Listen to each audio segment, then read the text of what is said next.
All right. Well, now I think we can start more properly. So, like I was saying earlier, we had a bunch of dwarves die in the last stream because of a forgotten beast. So I literally lost an entire military squad, which was brutal. Which I'm not thrilled about. To be completely honest, I'm not thrilled about that at all. I'm just checking to see if there's any tombs that I missed in here. We've also had some construction accidents, which is a given. This is a very dangerous fort for a dwarf to live in, based on the size and shape of the cliff on the edge and the fact that there's a waterfall at the top. But we've also had plenty of things fall down to the bottom and go splat in a very dramatic fashion, including a were creature. So, you know, that's always a good time. So I kind of current plan on the fort is just wait for another siege because I really want to test this thing. I've been like itching to test it since they I've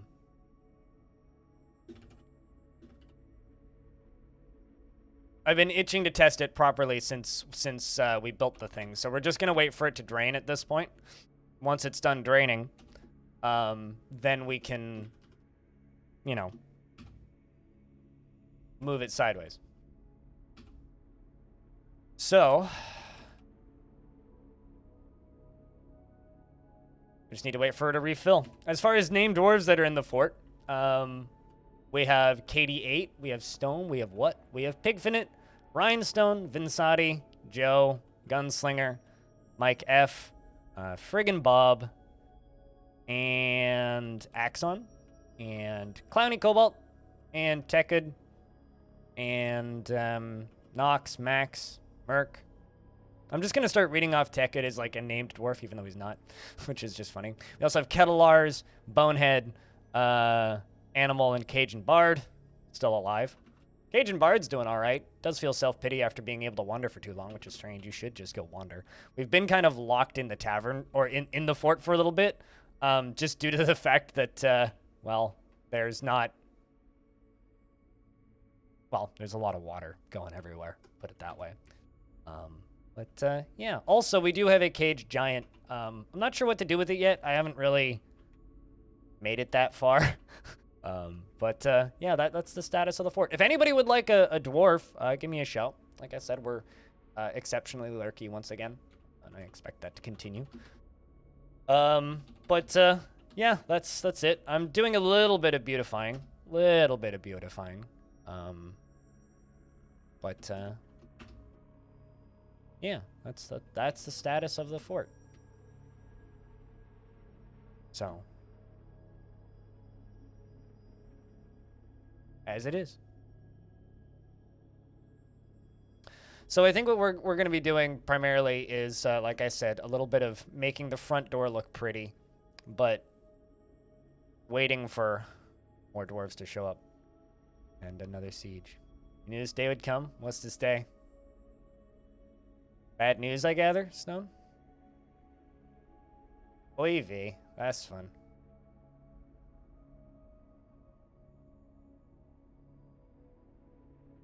Well.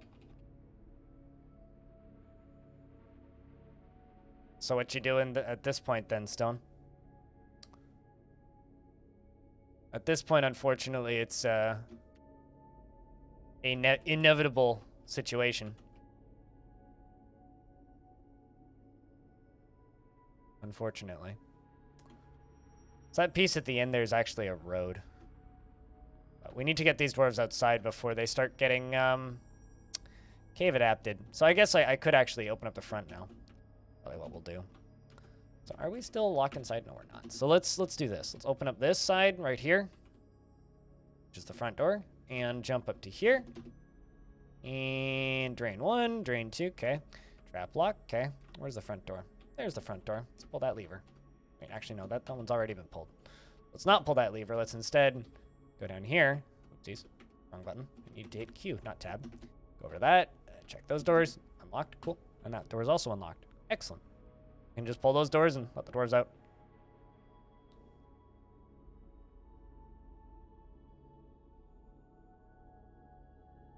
You have a meeting in under 10 days? Well, hopefully it's mild. Hopefully it's mild.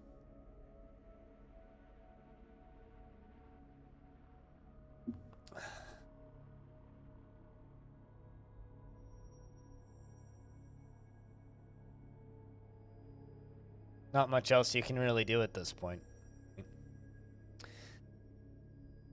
We're gonna smooth up these walls. Also need to double check on what my mayor currently is demanding. Crossbows. So plan for today is I would like to get lava forges set up, which shouldn't be impossible. Should be completely doable.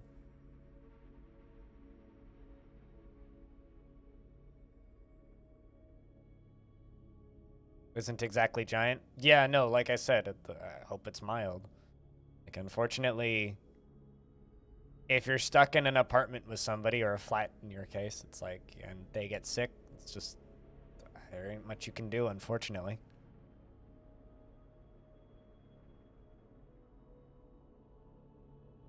There ain't much you can do. What are you upset about? Guilty upon being confined. Right. You want to practice a craft. We've got this issue where I've been completely ignoring the mayor. So a lot of my dwarves have had, like, random, no legitimate reason prison charges. So we have to, like, free them out of that a little bit.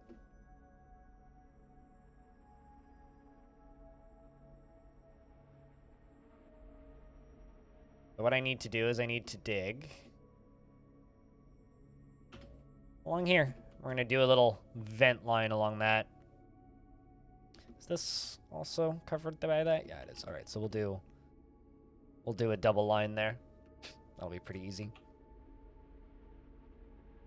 Just because we do need a little bit more water venting in there. So once this is shallow enough that they can get through it, then they will run up and in there, but that's going to take a little while still because this is still draining. But this thing drained really quickly the last time we tested it, so we'll just keep her going. Isn't exactly giant? Yeah. Well, like I said, I hope you all the best. I hope that it, I hope it goes all right.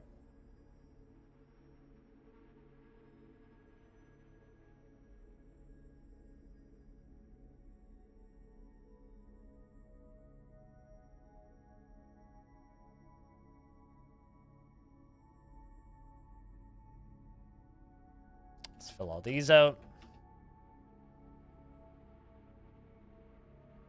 I think we need to kind of go around the edge here.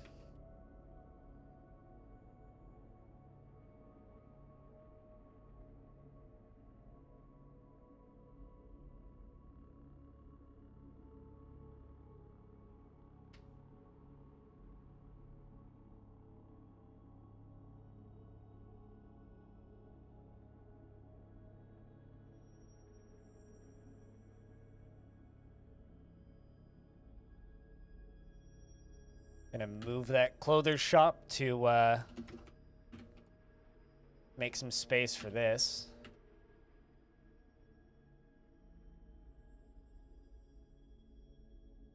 Clothes shop.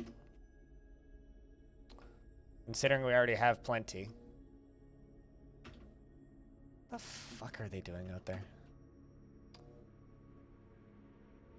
Then we can fill that area up there with the nicer colored blocks. I really need to move a lot of this crafting stuff.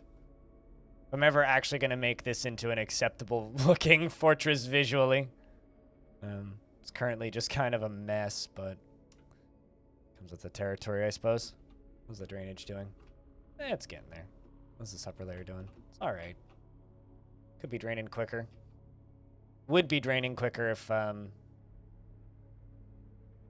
had more drains, which I can absolutely do. Not out of the question. It's totally a possibility. It's not something I've gotten around to yet.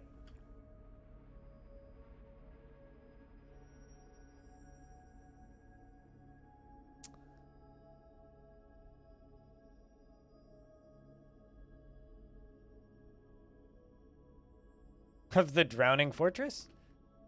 I wouldn't say it's a drowning. The fortress is not drowning. People have drowned in the fortress, but the fortress itself isn't drowning. I mean, that would be ridiculous to assume, or state even. But people have drowned in the fortress, yes, this is a fact. I don't know if it's necessarily a fortress where nothing else happens. I think that would maybe be a bit disingenuous, but certainly people have drowned here. Certainly people have drowned here.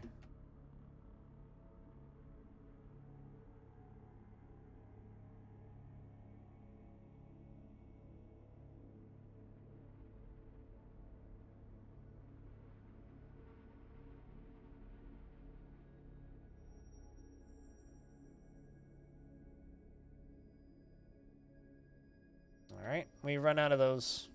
That was pretty quick. We'll get more, though. There's quite a few right there, actually. Is it really only 4? Oh, I guess those ones have all been used in that. Okay, that makes sense. We do have more of that stuff lying around, though, so we can absolutely add more in.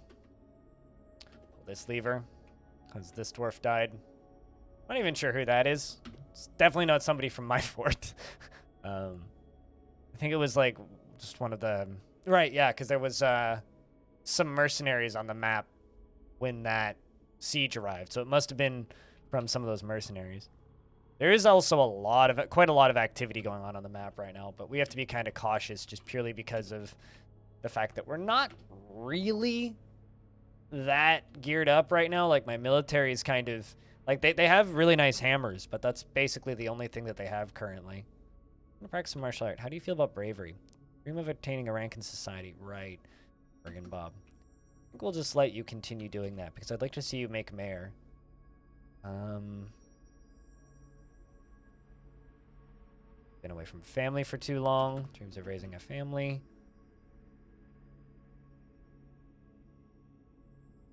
Insulted after having an argument.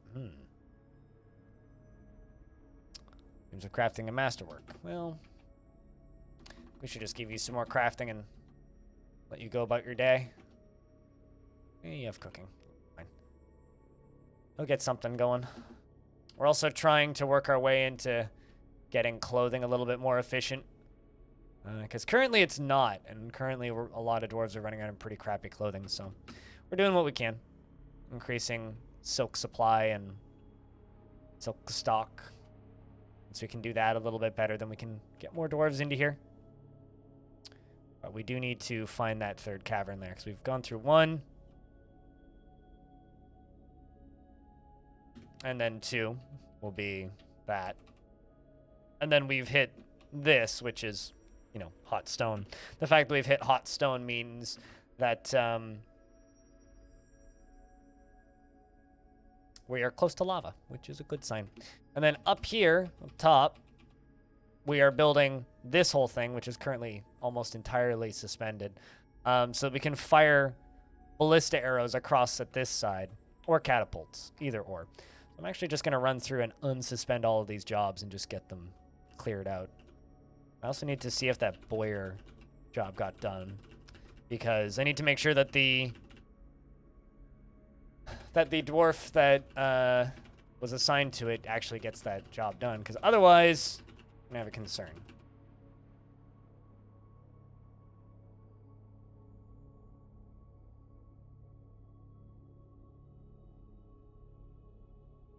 It's a lot of floor jobs.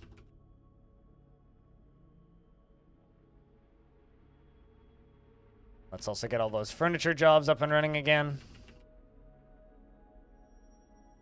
There they go.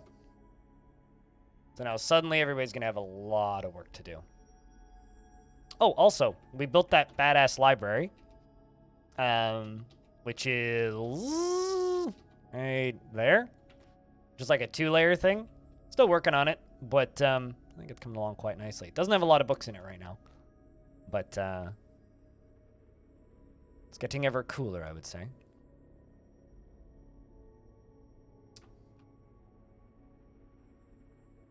We also need a better place to train the military. I'm thinking about maybe moving them up here.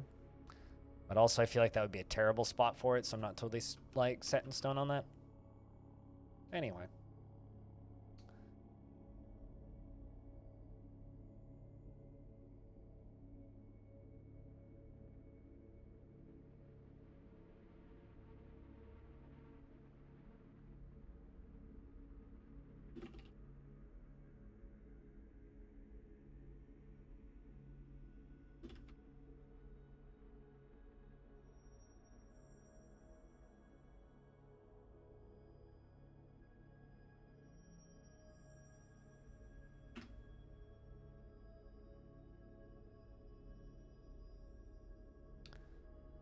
Working on this platform up here. I'm not totally sure how they're going to access it, though. You're a room temperature stone? Yeah. Well, we need room temperature stone in the fortress, but I'm not totally sure how we're going to set this up. There's a few different ways we could. But I think, for starts, what we're going to do is this. Let's dig this a few layers down.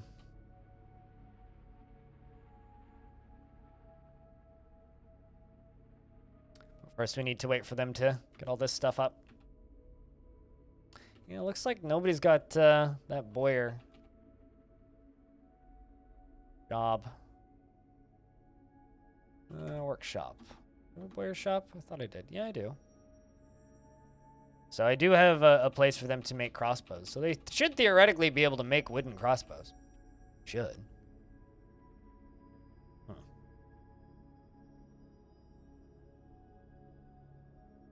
Well, we'll queue up some more jobs and see if we can get more of it done.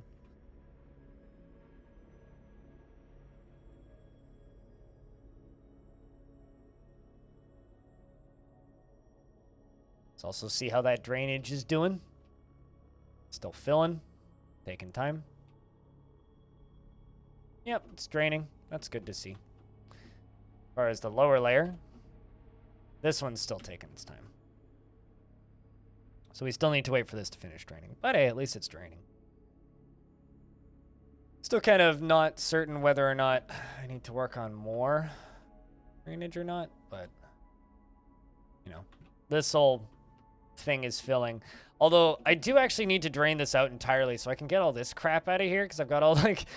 So an entire performance troop for some reason drowned themselves in there. After it was full, like they just fell in there. I'm not sure how they fell in there, but they did. So...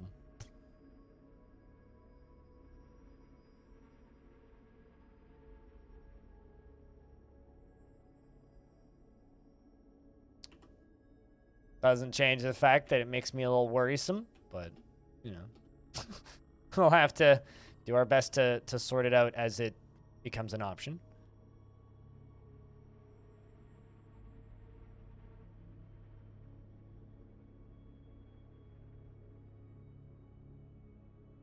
I have stuff that's forbidden, do I? Nope. Oh, no, I do. Just some boulders. Some clothing pieces.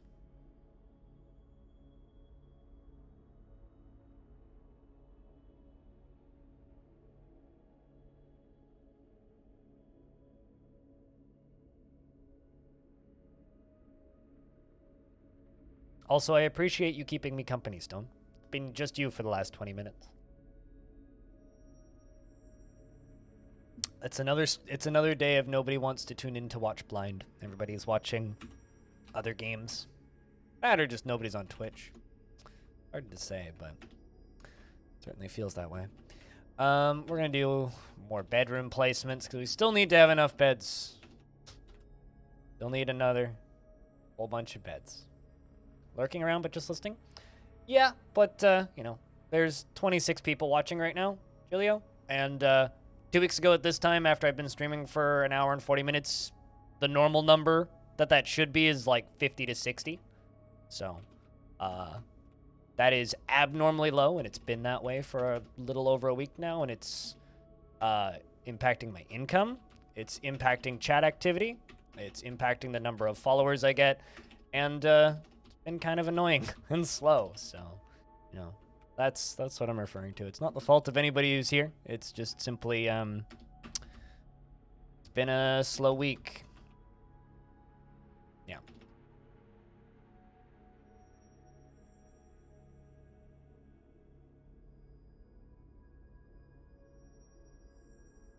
But also welcome to the channel. Twitch likes to tell me when people are new viewers, and I saw you follow earlier. Here's and to be clear, you're more than welcome to lurk. Like there's no issue with that. It's just me kind of expressing my old frustrations. All right. So that's some more beds that are queued up. Like dwarves are going to be very busy for the next little bit. Or it's also gotten a little laggy. I think it's because of the water filling.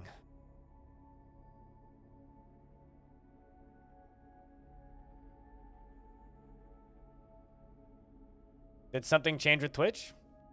I don't know, you tell me. I mean, they're changing their chat API, but that's not something that would, like, you know, impact viewers. Just like a seacoast hotel? It's a giant trench fort. It's like a huge, it's not even like on the coast. It's just on a really large river. That goes all the way down to here. The fortress is kind of in the walls along the side. I'm going to construct more bedrooms sticking out of the side of this one, and then more of these one layer up bedrooms, which I need to work on next, once I get those other ones done. Yeah, so a lot of fun. With very picturesque bridges. Yeah, like it's especially nice the fact that you can stare at the bodies that are at the bottom of the waterfall. So do I.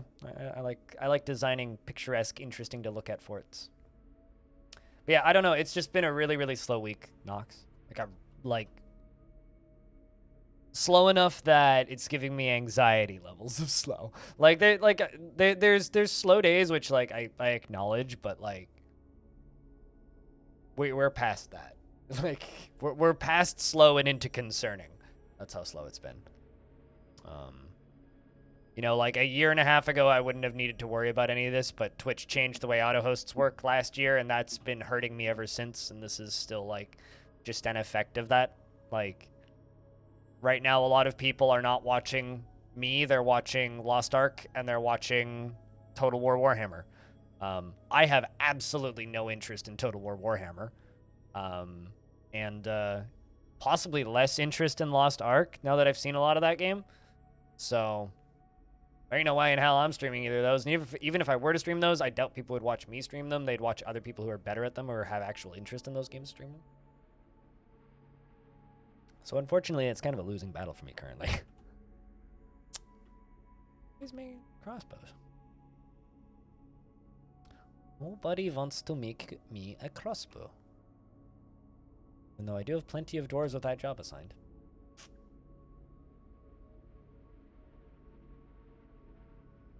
But I'm sure we'll be fine. It's just frustrating when weeks and months like this happen.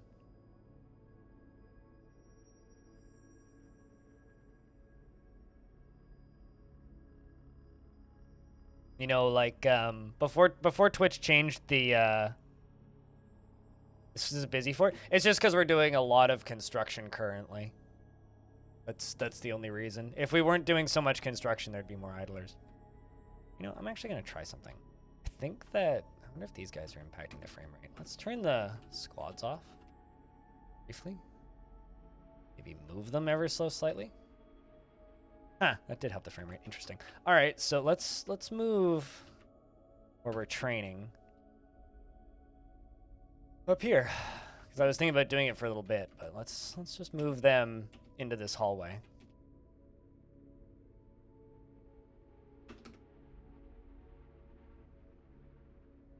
Let's do that. But yeah, it's just because we're doing so much construction right now. If we weren't doing so much construction, there wouldn't be so many jobs being done, and there would be more idlers. Although no idlers is actually a bad thing, because socializing is a job, and they need to socialize. And idling just means that they're between jobs. And currently, everybody's doing construction, which is actually just a bad thing. Like, there needs to be more things like this, like praying, and downtime. But once this flooring piece up here is done, that'll start to change a bit. Because we're going to be setting up siege engines up here, and then walling this area up here off. Which is going to take a time. It's resetting currently. It should be almost done. How deep is this?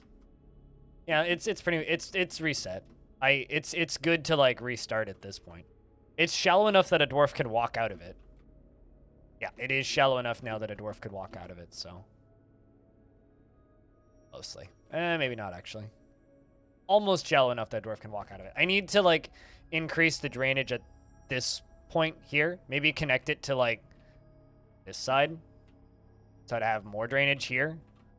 Because this one doesn't... This side drains a lot faster. So if I could, like, maybe connect this to up here or something. Or even just, like, straight through and across right here. I need higher drainage currently. But aside from that, like, it's very efficient. Yeah, but dwarves socializing or partying or worshipping don't count as idlers, but dwarves heading to that do. So it's kind of you do need some idlers. Idlers are a good thing to have. They're not a negative thing. They were a negative thing at one point, but that hasn't been the case in a very long time. Cannot reach sight, what? Oh, there's a boulder in the way.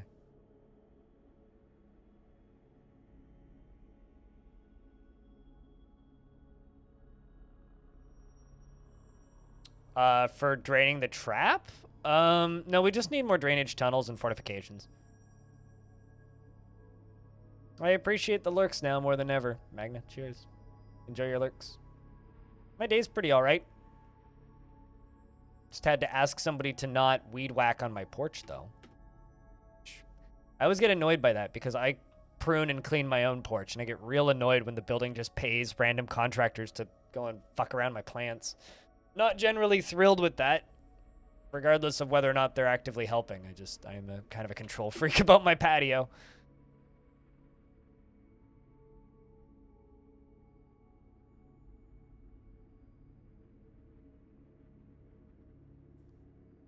All right, Avuz has claimed a leatherworks. Well, that's interesting. You want those dwarves working? Do you have problems with stress with your dwarves? Because they do need to take breaks, just like normal people. Which is part of what I like about this game. This is one of the few games that actually like punishes you for overworking your minions.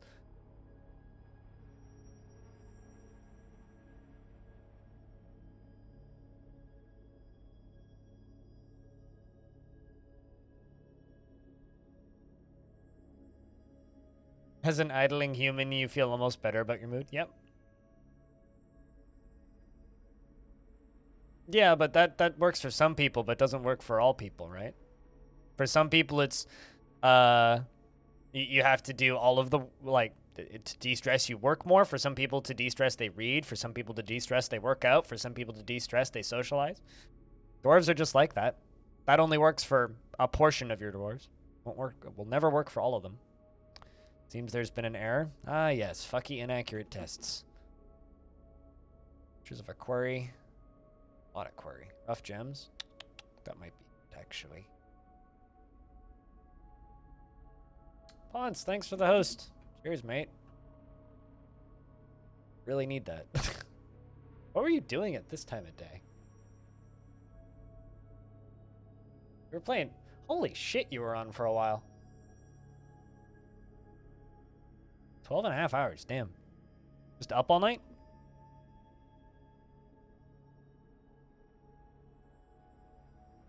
You woke up at a weird hour, so fair enough. Yeah. Cheers, man. How was the ending of Sifu? I love the psychology of this game, and you agree with them? Yeah. No, I know. It's just like... There is some like player habits that people have in this game that actively just make the act of playing the game more difficult for themselves, and they complain about it as if it's the game's fault. It's like, but definitely yours. Definitely yours. Looking for uncut gems. There's some around the corners there.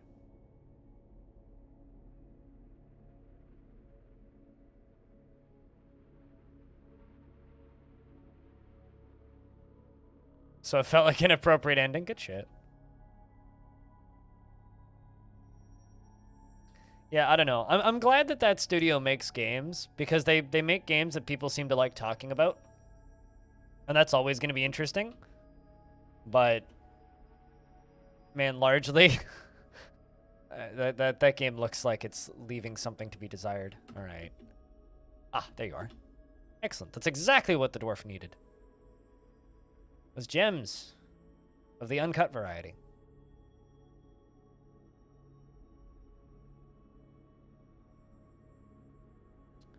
Leatherworker, leatherworker, leatherworker, strange mood.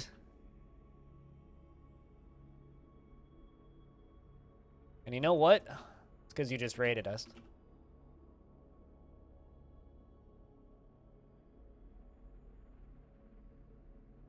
Once. There you go. He is irritated after dwelling upon wearing old clothing and bored after being unable to practice a martial art for too long. Does this check out, Ponce? Also, investments are open if you want to invest your tickets. Within the last season, he was blissful, remembering sleeping in a decent bedroom, and felt euphoric due to inebriation, and was enraptured upon communing with Alron the Ivory Tin. Who is Alron the Ivory Tin? Your one deity. Would you look at that? Alron the Ivory Tin is a deity of the Crimson Pulley. Most often takes the form of a female dwarf and is associated with jewels. So you worship the god of jewels. You have a lover and a wife. Your wife is Zulban, and she is delighted watching a performance and feeling lots of self-pity, also about martial arts.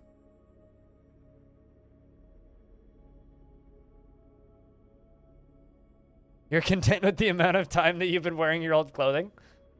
Are you, bored after being unable to practice some martial art, though? If you set your game up, says such, yeah. Kush. There is a setting that you can change in the game files that makes female dwarves have beards, but by default, they do not have beards. And in my saves, they do not. Married to Zulban and romantically involved with Adil, ardent worshipper of the Ivory Tin, is 106 years old, born on the 1st of Granite in the year 56. His sideburns are clean-shaven, and his long mustache is neatly combed. His very long beard is arranged in double braids, and his very long hair is arranged in double braids. His heliotrope eyes are slit, and his ears are extremely tall. He has double braids. His long hair is in double braids. His heliotrope eyes are slit, and his ears are extremely tall. Yeah, I already read that bit. And he has a prominent chin. His hair is gray mixed with black. His skin is dark peach. Yeah, I remember seeing that in your stream title, Ponce. Your PC dodged off a cliff the Mortal Coil, and now you have a new one. Oh, that's unfortunate. I'm sorry.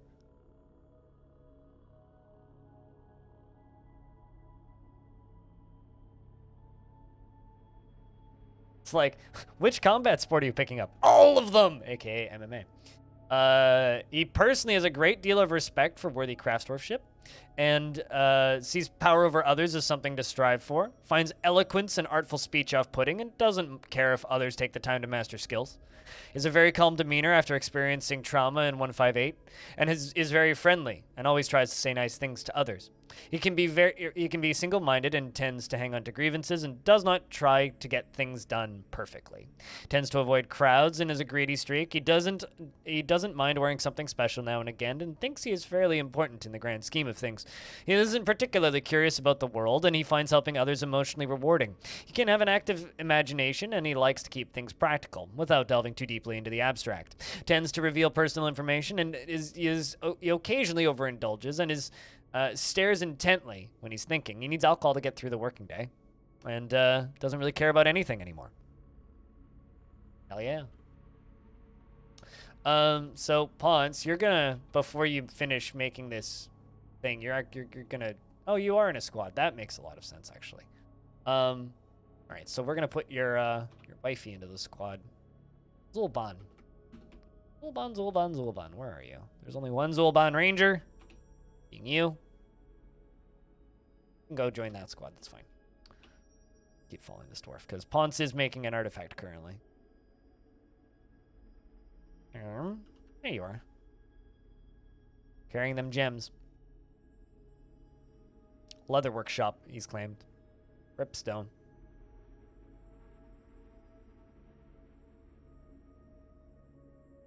The ancient art of grappling toes and somehow managing to bite out someone's back tooth.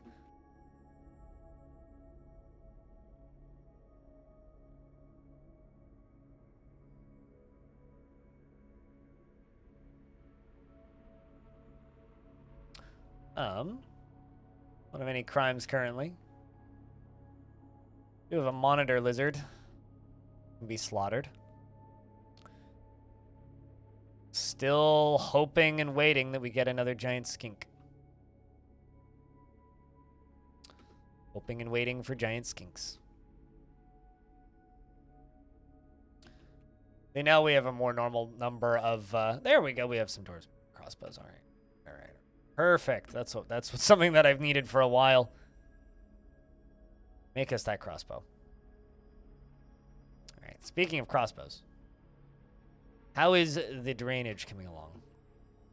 Guess they still can't get to that. Oh, I know why they can't get to that. I'm an idiot. I thought I opened this a long time ago. Trap lock.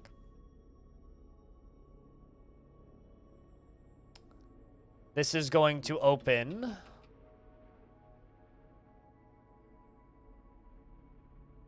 This door right here.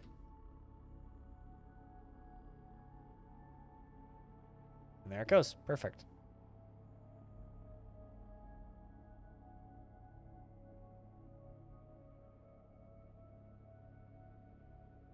Advanced techniques might seem impossible to observers. Yeah, that's because observers are not necessarily dwarven.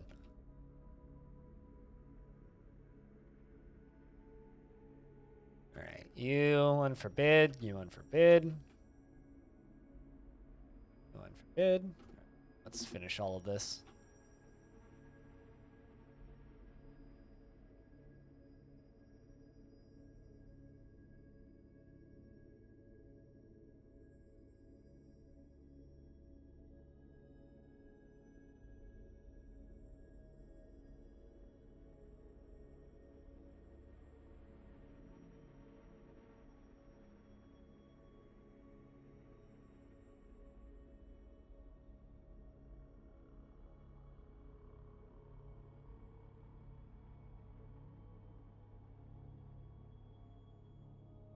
For a randomly generated thing, this is actually more accurate than one might reasonably expect. That's why Dwarf Fortress is cool. It's kind of like getting your palm read. It's like generic enough that it's easy to place yourself into many of the traits. And it's general enough that it can also build a very convincing little character. Ponce, the leather worker, has created Igeth Tonom, a split dingo leather skirt, and claims it is an heirloom in the name of the family ancestor, Tekkud Diamond Grip. Like the lizard has been slaughtered. It's worth 69,840 Zethal. This is a split dingo leather skirt. All craftsmanship is of the highest quality. It is encrusted with round diorite cabochons and decorated with dingo leather and encircled with bands of cushioned galena cabochons and cushioned diorite cabochons. This object menaces with spikes of cow leather and galena. On the item is an image of dwarves in giraffe bone. The dwarves are traveling. The artwork relates to the foundation of Workstrap? I read that as workshop initially and I was confused. By the Diamond of Praising of the Crimson Pulley in the year 43. On the item is an image of an alder in galena. On the item is an image of Bembul Hoodshoots, the dwarf in black opal. Bembul Hoodshoots is falling. The artwork relates to the collision of the dwarf Bembul Hoodshoots with an obstacle in the submerged halls in the mid-autumn of 158. That must have been somebody falling off of the waterfall. Anyway, excellent. No, that's very much a real artifact that will be kept in history for all time. Also, because I think... Yeah, so you're going to join the Golden Standards, which is the same squad that your wife's in. Quiver. And I'm going to go to the military screen real quick. Go to the Golden Standards. I'm also going to go to Equip. Go to you. I'm going to say...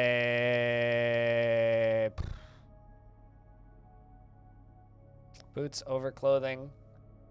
Matches, weapon, color, material, legs. Specific pants. We're going to give you very specific pants, which, by the way, is going to be your skirt.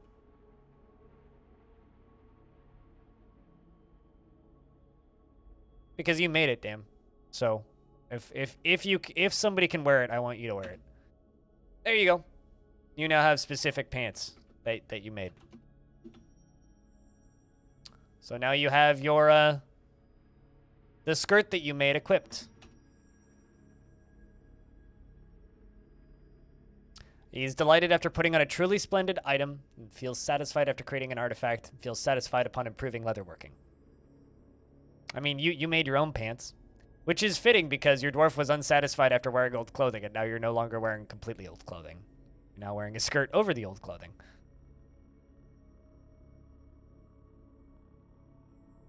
It's just fitting. It's like, dwarf's complaining about clothes. Dwarf makes really nice article of clothing. Dwarf then gets to equip clothing.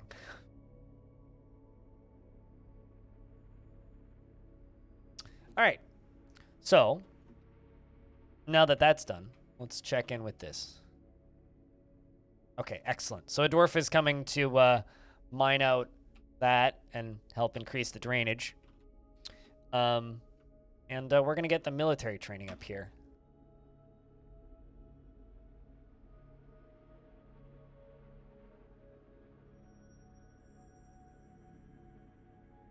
Also, turns out giving dwarves access to the other side of the map lowers lag kind of dramatically. I don't know why I'm surprised by this, but it does.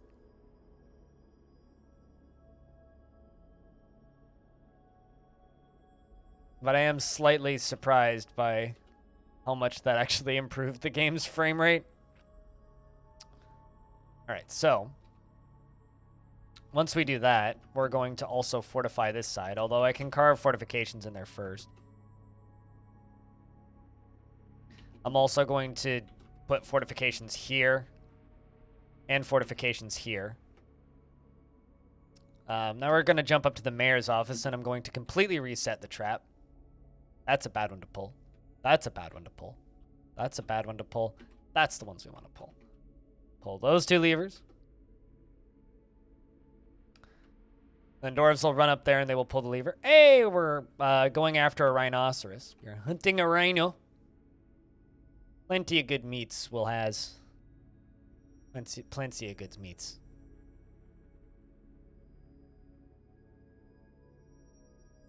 Also, that stream that you pointed me at the other day, Ponce, after you were done streaming, was kind of funny to me. Because it really kind of shows, like, the difference in streams. It's like, there are people who stream and are, like, very mindful about copyright. And then there are people who just throw all of the caution to the wind and are just like, fuck it, YOLO. And just do not care. And I'm always like slightly amazed when I stumble upon a stream these days that's just like, copyright? What's that? Just throw all of the material that I don't own all over this broadcast. It's like, part of me just wants to like raise my hat and be like, well, kind of impressed. But also the rest of me is like, maybe don't do that because you give other people bad ideas. I guess it's time for like somebody else to get a... I guess it's time for another like big string of DMCAs so that people get scared off of doing that again. But, you know. Need empty food storage items. Do we actually? How many booze do we have? We've got plenty of booze. We can stop brewing booze. I actually wonder what are we drinking right now? Before. Pendant amaranth beer, dwarven ale, plum wine, and a lot of dwarven wine. Yeah, we can definitely take a break. on all of that mining. What's this up to? Granite? Okay. Let's knock that tree down.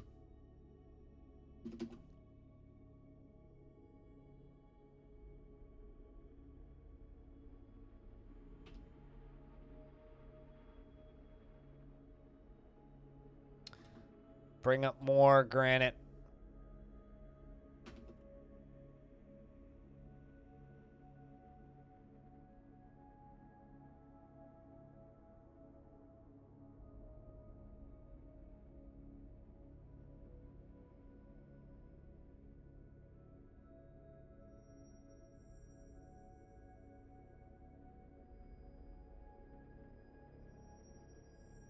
It's really just a cycle of people freaking out about and then forgetting about DMCA. Yeah. I feel like it happens like clockwork, like every 3 years now.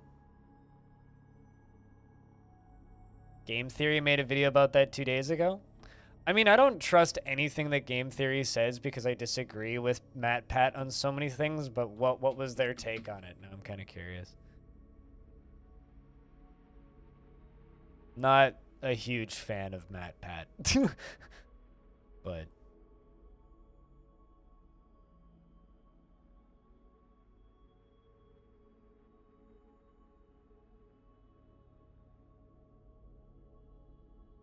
don't have anything particularly against him. He's just said some things in the past that made me facepalm so hard I left a permanent dent in my forehead kind of thing, you know?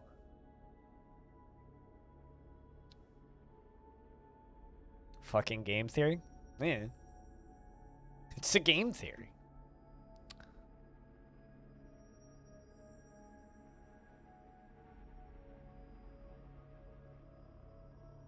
That's bizarre. Why did they just remove the ramps first? Huh. Alright, weird. I didn't give them an order to remove ramps, yet they still did. Alright, so this will be priority 3. This will be priority 4. And this will be priority 5.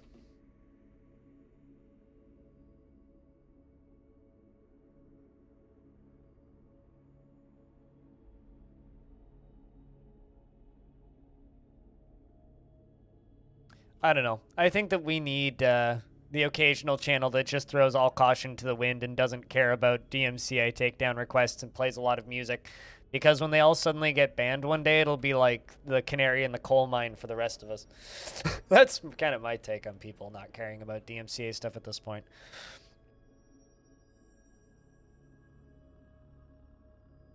If that particular product is low? What, Matt Pat and Game Theory? I forget that Matt Pat and Game Theory exists, usually, until people remind me, and then I go, right, yeah, that person was mean to one of my friends once. And has had some really bad hot takes on Twitter. Eh, whatever. I'm also mean to people sometimes, and I have bad hot takes on Twitter, so who am I to judge?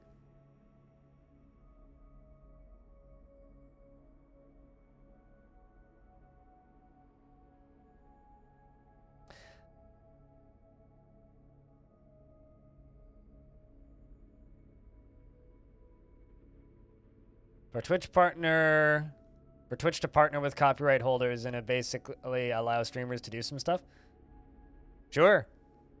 You want to know why that would be a problem for me, though? Because I still wouldn't be able to put my shit on YouTube.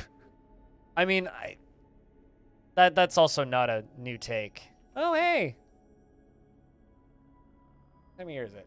First of granite, early spring. Looks like a rooster just died of old age. Rest in rooster. R.I.P. Zugler. I don't know whose pet that was, but badge. Oh yeah, no, totally. It's like if and I realize that with people like him, it's like he that's not his main gig, so doesn't matter, right? Yeah, poor rooster went and died. They come to snuff the rooster. I don't even like that song.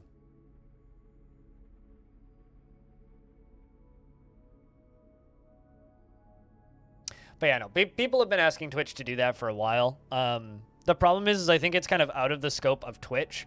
Nox, it's not out of the scope for Amazon as a whole to do that most likely, but I don't think Amazon thinks it's worth the money. The Underground Hummingbird? Yes, you did. And, because it was the hummingbird that had the noxious fumes, yeah? Unless I'm misremembering. Because, yes, the hummingbird is dead. Confirm.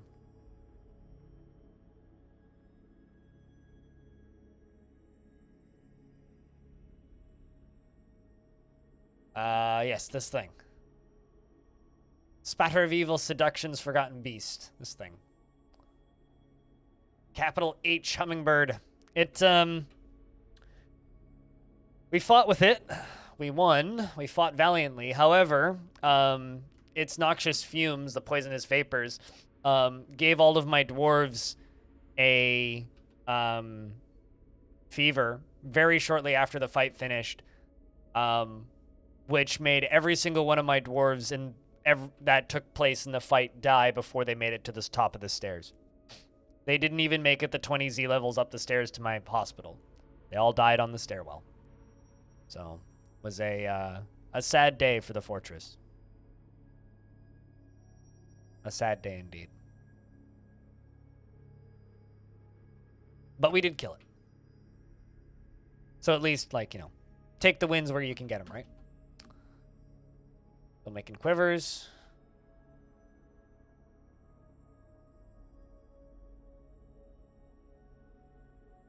Okay, maybe the hummingbird's still alive. I thought that the capital H was that. I mean, maybe it's still alive then. I thought that that was the one with fumes. Because there was like 3 in a really short period of time.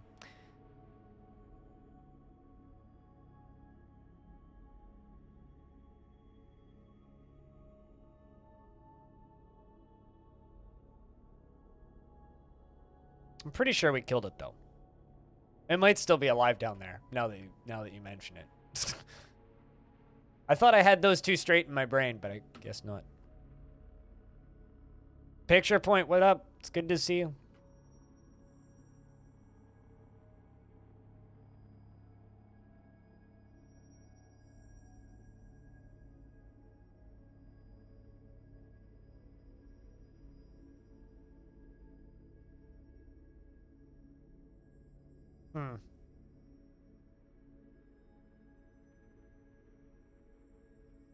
You somehow care more about that thing than the dwarf with your name? With the hummingbird? Because we also had this thing. I really wish it would give you the same description when you looked at their corpse. What up? Stressed? Yourself?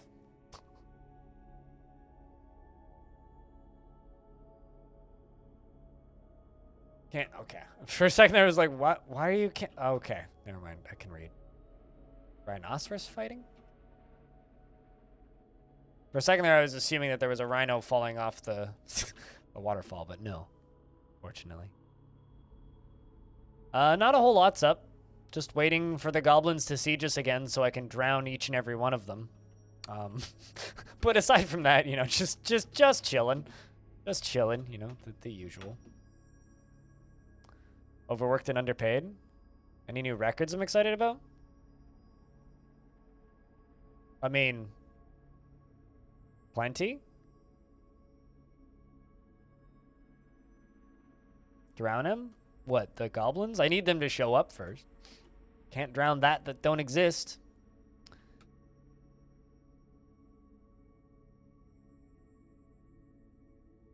But no, it's one of those months where nobody wants to watch Blind. Picture Point. It's like I literally posted a post on my team's Discord earlier today saying, has anybody else had a 50% drop in viewership this week? Because I certainly have. So that's real close to the front of my brain currently. But Pablo Rasta, it's good to see you. What's up, man? How's things?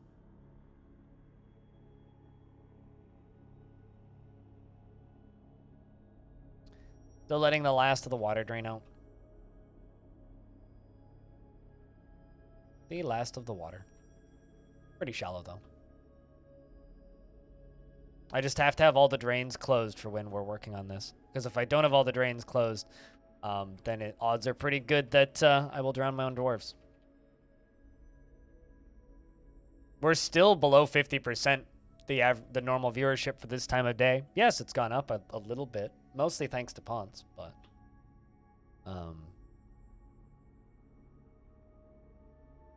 2 hours into the stream, 33 people watching is less than 50% of my average.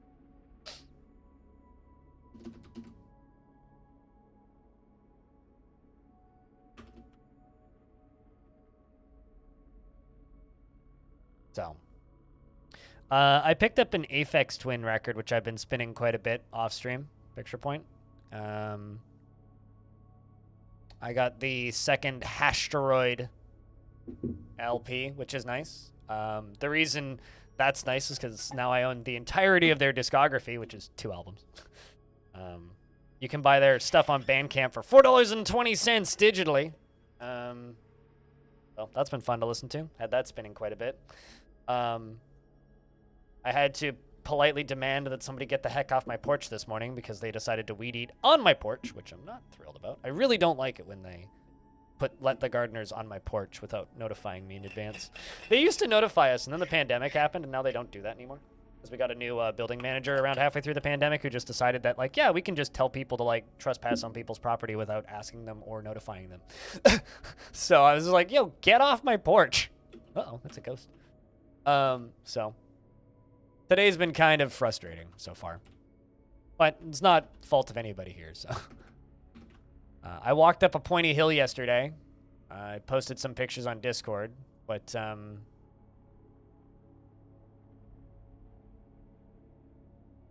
here's a picture of the pointy hill on our way down yesterday.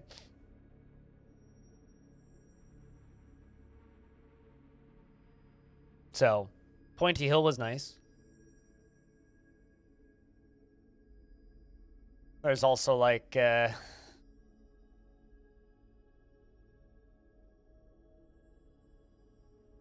this picture before the sun started to go down of the pointy hill. It was very cloudy in Vancouver, so normally you'd see the city here, but they were, you know, raining. My building, apparently, I can't speak for the rest of Canada. Canada's a mighty big country, and I can only speak to what's going on my porch. And if there's a person on my porch that I did not agree to being on my porch doing anything, I want them off of my porch. Stat.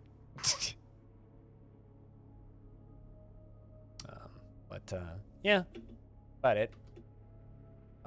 Working too hard on podcast things. So, that's okay. Although, the more I work on podcasts, the more it's like, holy crap, there really is like no competition in podcasting compared to streaming and compared to any other content creation I've ever done. It's like, yeah, there's definitely competition, but there's so much less. Actually kind of amazing. At least on the major platforms, just because the major platforms largely cost money.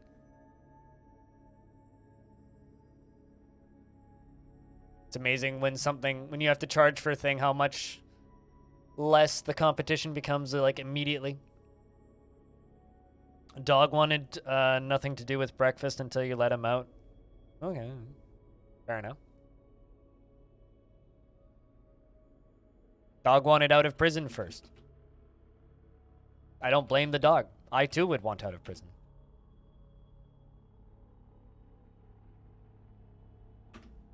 Uh-oh, that's diorite. I don't want diorite. I just want granite. Granite, granite, granite. I like diorite, but it's too dark.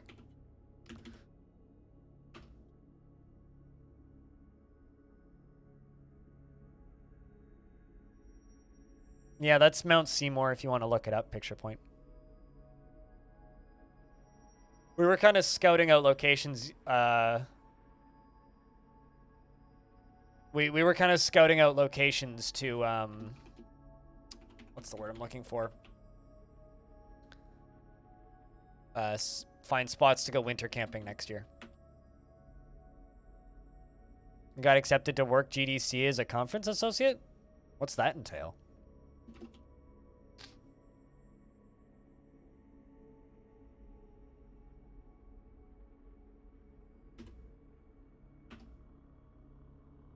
But good for you. Hell yeah.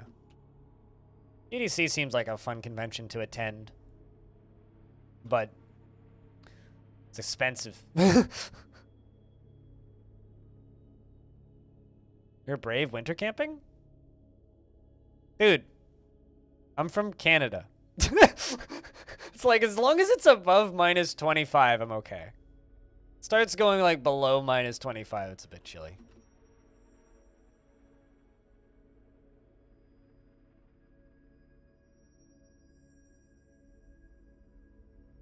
We're also not going this year, next year.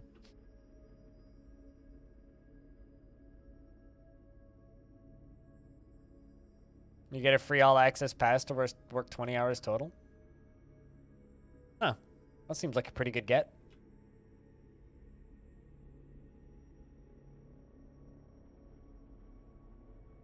Yeah, it's winter camping is not as scary as people make it sound. Winter camping can be scary if you go into the middle of goddamn nowhere, but if we hike up to Second Peak of Seymour and camp behind Second Peak of Seymour, that's like realistically an hour-long walk away from the ski hills, so it's like not exactly that far away from society. Winter camping can get sketchy or require bravery if you go into the middle of, like where I would normally go backpacking in the summer. Like the areas that I go backpacking in the summer are like, you know, like 35 kilometers up a hill, 2 hours drive away from society. Going winter camping out there, kind of sketch. But if you're winter camping in like the Coquihalla Highway is a popular winter camping spot out here, and there is a truck stop around halfway through the Coquihalla Highway. Plus, that's right next to the toll booth. So it's like toll booth, then there's like a truck stop with like a toilet and like heated rooms, relatively heated. They're not warm, but in the winter, but like they're above freezing. Heated rooms, two sets of toilets and whatnot, and then a fence, which is normally 5 meters tall. But in the winter, it's got snow all the way over it. So you just walk up and over the fence and walk 10 minutes into the bush and go camping. And there's like a highway right there. So if something bad happens, you can just walk to the highway. So it's all about just like camping in smart spots and getting good. You've been winter camping on the beach in the redwoods in the desert, and you never anywhere with snow on the ground, but freezing temperatures. Snow is nice because it's like the best insulation you'll ever fucking get. I mean, like, snow's actually like, assuming you have a tent that's got a waterproof bottom or know how to dig like a little burrow to hide in and know how to ventilate, assuming you know what you're doing, it's great. See, I'm more sketched out about camping in the tropics than I am about camping in the snow. I would be more concerned about that. All right, let's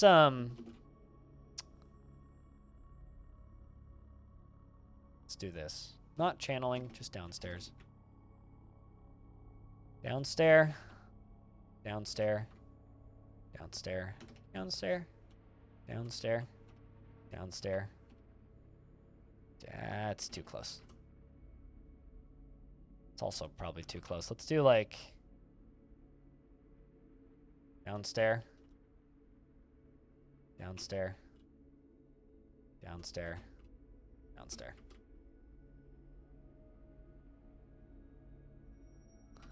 And jump up here.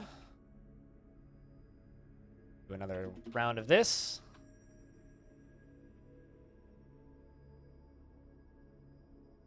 Party 5. Party 6. And party 7.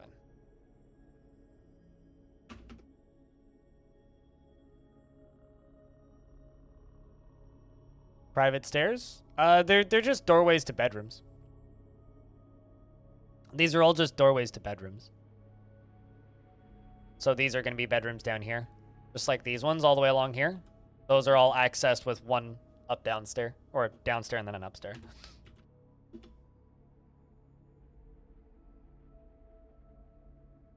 Yeah, I've never done anything in deserts. Saved a guy's life once in upstate New York. He was blackout drunk, lying on the ground sleeping. Like one layer of normal clothes. What a moron. Good for you, though. Well done.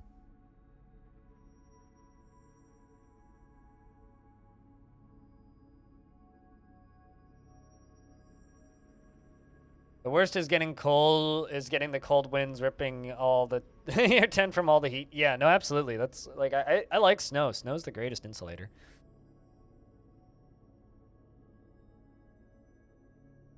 Somehow the humid freeze of redwoods were brutal. Oh yeah, high moisture cold is fucked, dude. High moisture cold is brutal. Can confirm. We have areas like that around here too, where you get high moisture cold, and high moisture cold is not fun to deal with.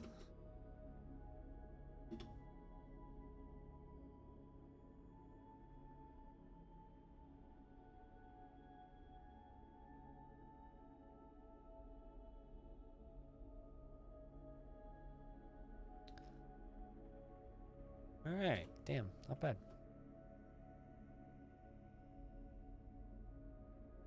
Hammer Dwarf is fighting with a vulture. Noted. Speaking of Hammer Dwarfs, how's Once doing? Proud after teaching dodging, satisfied upon improving observation, satisfied upon improving teaching, felt satisfied remembering creating an artifact. Hell yeah. What do you have equipped? Like some troll clothing, giraffe leather shoes, spider silk sock. You need new socks, and you have a mace.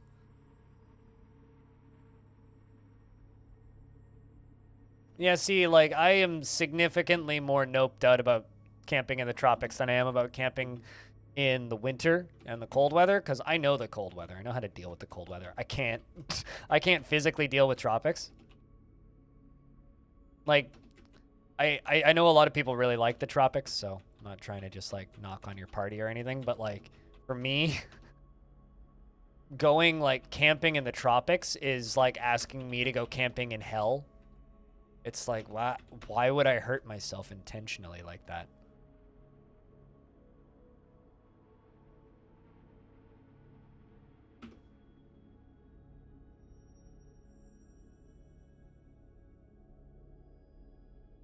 Like, there's just nothing pleasant about that to me. I think there was elves here to trade, wasn't there?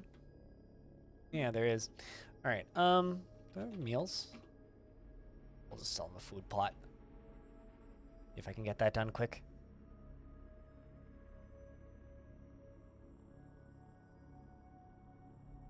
Alright, well, at the very least, dwarves are learning military stuff. When you wake up in the morning and the outside of the tent is soaked in ice cold water. Yeah, no, high moisture, cold weather camping is brutal because you wake up and everything is frozen.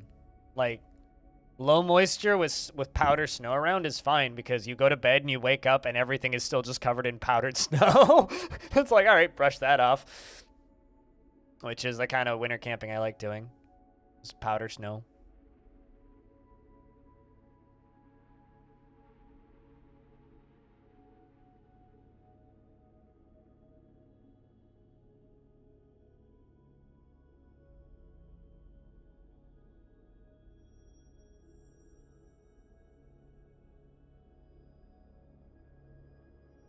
All right, let's see what they bring. They brought a giant dingo, a jaguar. All right. The giant dingo and a jaguar. Huh.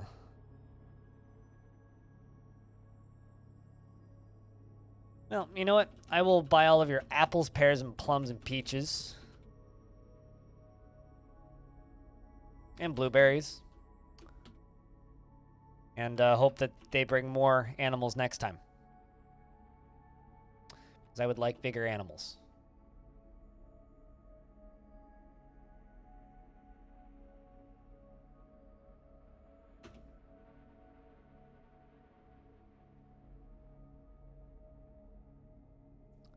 You won't deal with Sierra Nevada's area during the summer, but fall is nice. They call fall the second spring here. Yeah, I believe that. I mean, I've spent time in deserts, like the deserts that we have here, and like we do have areas that are desert that are hot. And I don't like it. Like I firmly sit on the I can always add on another layer of clothing to get warmer, but I can't remove my skin if it gets too hot. And my comfort threshold of what is too hot is, I think, way lower than a lot of people.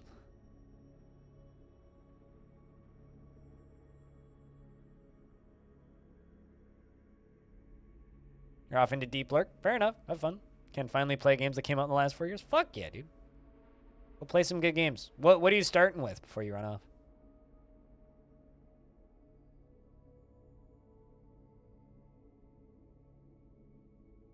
Because I recommend NetHack. Very new, recent, entertaining game with very cutting edge, beautiful graphics. Make sure you turn RTX on.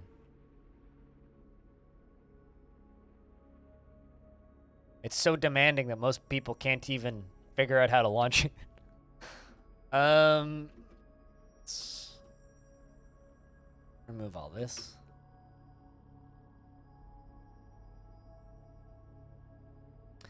But yeah, no, it's fun planning for winter camping because I do own some winter camping gear, but the majority of it just like lives at my parents' house now, and so I'm like replacing some stuff that I know needs to be replaced and upgraded, and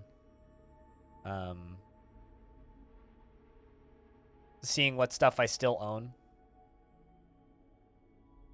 Assassin's Creed Odyssey for starters. I've heard good things about that one. Fair enough. Well, you have fun with Assassin's Creed. We'll play that ass Creed.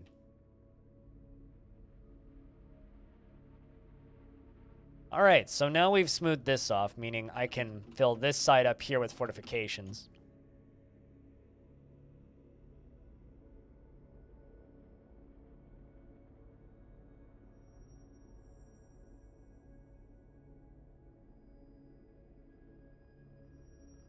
So many vultures interrupting so many things right now. It's so inconvenient.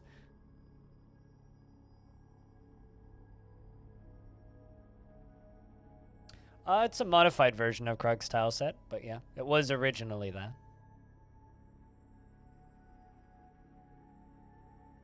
He asked me to make some modifications, so we did that. If you'd like a link to it, it's just ! tile set for these particular modifications. But hello. You're totally fine with walking around in 80-degree Fahrenheit weather. You don't think anyone wants to be outside in 100 plus? Nope. I mean, I'm like talking American numbers. Hold on. I actually need to transfer because like I know like normal temperatures, but once it gets above a certain point, I can't do the transfers in my head. Okay, what's that in Fahrenheit? Yeah, I went on a hike last year. Yeah, I went on a hike in July 2021. That was about 114 Fahrenheit outside. 46 degrees Celsius was what we peaked at that day. But that's just because we were in a valley that had sun directly on it, and it was the hottest day of the year. Also, it was the hottest day in recorded history for British Columbia. So it was pretty spicy outside that day, to put it bluntly.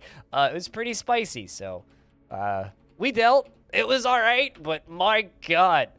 To give you an idea on how hot it was, if you're familiar with the sound of raven calls, ravens' infants, like their babies, die at about 42 degrees Celsius. So, like what, 105 F? In the old woods, because the parents can't bring food and water to them fast enough to keep them from dying. So it was the most haunting hike I've ever been on, because we did like this. It was like 26 kilometers, but we walked around Hayward Lake, which is a really, really big man-made lake that is held up by our dam through the old growth forest. It was just echoing with raven screams. They were all screaming because their The baby ravens were all dead. It was one of the most haunting things I've ever heard in my life. Because it's not supposed to be that hot here. It's not supposed to be that hot. Must have had some sick mirages. Not really. Maybe out over the lake if we were staring, but there's a video on my phone somewhere if I dig that's just like, actually it would have been on my old phone, but on my old phone if I went looking for it, that's just the echoes of ravens screaming.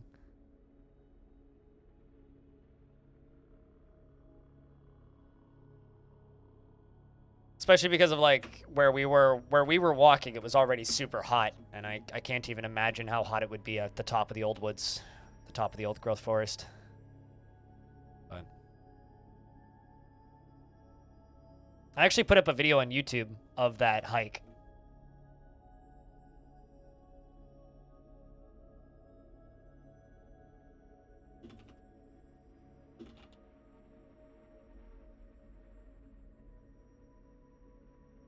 Yeah, here it is.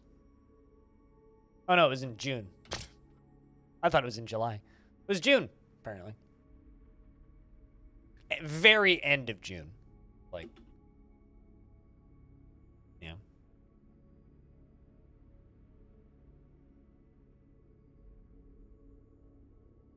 Apparently made a stew out of the baby birds that got wrecked with a particular hurricane they endured. That's brutal.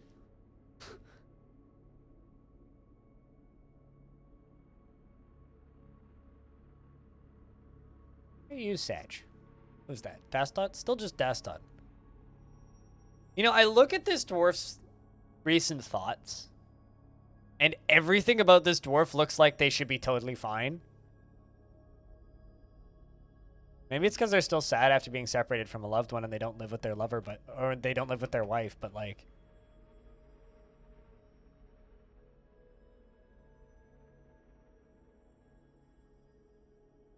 it's like everything about this dwarf, like, you should not be stressed, but it's probably how my life looks from the outside too.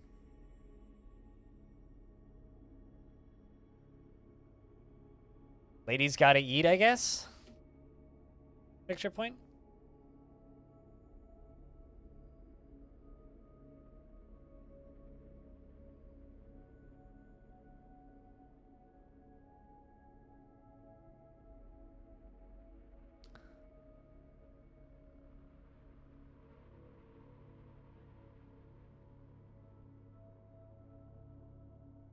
Let's just rip up those floor pieces.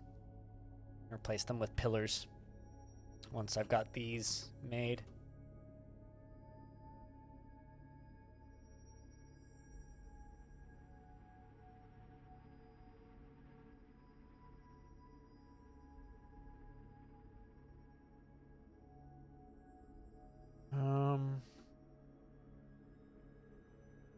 Yeah, you gotta do what you gotta do to survive.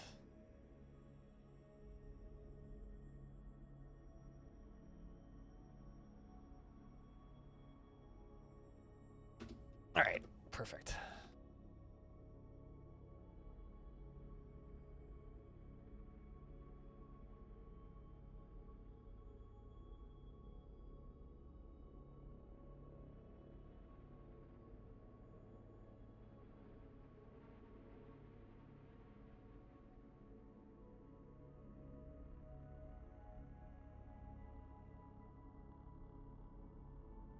Also, there's a thirsty dwarf. You should go get yourself some drink.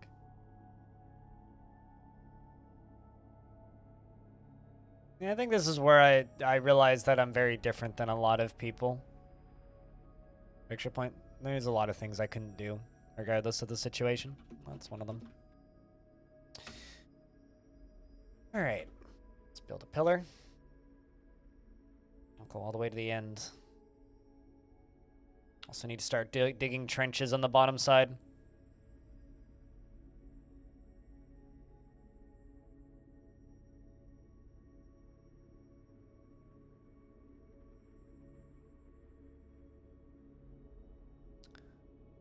You know, I'm doing all of this prep on this side. The next time a baddie spawns, it's gonna be on the wrong side of the... It's gonna be on this side of the map, not this side of the map. A vulture, a pangolin. Oh shit. We have a ghost haunting people. Also, why is there a bunch of miasma in here? Oh, rotten, mangled vulture corpse. Cool. Let's deal with that ghost. Apparently I had a bunch of things that are not memorialized. Let's deal with those. Let us deal with those, or those become bigger problems. Last thing we need is a ghost possessing somebody and pulling a lever. It's a lot of vultures, actually. 1, 2, 3. I kept seeing the dwarves fighting with vultures. I just didn't realize there was so many of them.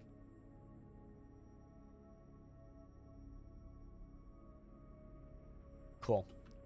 Melville is engraving a memorial for that ghost that's floating around. Also, good luck eating a animated GIF. Picture point.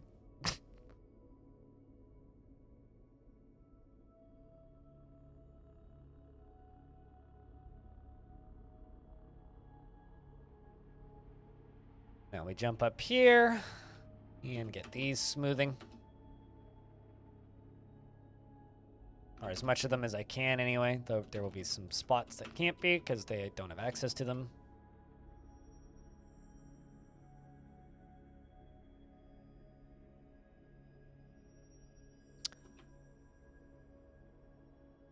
Okay, who let the giant skink off of the chain? Put that giant skink back on that chain. Did it break off of the chain?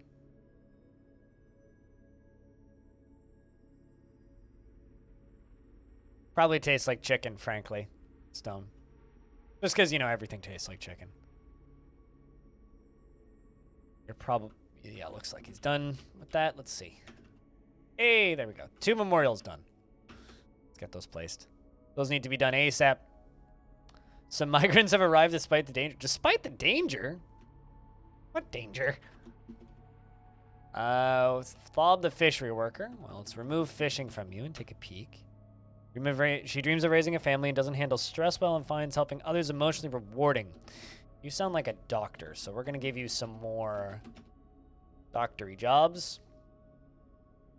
You like plaster, bismuth, green diamond, cow horn, and short swords, and mail shirts and amulets. You sound like a furnace operator and weaponsmith, and we will give you weaving and clothes making. Welcome to the fortress, Dwarf. How about you back here? We've got another farmer. In terms of creating a great work of art. The one behind you, in terms of raising a family and prone to hatreds and develops hatred towards things. You can actually join the military, Dwarf, because we need hateful people in the military. She tends to assume the worst of 2 outcomes will be the ones that comes to pass and is passive in discussions and often feels lustful and tends to focus on material goods. Any relations to people in the fort? You're a Gelder. Not trustworthy. Uh-oh.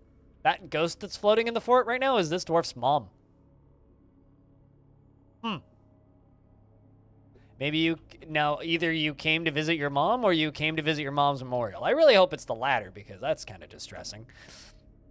You like steel, red plywood, and avocado wood. You would not be good in the military. Imagine, like, being invited to a fort to live with your family and then hearing immediately that the person that you came to live with is dead. The waterfall of danger. I think she died in a construction accident, actually. Not the waterfall.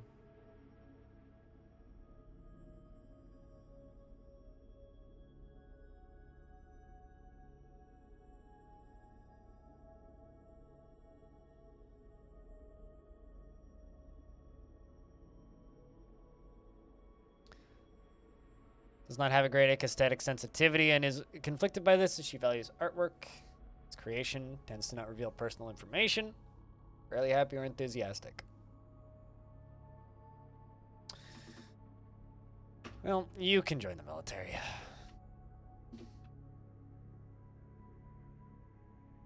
Because of the dreams of mastering a skill? Is that a cat? No, it's a chicken. Kill it. Investments are open. Heads up, chat. This is probably going to bring us back up to like 90-ish. I have to guess. Dreams of raising a family, incredibly calm demeanor. Ooh, you're from the previous fort. Chuck Thames. Moved by natural beauty and troubled by this, since she dislikes the natural world, tries to do things correctly each time. Hey, you can join the military. Alright, there's the arrivals. Beat. And Rava, the ghosty ghost, has been laid to rest, which is good. You know, none of these dwarves seemed particularly bothered by that. Proud teaching biting by that ghost. Like, this ghost has been haunting them for a while. Don't seem to care. That's interesting. Previously, like, I feel like dwarves always affected people very heavily, but yeah, not so much. Oh, there you go. Frightened, reliving being haunted by the dead. Shaken, being forced to endure the decay of a friend. What if that was the undead? Actually, probably. Hold on.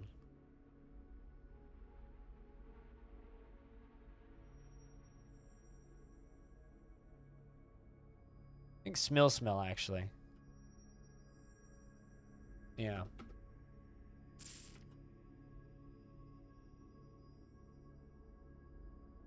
Yeah, because that person was part of that squad. That's a... Ooh. Oh, never mind. That's a swords dwarf. Okay. Did you bring a sword? Apparently, this dwarf's a competent swords dwarf already. How helpful. You did not. Well, that's unfortunate.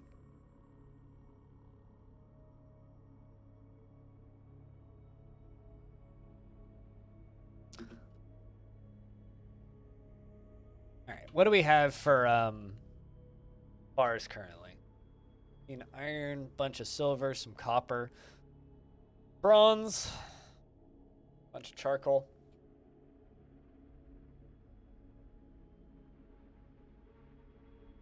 Make 2 bronze shields. 10 copper shields. We need shields. Like, bad. Alright, jumping back up to the surface. This is looking alright so far. Adding in more granite blocks. Also the problem of, like, how far do I actually want to go with this thing?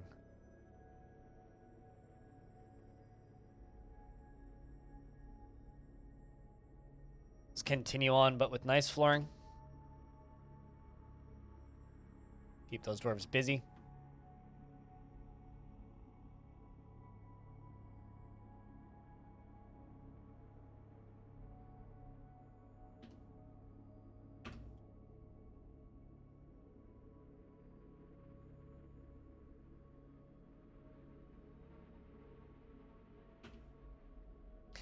Ran out of nice blocks. Am I making blocks? Need more blocks. Need more blocks for construction.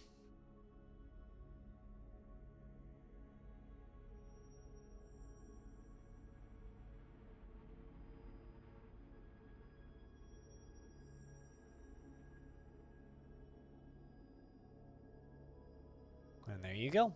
Plopping those up.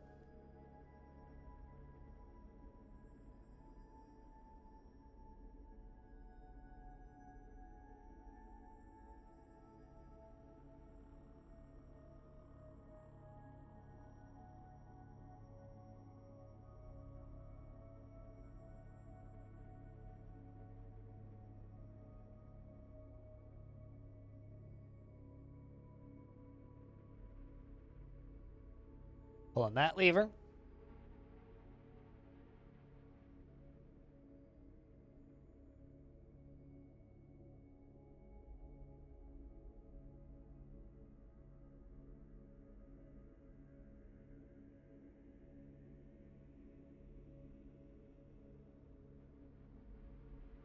A lot of sirens outside. Something happened.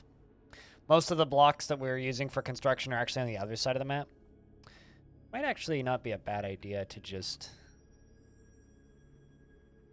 make a building block stockpile up here. Probably going to be wise to put wheelbarrows in it, though. Removing metal. Removing other material. Removing all of that. Well, Actually, no, not all of that. Just tease. An oasis on the internet. Hopefully not too bad of a day. Athros. Thank you for tuning in. Cheers, man. It's been painfully quiet in my neck of the woods this past week. For like some understandable reasons, but it's been too quiet. It's like whenever there's a bunch of big releases, there's always like a dip in people who tune into my stream, but this past like week has been weird. Like beyond the normal like, oh yeah, people are going to go play New World for a week or whatever. It's like we're running on fumes this week, so it's been kind of anxiety inducing. Well, it's nice to see you, Athros. Hope you've been all right. Outside of, you know, it being a week, as you just said. Let's, run the fortifications all the way down this way. My life easier in the long run. I'm trying to figure out what's the best route of doing this. The two big releases this week are Lost Ark and Total War. I don't like streaming Total War games because of past experiences with them. I like playing them. I just don't like streaming them. And I have no interest in Lost Ark. Like, I thought I did. Then I paid more attention to what that game was. And yeah, I have no interest in that game. I hoped I had interest in it, but I really don't. That and I'm like just kind of burnt recently because I put so many off-screen hours into the podcast stuff right now that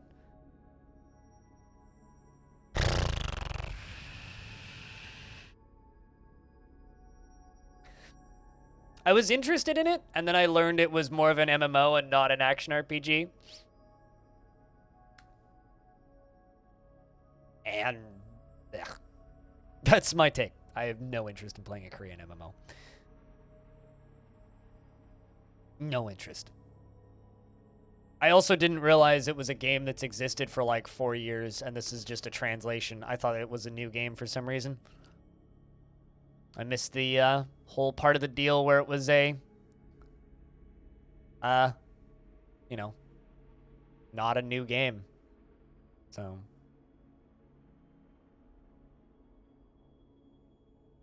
and serious microtransactions for all levels. That's the thing that like made me go, yeah, I don't want anything to do with this. But you know, it's one of those situations where it's like I kind of just wish that I actually enjoyed modern Total War games. But I don't like Total War games with abilities. The last Total War game I really enjoyed playing was Shogun. Every single one since then has been like, these are less of what I want from Total War. But and the historical ones have never done well on my channel, so. There was a hype cycle a few years ago, you remember, for some Path of Exile streamers playing it and getting banned for using fake Korean user accounts. Huh. Alright. I mean, Path of Exile streamers will stream anything that's not Path of Exile because they're all sick and fucking tired of Path of Exile. Or at least that's the gist that I get from talking to any of them. They're like, oh god, I have to play more of the video game. Like I've talked to a couple of those guys over the years, and every single time it's like they are thirsty for any game that's not Path of Exile. Which I understand to a degree. I'm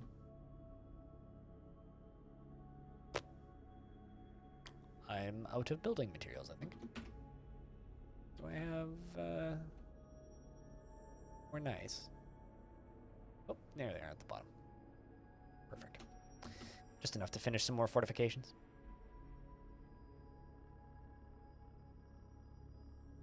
But you can only be female.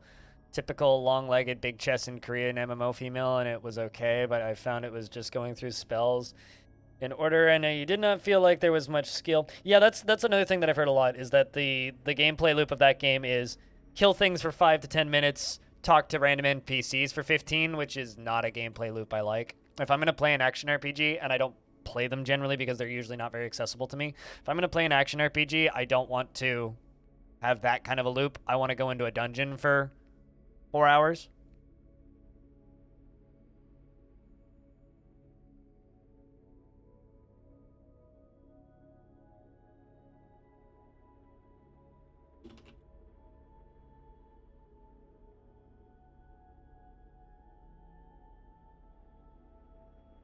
So I'd rather just play a good roguelike, frankly, because it ticks the same notches in my brain.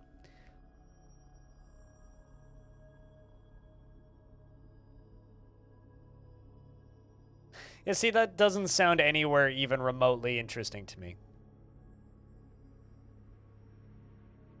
That's gross.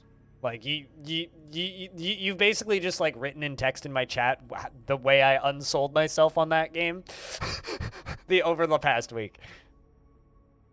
It's like, this looks interesting.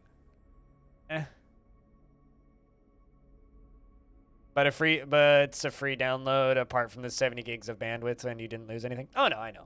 Absolutely. I mean, definitely try games. I'm not knocking trying games. Definitely try games. If a game is available, try it. Why not?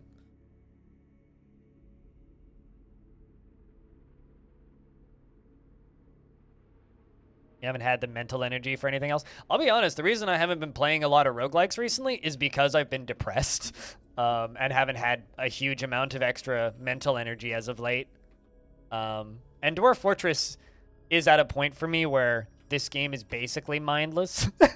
It's not that Dwarf Fortress is mindless, but I know how to play this game well enough at this point that it might as well be for me at least. So it's not exactly a huge mental capacity requirement, so not a huge deal. I do need to take a real quick toilet break. I will be back in like 10 seconds.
All right, I return. Wait, why'd the game pause? What happened? Oh, hey, we got a mood. Zas, the clother, is in a fey mood. Cool. Of all the people who tried Lost Ark in chat, you have a question for you. I couldn't tell if it wasn't running well or if it just played clunky. Did you guys feel that it was well, like playing well? Like it felt smooth? Define clunky. Define clunky. Dwarf has claimed a clother's shop because they are a clother and they seem to be grabbing cloths.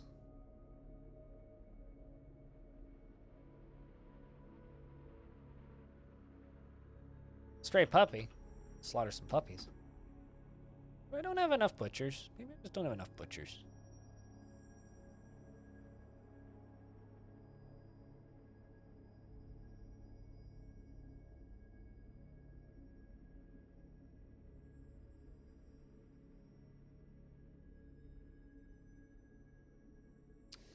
I will say it has some pretty environments, though.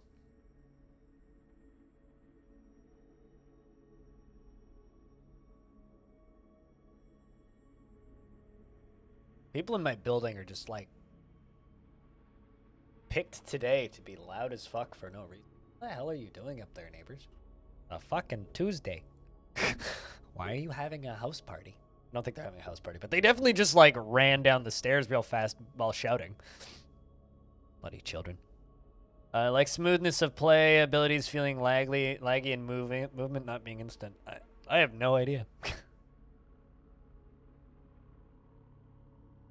Everything is slow, fair. Graphics were smooth to you. The movement was a bit clunky, but something I think you would get used to. But that's what happens when you have to use mouse for all movement. Yeah, like that's why I'm just I kind of agree with Renfield's statement of define clunky because it's just like If you're not used to that style of game, I think that like every mouse-driven action game would feel clunky. Just as an example, when I first started playing Dota years and years and years ago, I thought it was clunky as all hell, but I got used to it. Sweet. No demands or requirements from the mayor currently. All right, let's follow that clother in the strange mood. Make sure they're getting everything. That's the thing, you have hundreds of hours in Dota 2 and Diablo games? Yeah, I mean, like, I have thousands of hours in various MOBAs. All right, there we go. T-wood logs, octagon cut swords, and pigtail cloth. Make us some neat clothing. Especially neat if I can give it to one of my military dwarves.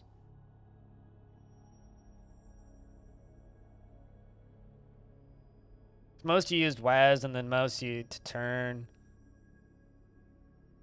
With this, you only use the mouse so that you found casting spells in the wrong direction because your character was facing the wrong way. Oh, really? That does sound kind of odd, if not used to. But it does also sound like something that one would get used to.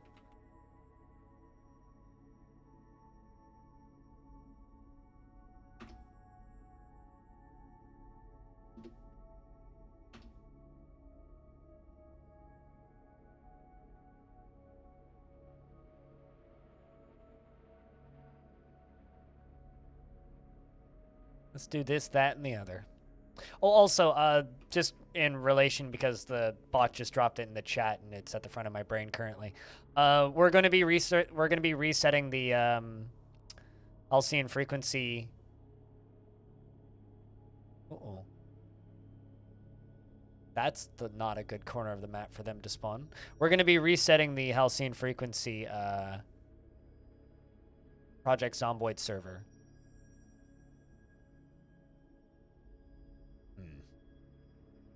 On Thursday. Vile Force of Darkness has arrived, and they've spawned on the wrong side of the map. So, I don't actually have a way for them to cross the map currently. So this is not a good invasion. This is a really bad invasion, actually. Right, well, shit. Everybody get inside. How bad of an invasion is this? That is the question.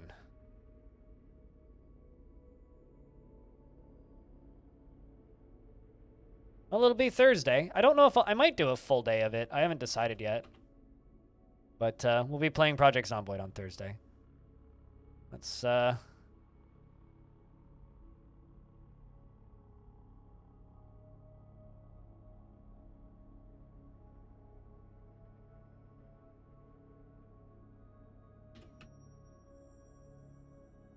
run the military back inside too. Why are you going the wrong way, Dwarf?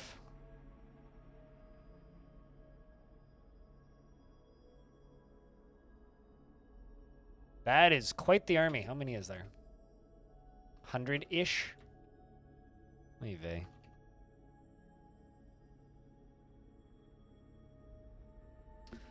Well, maybe if we get lucky, they'll try and cross.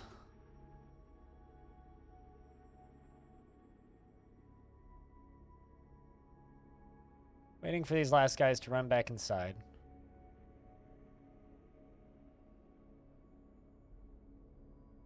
Right, you two need to hold those boulders.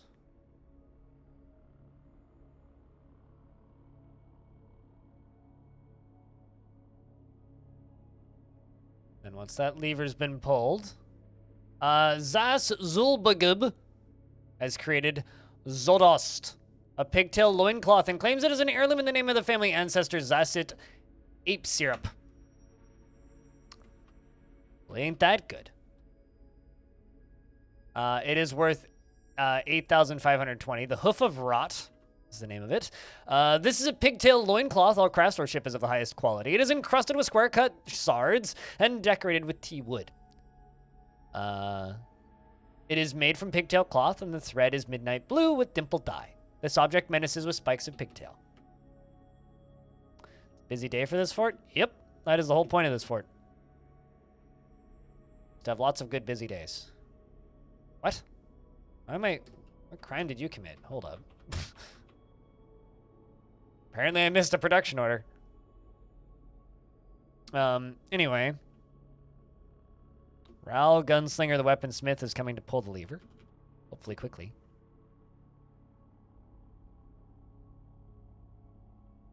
Oh, someone was found dead. Oh, the pig was found dead. Alright, so the doors are now sealed. Can disable burrow. Alright, well, jeez, that's inconvenient. I'm sure they're outward-facing spikes, not inward-facing spikes.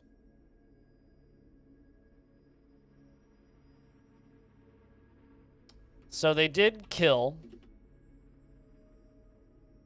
my piggy that was up here, which was somebody's pet.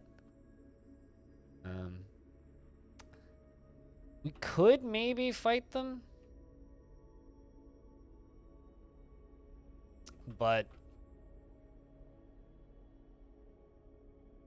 can't be certain.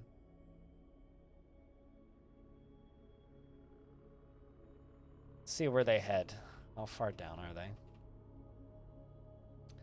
Man, they came damn close to getting to that front entrance. Curious to see if they try and cross the river. How many in the siege? It looks like about 140. I really don't want to fight them, though. I need them to be on the other side. Up until now, they've only spawned on the one side. But my plan for this is I was going to section this off and then build a bridge going around to the other side so that we can shoot at them while they're going across to the other side. And I was going to have the bridge kind of cross here, and then a wall that forces them all the way along here in case they did spawn on this side. But we didn't get that lucky. It looks like we're just locked inside for a little bit, so we'll wait this siege out. I think we'll use this as an opportunity for us to dig down to the magma sea and figure out what that looks like and maybe get magma forges set up. Today's been a day for announcements from CD Par. CD, I mean, what? Sure. Wait, what? Why bring it up? Do any of them actually matter? Because every single one of the announcements I've seen have been like, sorry, why do I care? Like, sorry, they lost me on Cyberpunk. Couldn't give two shits. I want to care about Baldur's Gate, but I kind of don't. And Risk of Rain 2 lost me around release. So, I don't know. I'm very mixed on all of those titles currently. I'll put it that way. We've discovered the Great Magma Sea and raw adamantine and more raw adamantine. Praise the miners double time. Anything else down here? There's some gems, it looks like. No, where's my stairs at? All right, so okay. Actually, that's convenient. Very convenient.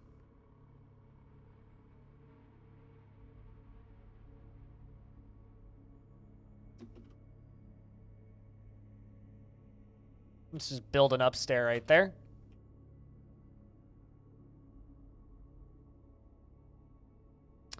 Upstair. I mean, I'm just to be clear. Risk of Rain 2 is a very, very, very, very, very, very, very, very well-made game. It's a very, very, very good game. The only reason they lost me was because the more they added to that game, the more they made that game inaccessible to people with any kind of vision problems. To a point where it's kind of painful to play at this point now. At least for me. Which just kind of makes me sad. But the grand scheme of things is fine. Okay, so there's a Aspire right there. Also a bunch of gems down here. Amethysts. Ooh. This map's actually like greatly lacking in gems to cut. But any announcements that you're particularly excited for, Bathros?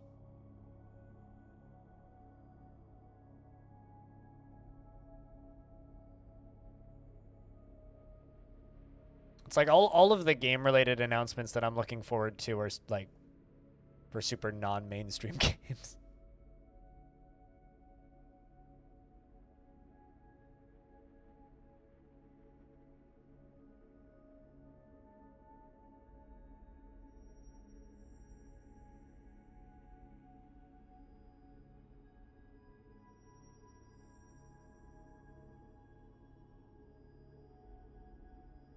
Also, stop for a second.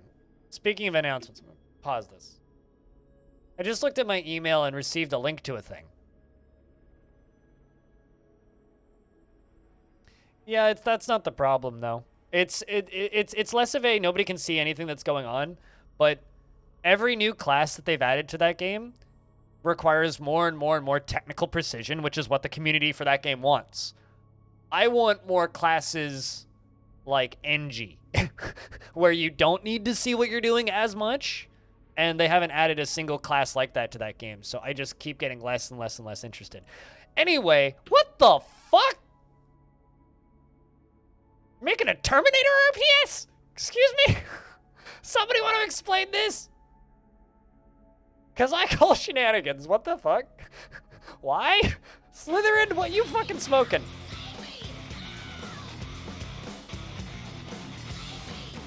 Tip 2716: if frogs short circuits, let frogs sit in uncooked rice for 153 minutes. Rhinestone, thank you very much for the tier 3 of support. Second resub of the day. Cheers, man.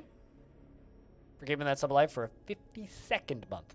Why are they making a Terminator RTS? Sorry,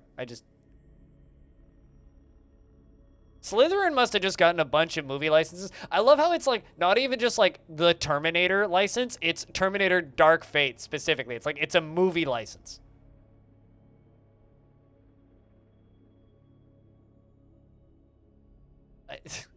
I mean, like, I'm aware that they're also like putting out that Starship Troopers game. But like they're also putting out that Stargate game. Because we're getting like a real-time tactics Stargate game for some reason. But like, okay. Anyway.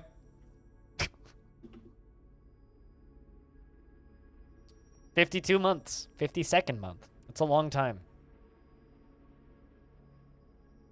Yeah, but a 40k 4x makes sense. Does it not? You know? Like, a strategy 40k game makes sense.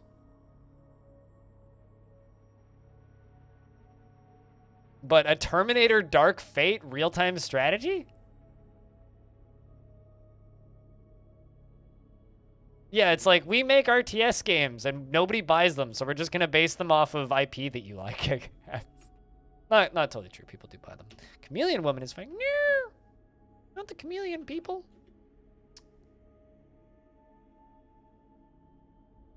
You're interested? I'm not gonna say that I'm not interested. Today I learned trolls can topple floor.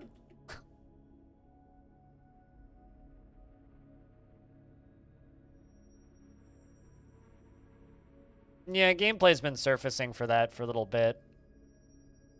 You're stupid. That's one I'll play once it's playable. That's one I'm actually like keen on.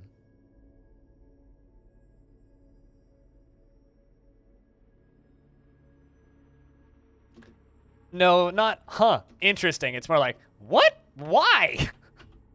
I don't think Slytherin has made me go, interesting in a very long time. But they have definitely made me go, what? A good number of times. Definitely much more on the what scale than a interesting scale. You know? Like if I could make a distinction between the two. One being like super positive and the other being like, why? With like the Marge Simpson chain smoking twang to my voice. Why?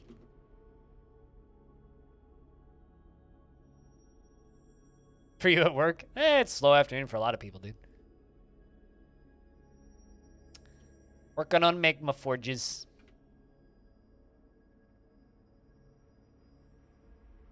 You want another RTS like Brood War? You mean like that level of skill cap?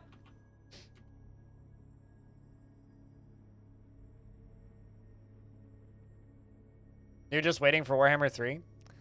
I wish I cared about Total War Warhammer. Oh, right. Yeah, you want clear glass again. I don't have the stuff to make clear glass, so like I literally can't do that. Backpack.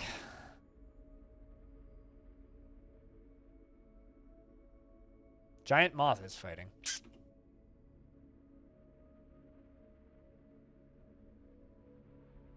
Ensure. Oh, I know where this is. 144 goblins. Have they tried to work their way over this side yet? So here's the thing.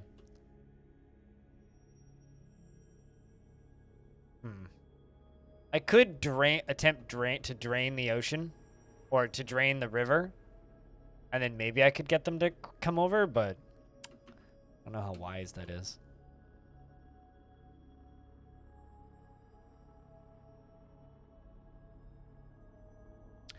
No, it's not wrong, but if you only build up downstairs, like you can't build you cannot designate an up downstairs right here. You need to construct it, but that would be like every time you make a door in your house, you also punch out the adjacent wall, because an up downstairs goes through. So if I construct an up downstairs right here, right, it then gives access to the layer below and the layer above to this layer, right?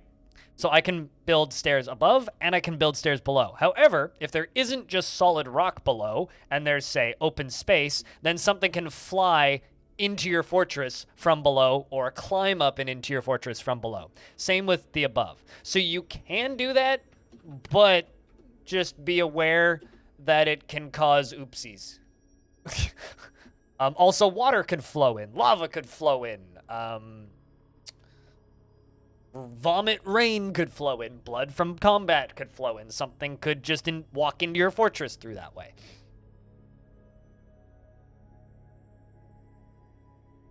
That particular dwarf, yeah.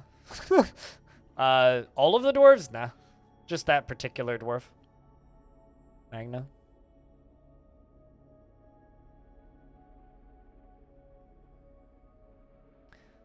It would be like in The Sims if in every stairwell you have, instead of like having like a roof over top of it, you refuse to build the roof tiles over top of your stairs, is what building an up-down stair would be like.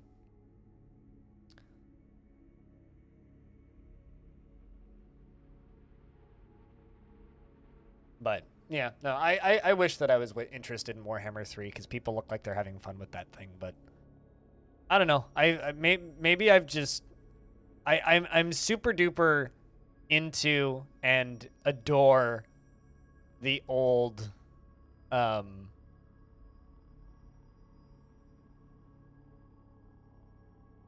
War games, but that one's just like, I don't know.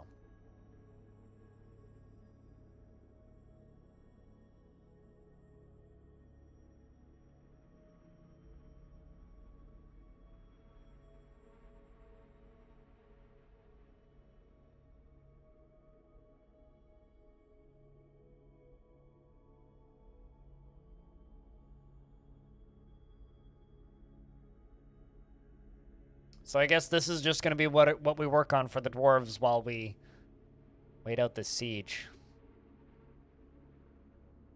While the dwarves get a break. It's okay, they did need a break, though. Lots of dwarves reading books. Lots of stories being told. Lots of prayers being prayed.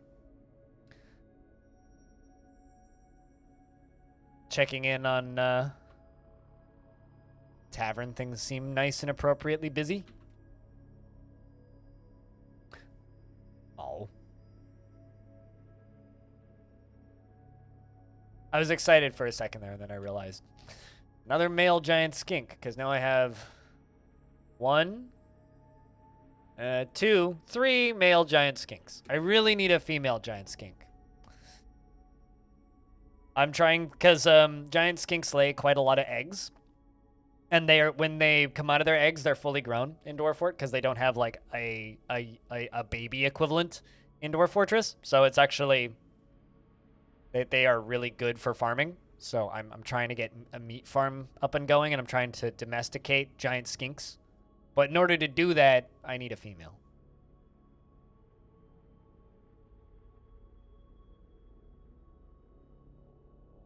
I'm pretty sure we'll have a much better idea of when it will be released. Not this Thursday, but the Thursday after. And if not the Thursday after, then the Thursday after that, because they're releasing a roadmap. The Etten Artudor Bubbed has come. A giant humanoid monster with 2 heads. Well, hello you.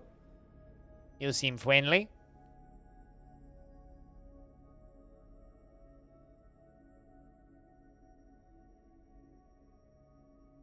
In Dwarf Fortress, well, if the 2 parents are trained, right, and then they have babies, the babies are born trained, and then if they maintain trained when they have babies, those are domesticated.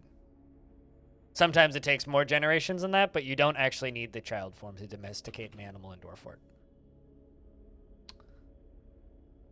You just need them to be born in your fortress while tame.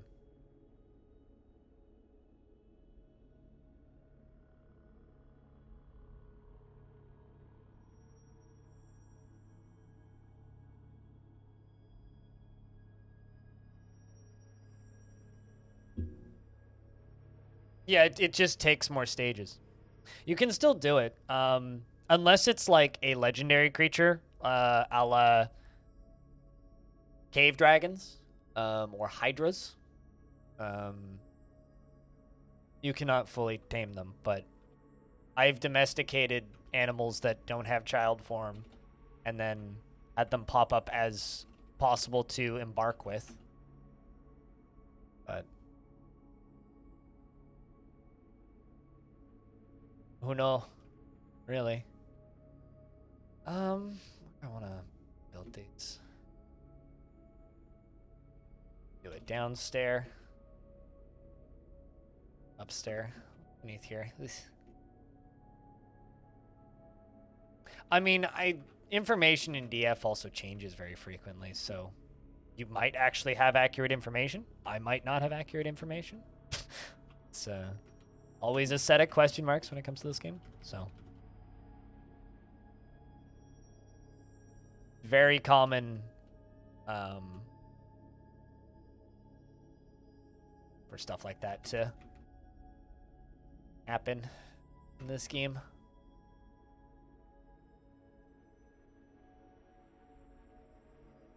Cool. That's actually a very easy way for me to get stuff in here. This is working out pretty conveniently.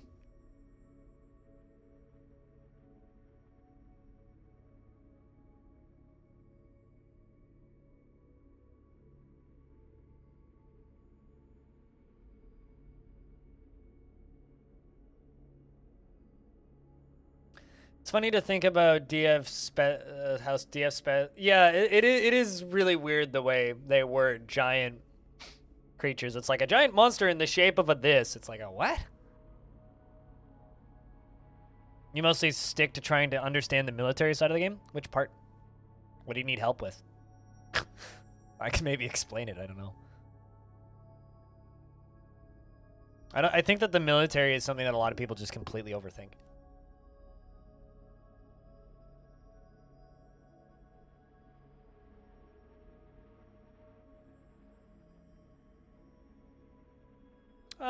Three wide is plenty. Not looking for help? Gotcha. Yeah, I don't know. I mean, I think a lot of people just overthink the military stuff in this game. What's up, whereas...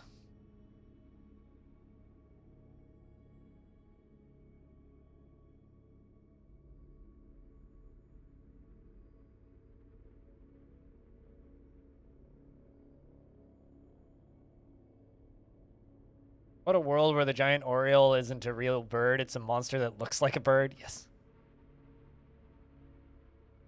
Dwarf Fortress.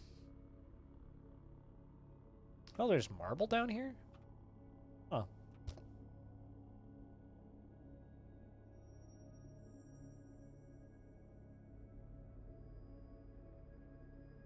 Yeah, well, I mean, nothing is really worth doing in Dwarf Fortress, right? At the end of the day, it's like everything that you do is in this game is something that you're doing because it either adds to your enjoyment of the game or it's an interesting mechanic, right?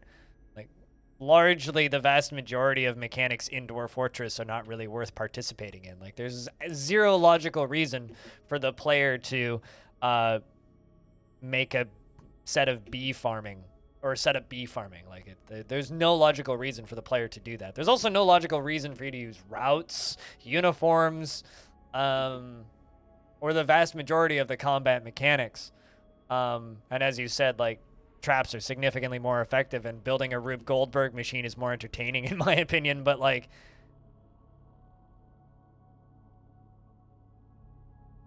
for RP reasons, it's always entertaining.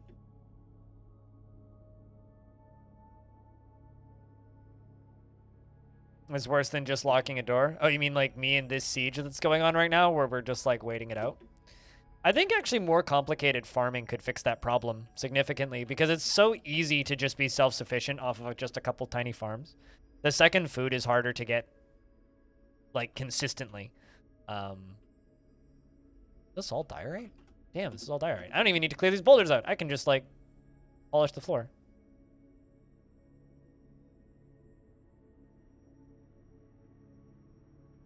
Have I ever built a blood pump? No. No, I hasn't.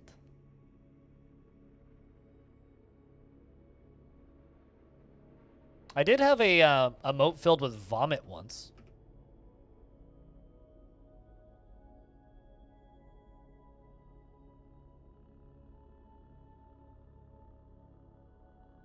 But that's kind of unrelated, I think. Are they, coming to get that? Just wait for them to collect them gems. And smooth all this. Magma curbs. Look at them. Look at those cute little magma crabs. Where do they go? It's fire snakes? What that? Fire snakes! Look at those cute little buggers. Red snakes made of foya.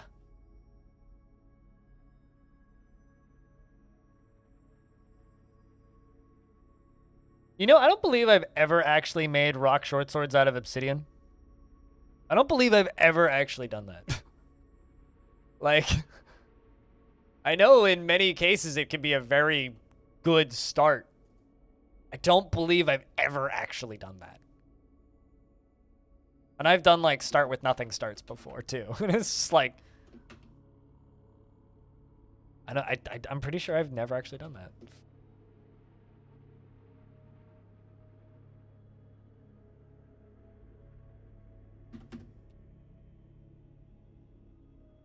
This is just for my own entertainment's sake. No practical purpose here.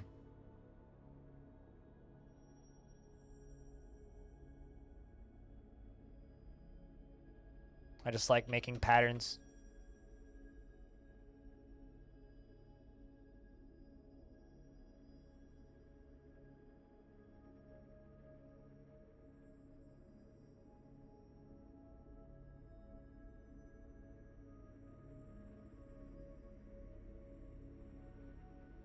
Because I can't make a magma forge without doing something fun.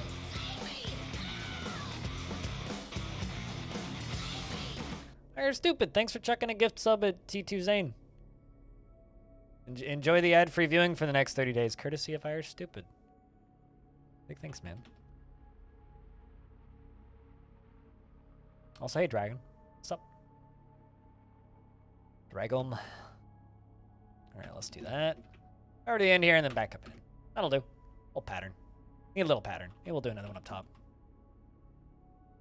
Let's take a lovely fruit, the tomato. Remove everything that's good from it, the seeds, the vitamins, the nutrients, everything that's good about it, and just jam it full of shit garbage shit sugar, and put it in a shit bottle that sounds like shit when you put it on your shit. It's shit! Stop eating ketchup!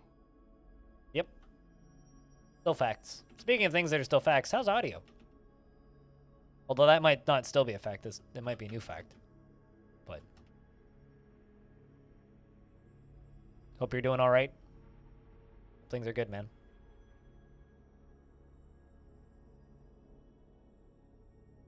Oh, I was talking to Audio Coaster, the person who just put that command in the chat. Sitting around at the airport? Isn't that what you do most days? Can't complain. Fair? Yeah. All good, Julio.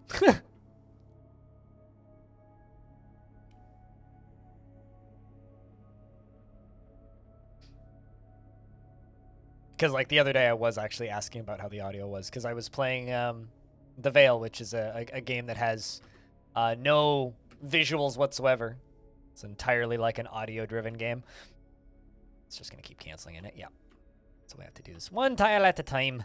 That's fine. Found to be so bad.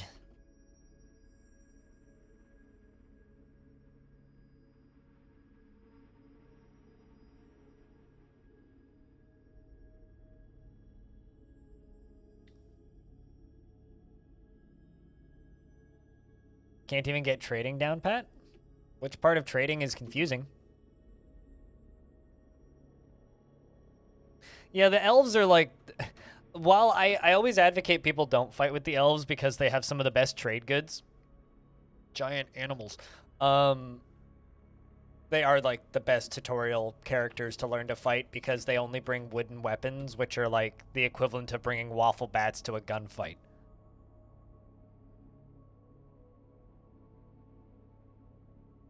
They just kind of screw themselves over from the get-go. Gonna go warm up your lunch? Do what you gotta do, man. We'll be here.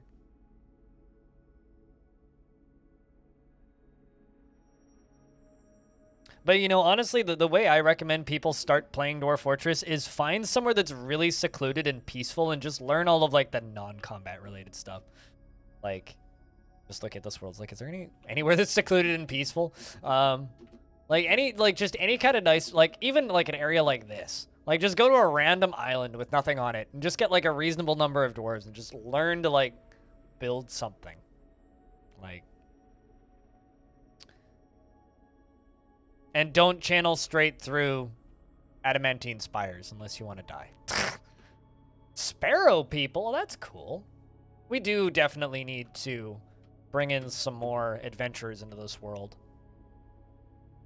Especially after this siege is done. Oh yeah, also there's still an Etten running around on the other side. I need to remember that for when we open the doors back up. Assuming they're not untamed wild, small islands are very safe.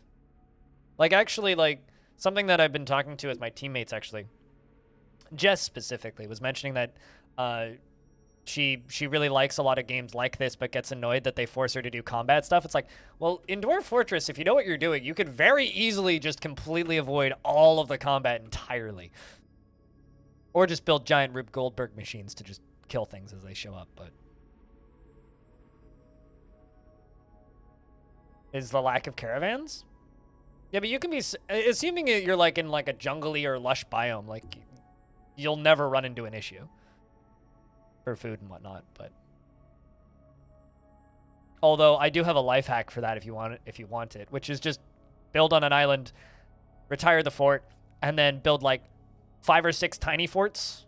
Like, don't even start. Just, like, 7 dwarves, retire. 7 dwarves, retire. 7 dwarves, retire. And then go back to the main fort. And then you'll get migrants. It's kind of cheaty, but...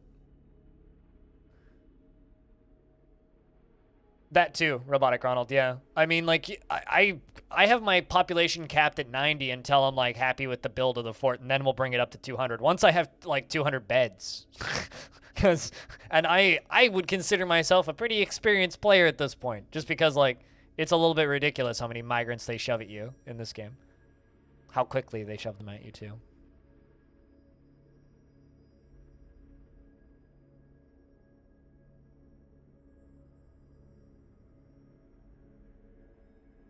Trading caravans do not go to islands. They do not.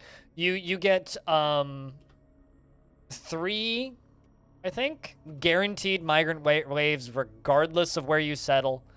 And depending on the fort, I have gotten traders on desert islands, but it's not, or like unpopulated islands, but it's not guaranteed.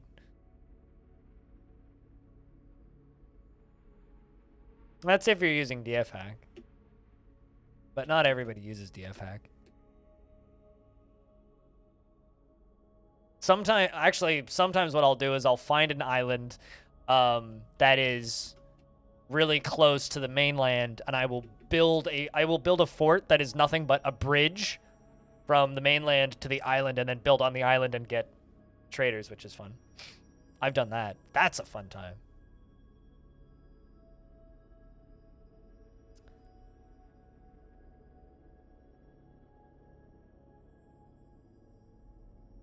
All right, let's, whoopsies, that's not the button I wanted. That's the button I wanted.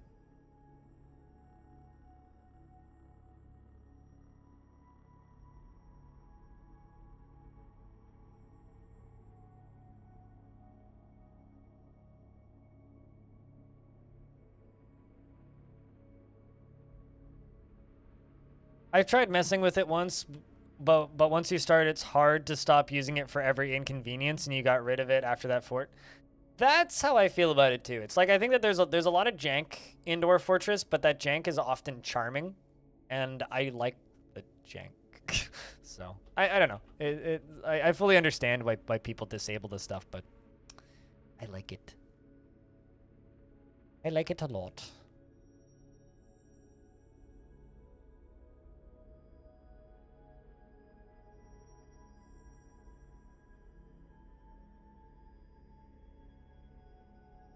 I mean, there's no logical reason to use Lazy Noob Pack if you know what you're doing in the game, but...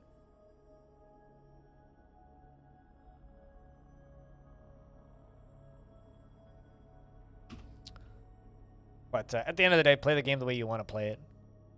I think that stuff just adds more annoyances than benefits.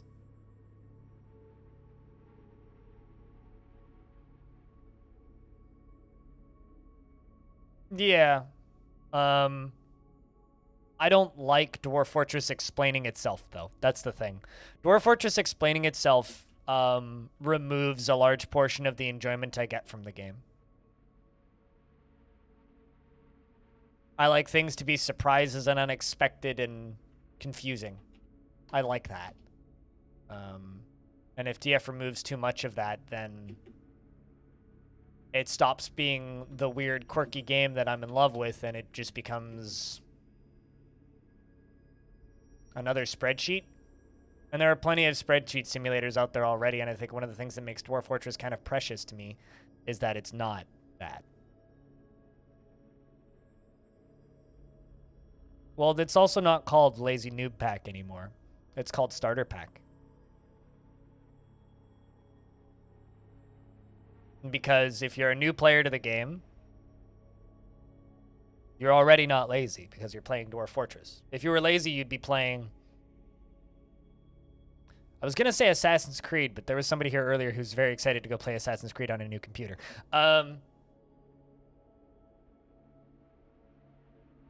I don't know, a game that takes less brain than Dwarf Fortress. Clearly you haven't updated it. All of the new versions are called Starter Pack. It's no longer called Lazy Noob Pack.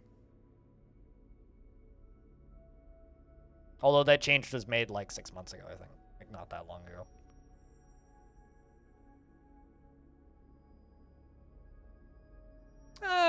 RimWorld requires quite a lot of brain to play. RimWorld is a very hard game. It's just a different kind of hard game. It's like saying Grandmaster Sudoku is a hard game, but so is Super Meat Boy. They're just completely different kinds of difficulty. The difficulty in Dwarf Fortress is completely different than the difficulty in RimWorld.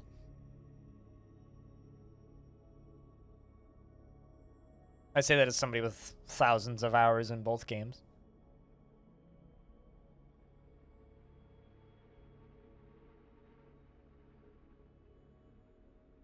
It's more like chess and Go. I've never played Go, so I'll just smile and nod. Different games. You identify as lazy? I don't like being called lazy.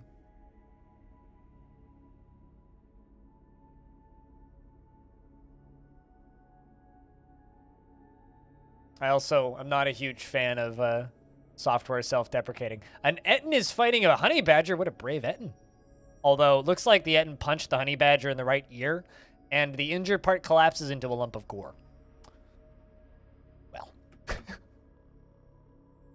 Well then.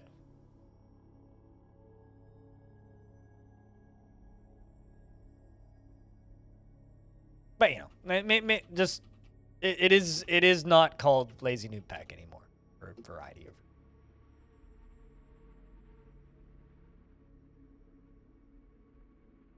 Or one of the stressed, there was a game where one of the stressed non-immigrant adventurers punched a llama, which created a justice complaint against the llama?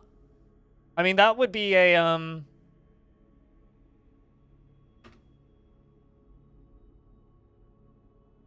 disorderly conduct. That's the wording I was looking for. That would be a disorderly conduct order, right? If you punched a llama, that's disorderly in that format of conduct.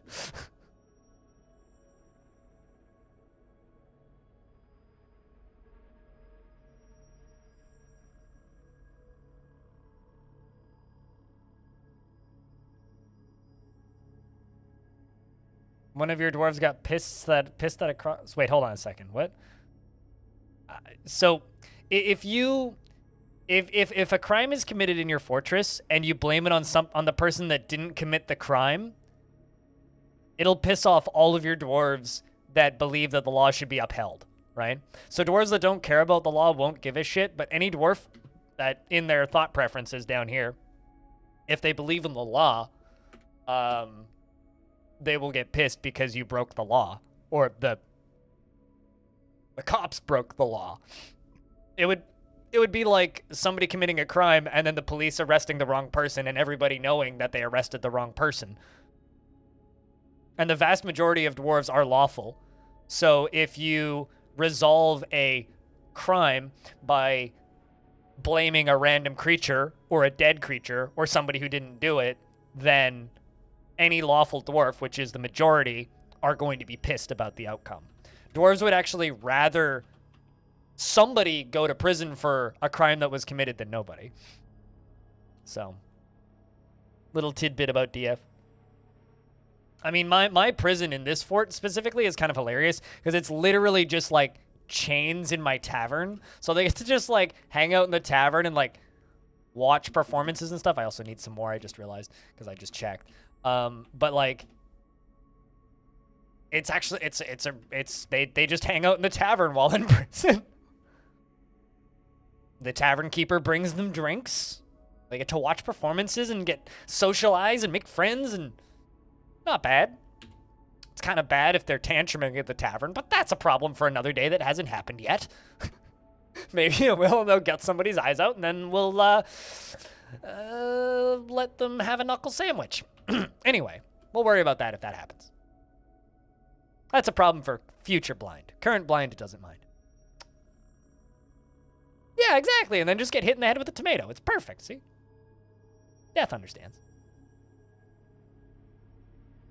Could you imagine? It's just like, you go to prison, now get tied up in this Irish bar and drink nothing but Guinness for the next 30 days. It's called rehabilitation. I can get behind. TLDR, Go is similar to chess. Both have open information games. The test is strategic thinking, the pattern recognition, and both games are two-player. So Go and chess are both competitive strategy games. Just both DF and RimWorld are colony builders where you manage health and the equipment of other traits and unit control. Yeah, that's fair. I mean, I used to be really well known for Dwarf Fortress streaming. Believe it or not, there was a point in my streaming career where I had like 200-300 people watching me play RimWorld. And I like RimWorld a lot, but comparing it to Dwarf Fortress in any sense is plain silly because the games are just so vehemently different. Let's just channel this out.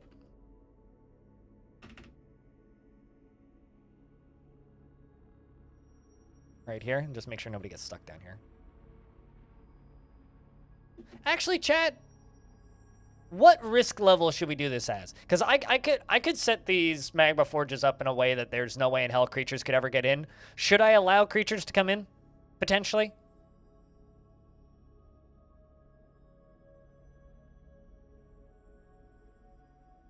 I mean, that's more of possible fun, having random magma crabs showing up in the fort that we then get to punch in the head. Some dwarves might get torched. Generally, lava creatures aren't that scary, though, unless firemen show up. Not to be confused with humans employed as firemen.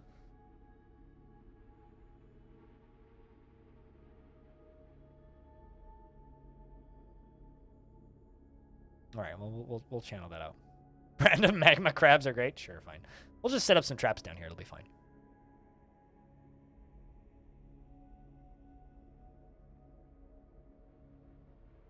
I was going up, not down.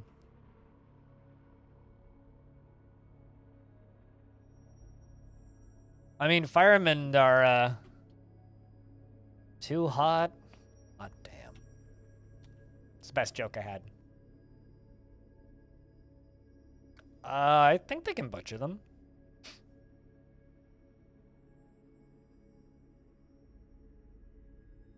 In regards to the magma crabs.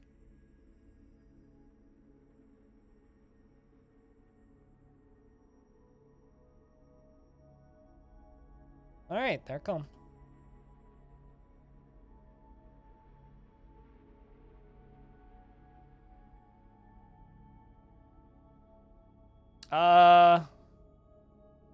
I mean, we'll go with cage traps. I mean, even better if we can, like, have some magma crab legs for dinner.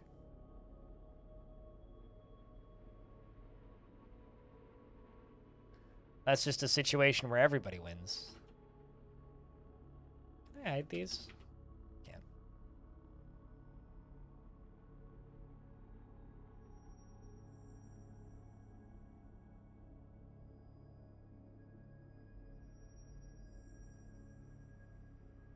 All right. Well, this upper layer is currently sealed off. Mayor wants spears. Silver spear? Actually, do I have anything better for spears? Silver spears ain't great. We can do 3 iron spears.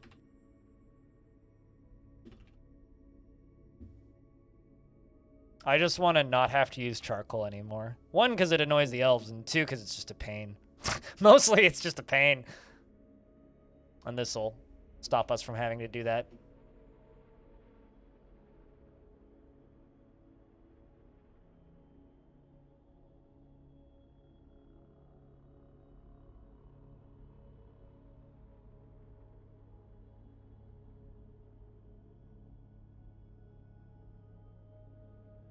So now they're smoothing this out.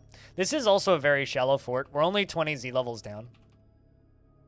Because of the fact that there's like an extra lot of Z levels. It's like 150 total, but the majority of them are above ground because of how deep this fucking trench is. So it's like there's only 31 Z levels underground in this fort.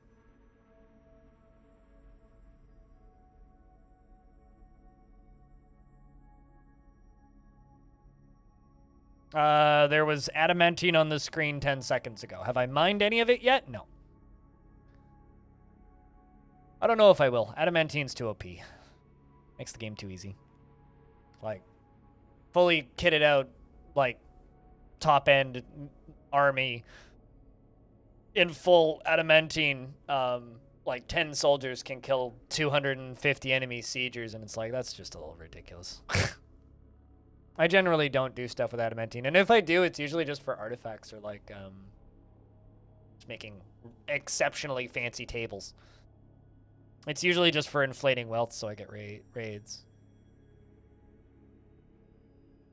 Oh, man. I had an opportunity to get rid of that goblin.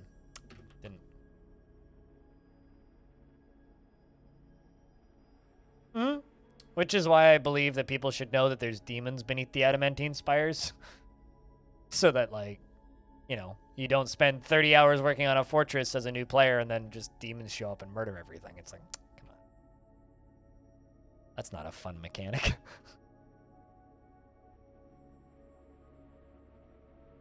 Our fortress is all about telling the coolest story you have the ability to tell. And adding that kind of stuff in just disappoints people usually.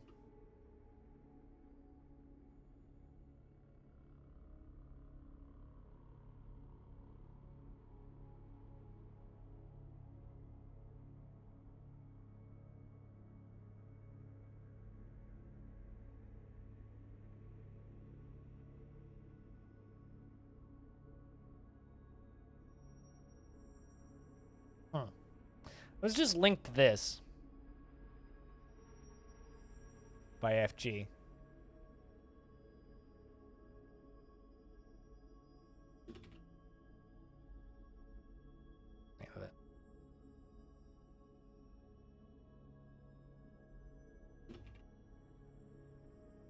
You know, it's funny because FG linked this at me and said, it's a match 3, but this looks like a blind IRL game. It does look like a me game. This does look like a me game. It's a match 3 run-based thingy. I could see a world where I like this if it's a good game. I like match 3 games. That's the problem. Maybe.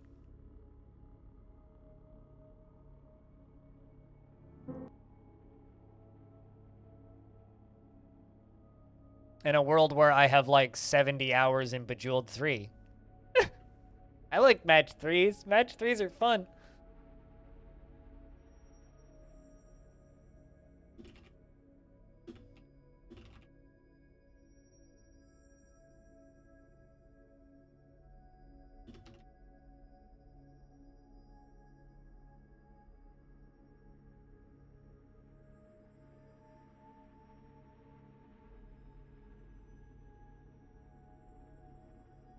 The few times I said fuck it and streamed Bejeweled.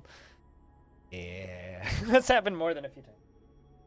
I did stream Bejeweled on the front page of Twitch 2020? 2019? Can't remember, one of those 2 years.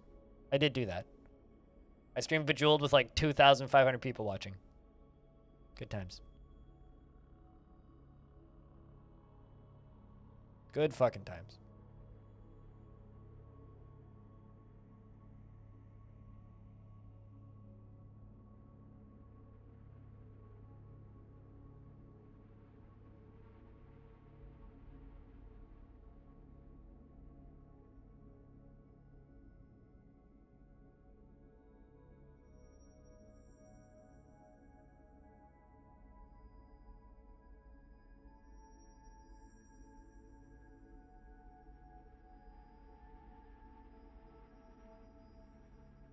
All right, so autumn has arrived on the calendar.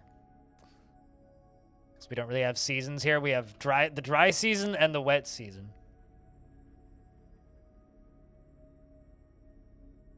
Make the entirely useless candy clothes. Yeah, that or give dwarves the most expensive stitches you'll ever give them. It's like when they put all of the adamantine strands just like into the hospital, and then it's just like, man, you have like 40,000 Zethal worth of stitches. Or dwarf bucks, or whatever you want to call them. It's just plain funny to me. It's almost as expensive as U.S. healthcare. All right. Cool. We now have enough chains for the prison.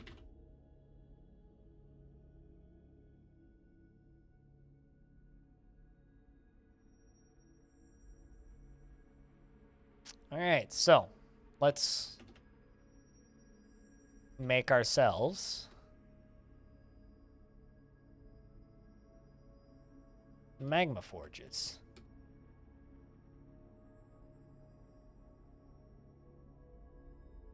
Those will be smelters over there. And those will be our forges.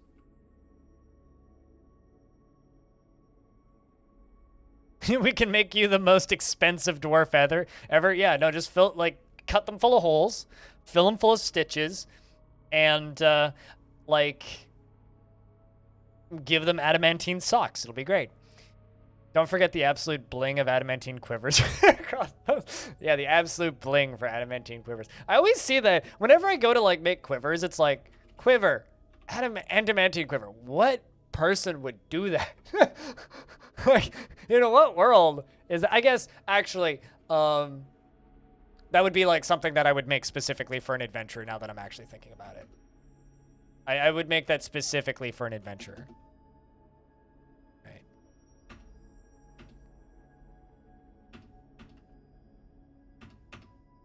Three of those. And, magma smelter.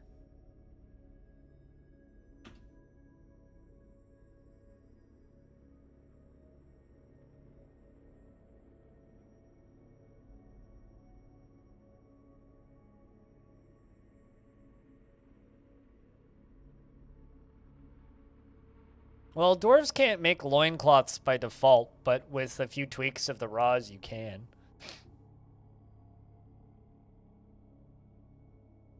I've had a couple of those. Dragomans. Good day, Beermanier. What's up? Talk about celebrate with adamantine no one is getting in your pants. Unless you really want them to.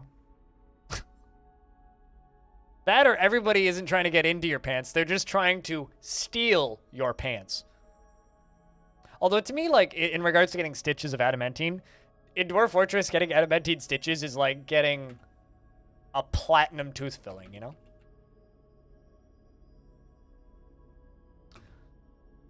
You know what? Let's just make silver spears.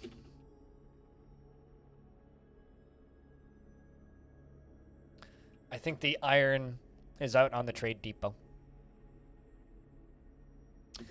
Bar block stockpile.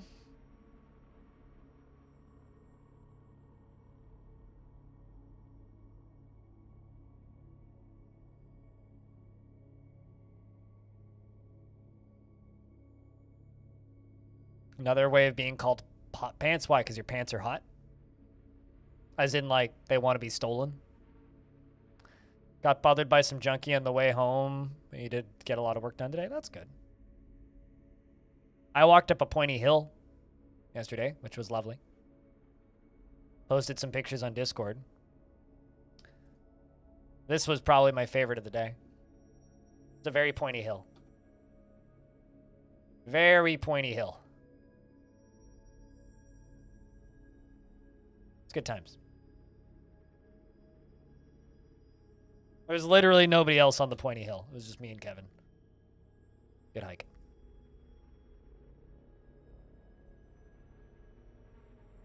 That's called being a stripper. Death. Pretty lucrative industry in some circles.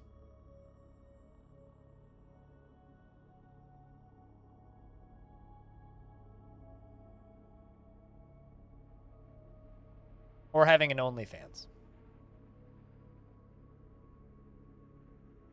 But I hope that your day's better aside from that.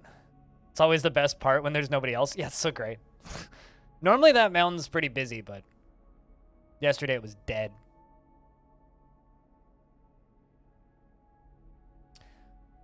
When walking up there, how much did you find yourself thinking about Dwarf Fortress? Not at all.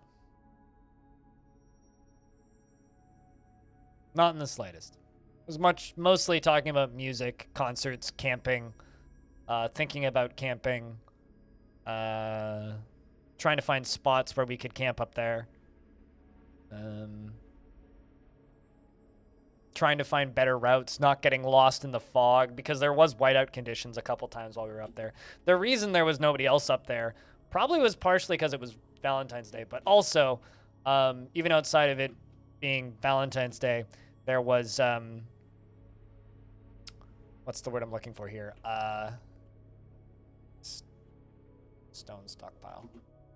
Or, even outside of that, it was like borderline whiteout conditions when the clouds were there. Like that, those few photos we got were the few photos before the clouds came back. But while the clouds were there, like you couldn't see shit. So we were worried mostly about directions. I mean, to give you an idea, on the way down, where's that photo?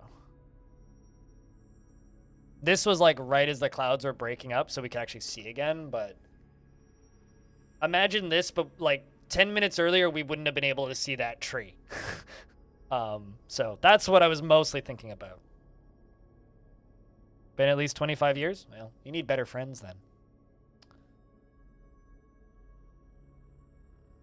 Why? Yeah, oh shit, the siege left. Okay, well, makes sense that the wagons bypassed it. We can open the fort back up. Actually, hold up. Well, Etten versus wagon? That's not good.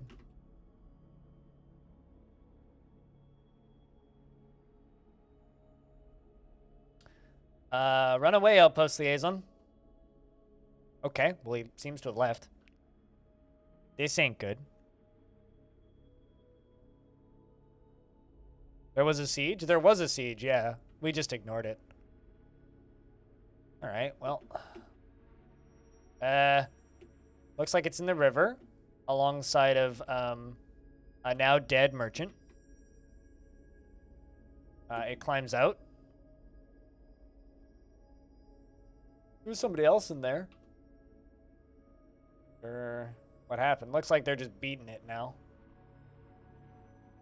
A horse fell in there. Rip that horse. Yeah, they just beat it to death. Are they able to get the horse out? Horsey, come on. Quit horsing around. Clearly you're swimming. Okay, it's fine. Horse climbed out.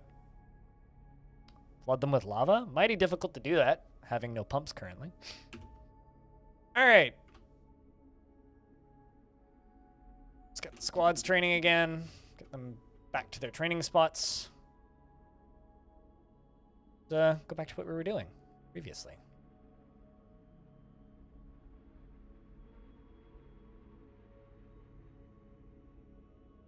There's a joke everywhere if you try hard enough.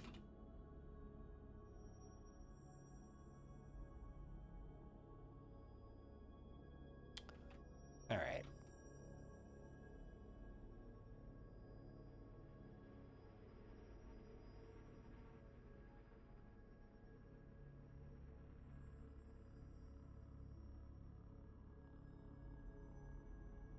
Sell them our used clothing. And some prepared meals because I'm just being lazy today. Etten? I mean, Ettins are kind of a non-concern. I'm actually kind of sad they killed it. I was hoping it would get caught in a cage trap so that we could do something fun with it, but can't win everything. Also get rid of this stockpile. Shoot, demolish, shoot, demolish, shoot, demolish, shoot, and demolish you.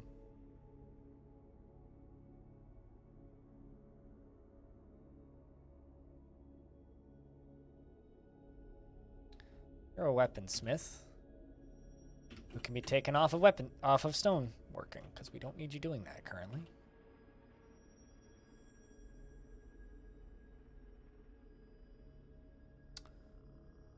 You know, I don't like this mayor. Let's give it back to the mayor that I do like having. Even though he gets voted out every year. I'm gonna keep giving it to you.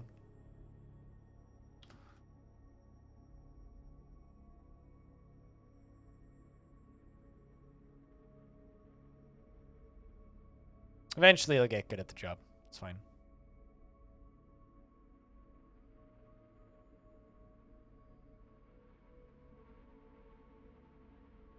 I don't, Zane.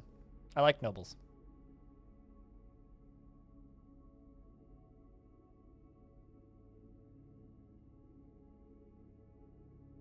Because dwarves don't believe in mandated murder. Millstone, yeah, we can do that.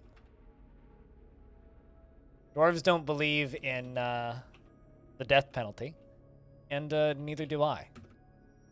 So if a noble is particularly annoying, they get removed from their position. Or expelled. But like that particular one that keeps getting elected and demanding clear glass windows, and just put somebody else in charge.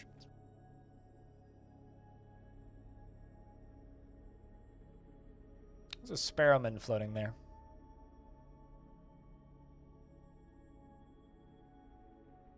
Unless the king orders it, of course. Well, that's out of my control.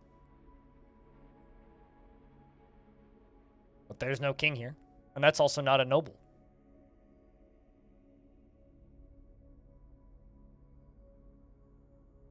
Yar? Yar back at you, Anonymous. What's up?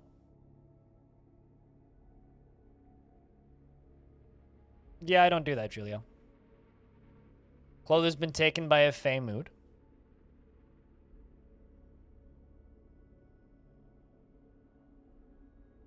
Sounds lovely. What's the 3 p.m. breakfast?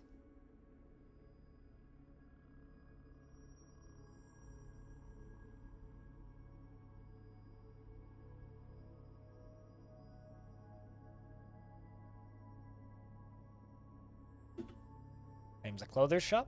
Lots of fun clothing artifacts in this fort. My brain put egg and potato together into eggplant for some reason. Egg, potato, carrot, cilantro, cinnamon, and lime. Lovely. Sounds tasty.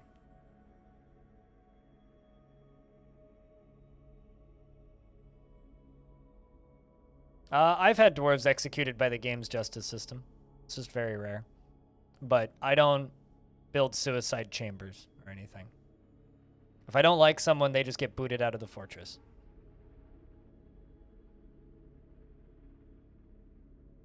I don't follow with a lot of the community meta. A lot of that stuff is kind of silly. To put it mildly.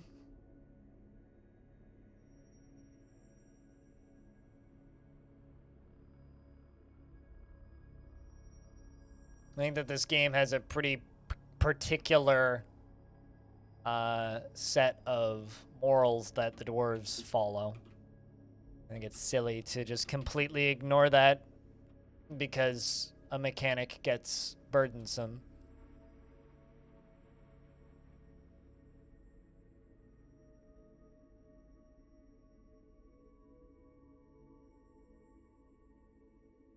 That's not a mechanic in the game that you can do, Death.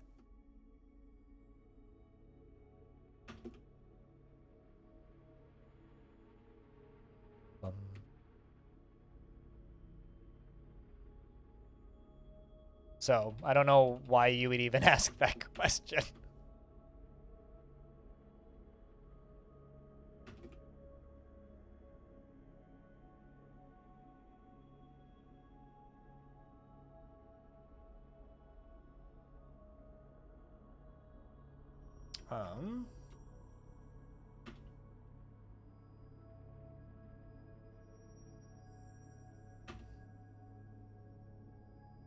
Beardless dwarves usually grew up in human society, either from kidnapping or immigration, which is fine. If a dwarf wants to shave their beard, they're allowed to do that. Means they came from a different culture. Nothing inherently wrong with that, but it is rare. Well, there are no barbers in Dwarfort, Death, so not a thing that you can do.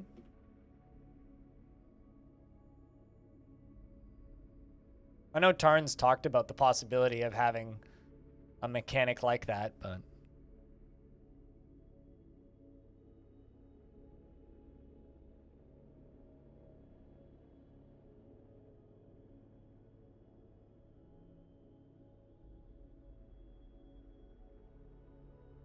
I mean, none of the female dwarves in my fort have beards, so I mean, here's an example. Her hair is clean shaven. She has no hair on her head. She's bald. Her ears have nearly fused lobes, and and she has a deeply recessed chin, and her hair is gray with flecks of black, and her skin is dark peach, and her eyes are heliotrope. No beard. Oh, I know, but I don't want that. I don't like that tradition.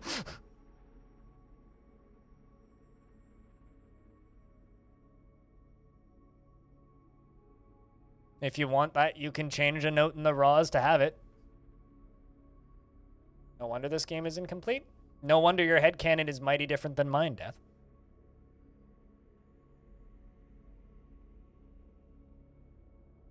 It's almost like it's a single-player game where different players have different things that they like to do and things that they want to play out. Why does that donkey have a fever? What in the fuck?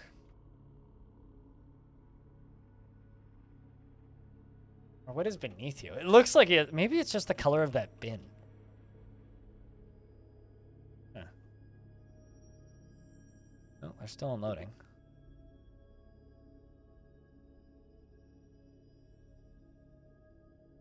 If the player would like. Same.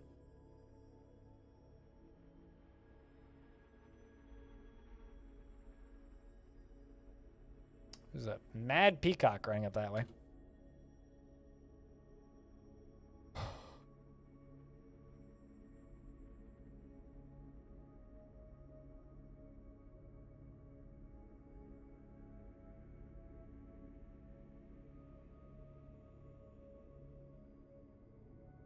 Lots of ore being moved down. I thought I enabled wheelbarrows on that, but I guess I didn't. There's my trader. Come on! Quit unloading, you slowpokes.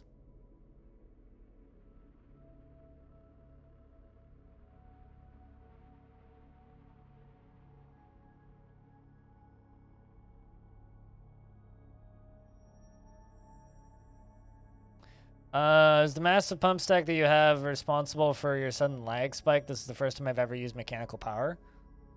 It's possible. Lots of things can cause sudden lag spikes. What are you pumping?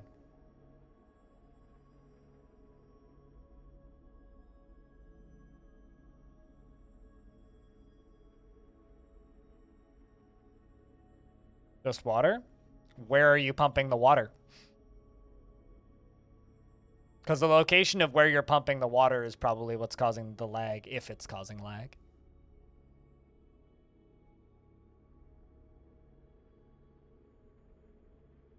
All right, well, it's a conversation that I'm tired of having circa 2.5 to 3 years ago. Death. You can follow whatever headcanon you want, but keep your headcanon out of mine. I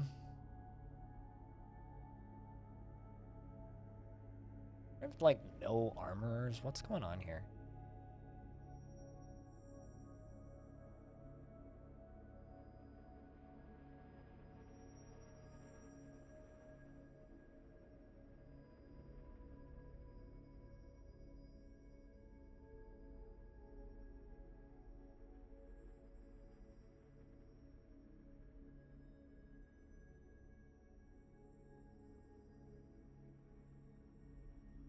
It's one of those topics that I like to shut down real quickly because it's one of those things that people get overly passionate about for question marky reasons, and then other people get overly passionate about and start pointing fingers in the, oh, you don't like this because so you must be anti-trans. And so I try and shut it down quickly because, first off, I'm not. But second, completely unrelated topics. But third, chat has done that in the past, and chat has done that enough times, and I've had to remove enough people from the chat over that subject that it's one of those things where it's just like, whenever this comes up, I either A, ignore it, or B, just try and shut it down, because it's like, I don't want to have this argument for an umpteenth time. Because it usually either goes one of two directions. It's usually direction A, your dwarves don't have beards, you're playing the game wrong, play the game correctly, which is not the kind of discussion I find enjoyable in my chat, or people start accusing me of being anti-trans for that reason. So it's like the biggest fucking eye roll you can get from me, more or less, whenever this subject comes up. Which is just like, come on, like, let me play my video game. I've never really read Terry Pratchett, which is the main draw for Bearded Dwarves. So I don't even have any headcanon for that sort of stuff.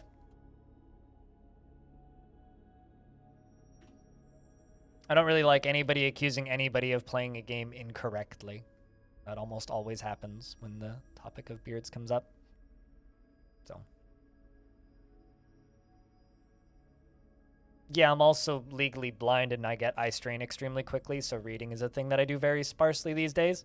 And then the next thing that you'll say is, oh, well, you could listen to audiobooks. And yes, I could, but the vast majority of my listening time that I would be listening to audiobooks goes towards podcasts. And that's the format of entertainment that I like to enjoy. And if I'm reading, it's textbooks or things that are educational or nonfiction. I realize he's probably a fantastic author, words, but not something I have any interest in reading. The dwarf clother named Logam has created Catrithuriel, a pigtail right glove, and claims it as an heirloom in the name of the family ancestor, Cybrek Webdoiled. Completely blind in one eye. My right eye doesn't work at all, and my left has severe tunnel vision and floating blind spots. Well, FG knows a thing or two about that, one of my teammates, Anonymous. Claims it as an heirloom in the name of the family ancestor Cybrek Webdoiled. A right glove, not a left glove, just the right glove. At least they didn't make the wrong glove. It's worth 22,440 Zethal. This is a pigtail right glove. All craft store ship is of the highest quality. It is encrusted with octagon-cut morions and oval sard cabochons, and decorated with pigtail and encircled with bands of beak dog bone and square-cut sards.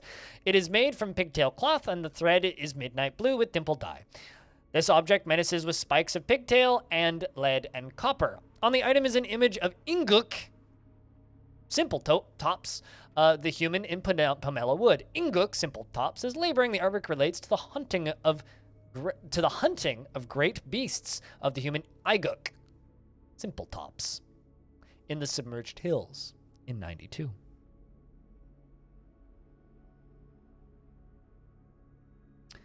Are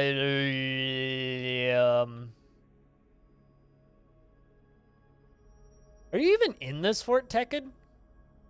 I know that there's multiple dwarves named Tekid in here, which is not, or unless you're asking about the one named Paranoid Metroid. That one is in Long Death, and this is not Long Death. How far back is an ancestor? Sometimes it's like 15 generations ago, and sometimes it's like, me mom. I don't know about that particular ancestor.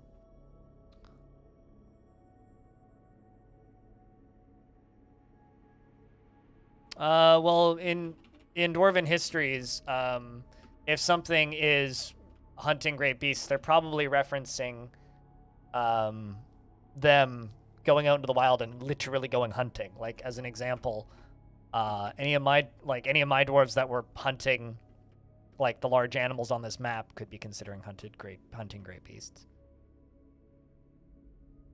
It's impossible to say for certain without actually looking it up in Legends, Dragonman, but that's usually what it is.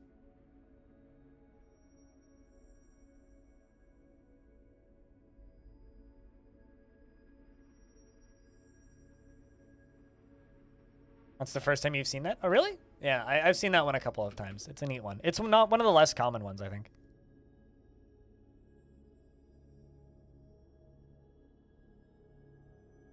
Your master plan has come to fruition. This is true.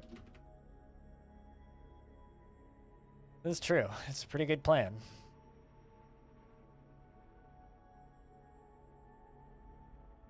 Annoyed at the fact that this dwarf hasn't, you know,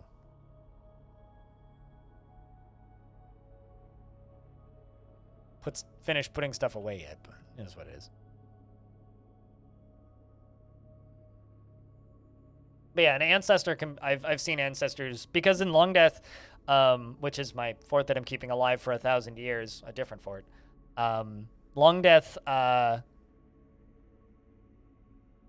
see ancestors be anything from like immediate parents to somebody from literally 300 years ago in game. So I do see that sort of stuff popping up, which is neat. Legendary. What? Legendary musician? Hair is gray with a touch of black. 128 years old. Yeah, that checks out. Interesting. Oh. You know what? You're going to be a tavern performer. Go be a performer in my tavern, dwarf. Although this location actually needs to be retired. The Watchful Chasms is the tavern that I need you to be. Yeah. Performer in the Abyssal Fall. Watchful Chasms. There you go. Go be a bard, Saigon.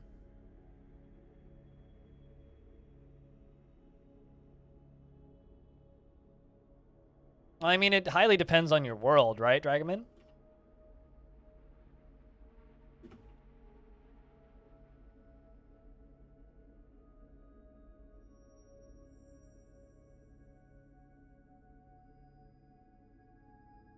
Yeah, also the older the history, the weirder the things you'll get popping up on stuff like that.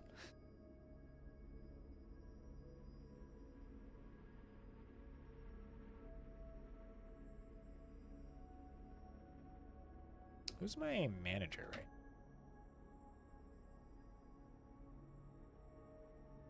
What the hell are you up to?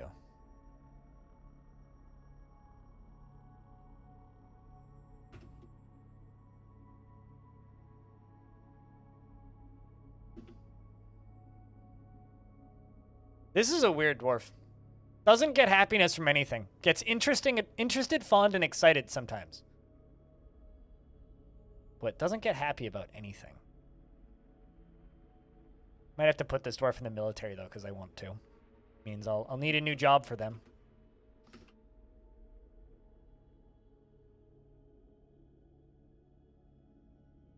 I did not trade yet, did I? Try that again.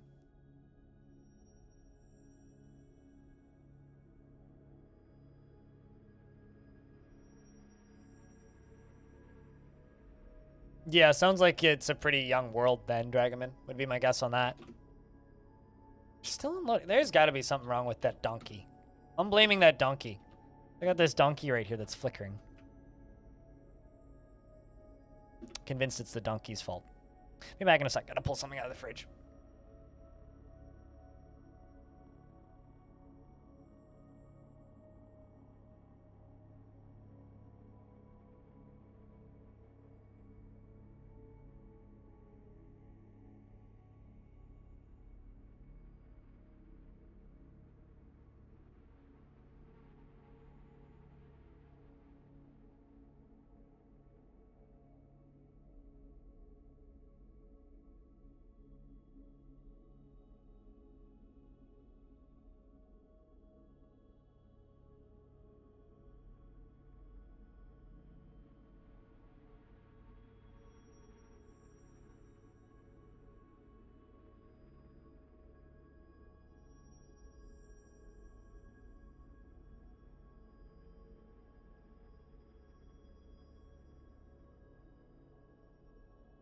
Yeah, you should tell that donkey to be less of an ass. You definitely should.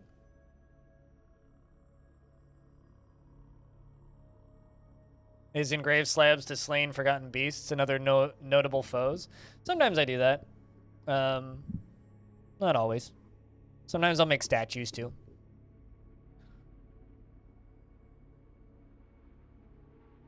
I don't really have any like fortress to fortress traditions because like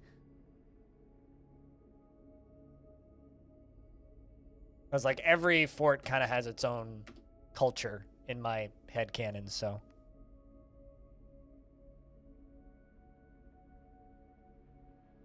So if they're all kind of treated the same, that gets weird. Don't actually know where that dingo is, because apparently we have a stray dingo and a stray eagle. And them both, like, designated for slaughter, and I have no fucking idea where they are.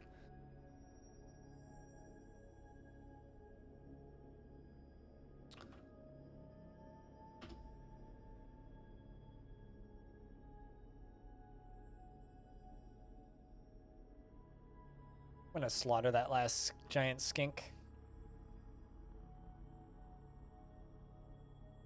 Yeah.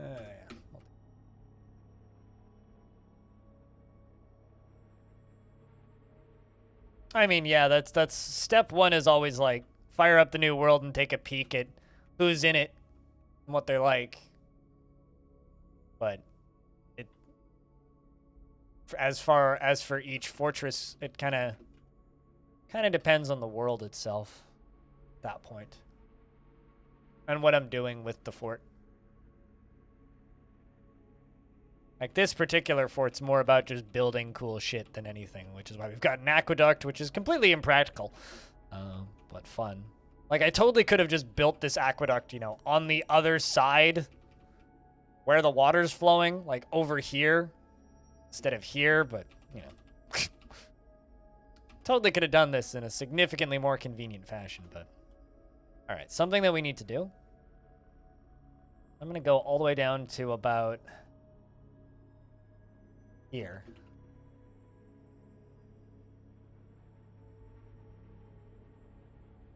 And I'm going to build a very precarious little bridge. Hey.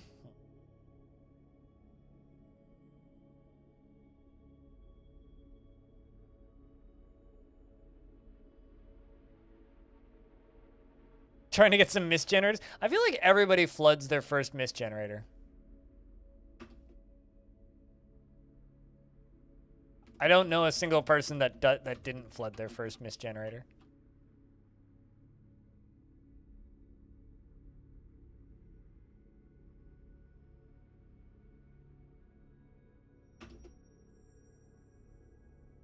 That's in case the siege spawns on the wrong side. We can get them over to the right side afterwards.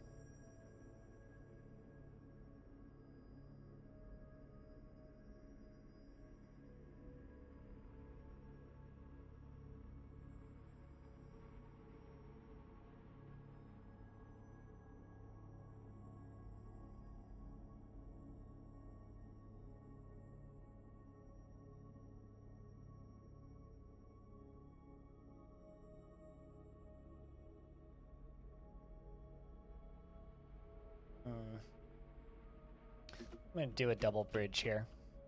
This is all behind my camera, so you can't see it. What's that?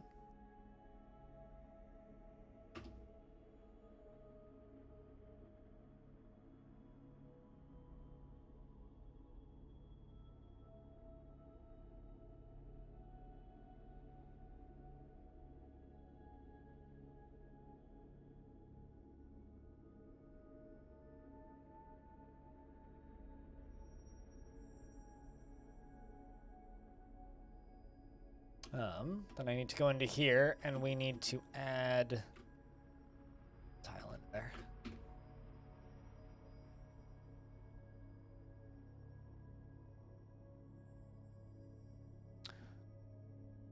Yeah, once you understand, it's just a matter of understanding the physics, though, and about like knowing how much drainage you need. It's just an experience thing. But yeah, it is tricky the first time.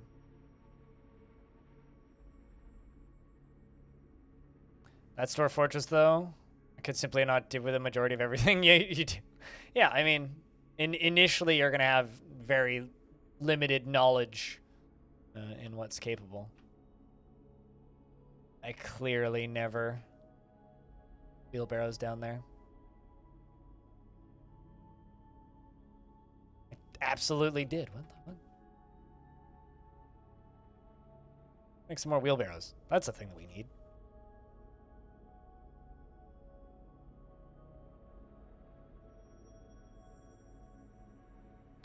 So many spooky, weird flying fish.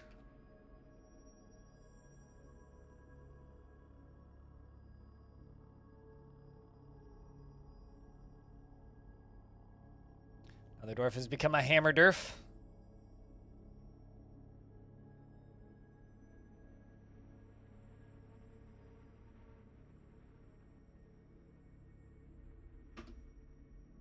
Let's build downstairs up there.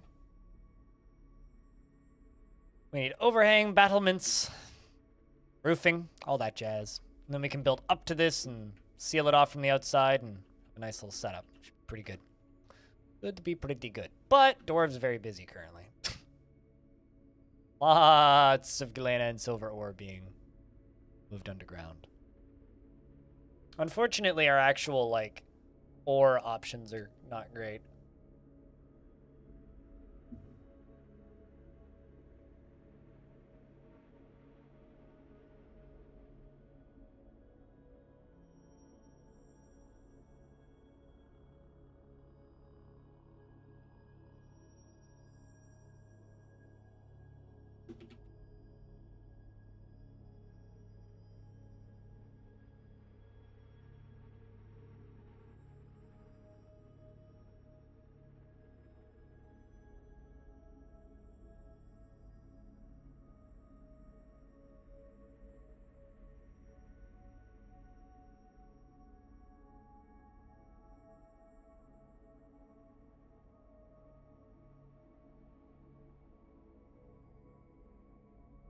One challenge you want to get back to is feeding a fortress primarily via fishing and sea hunting.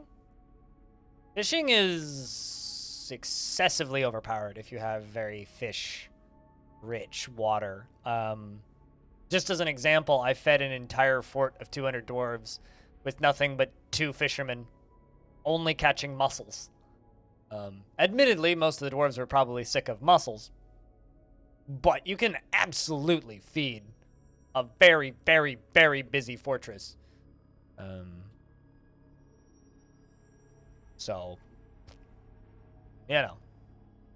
One, like, little weird question I've always had about dwarves is, how the fuck do they fish? There are no fishing rods in the game. They're literally just, like, a stand next to the water and wait patiently. Grab fish. Don't fisher dwarves get really stressed? Only if they're cave adapted. And only if they're getting rained on 24/7. That'll stress them out, but otherwise, no, they're fine. You don't have to let them outside. The only time being outside is a problem is if they spend too much time inside first. And it's always raining. Settle in drier biomes. Settle in places where it doesn't rain all the time. Or make them fish in a specific zone and give them an umbrella. Build like a little covering. Or you can let them cave fish, or you can build an inside river. You don't need to let them fish outside, but they absolutely can fish outside, and they will be fine.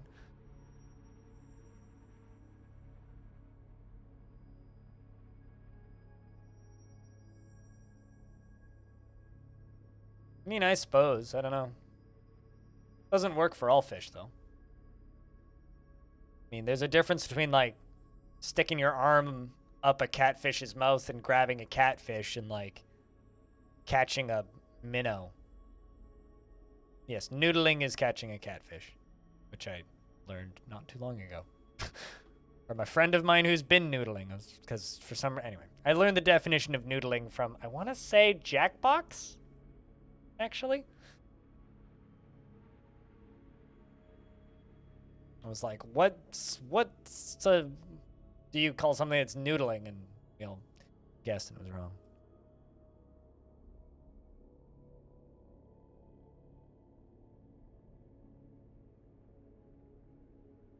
But yeah, anyway, I will still reiterate that it's weird to me that they don't have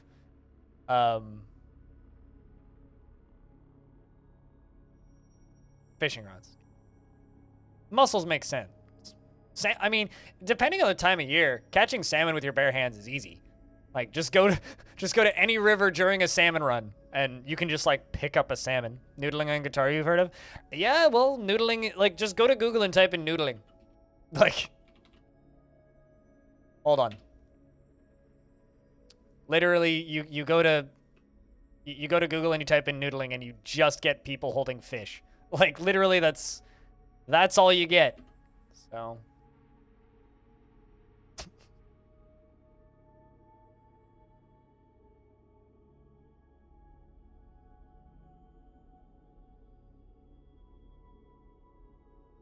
right, there we go. Got those wheelbarrows now.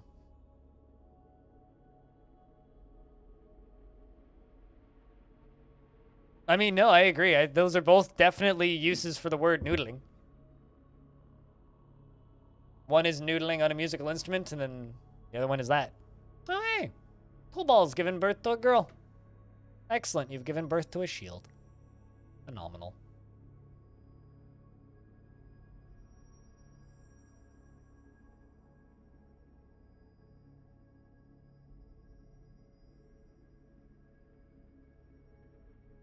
As in, like, a pool noodle? Or, like, ramen noodles? I'm assuming you're referring to pool noodle, because that would be strange to see somebody beating somebody with ramen noodles. That being said, somebody's probably done it.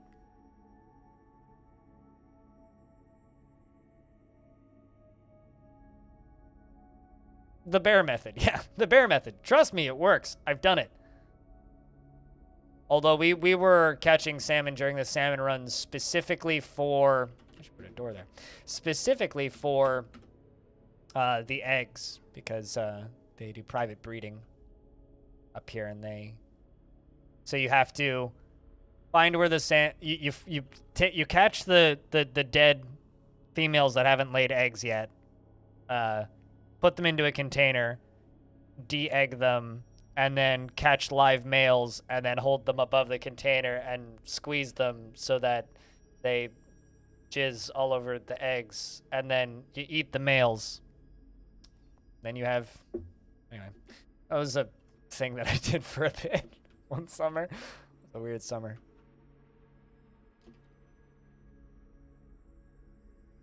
Can't even remember why we were doing that, but it was like private fish breeders.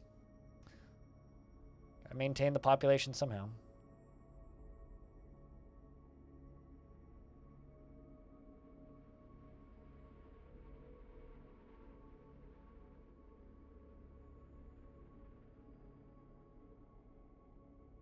Oh, you're noodling around with this thing?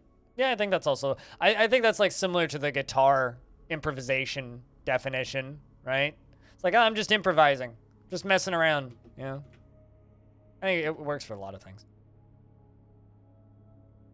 It's a pretty handy word. All right, now that we have that, I can chain a dog to it. Yay. But that'll be the baddie bait.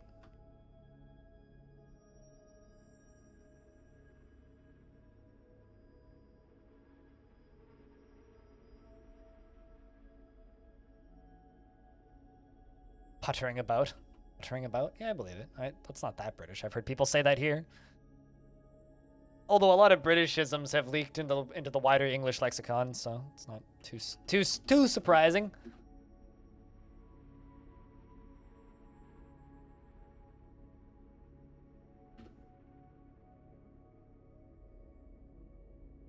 Lots of dwarves making blocks.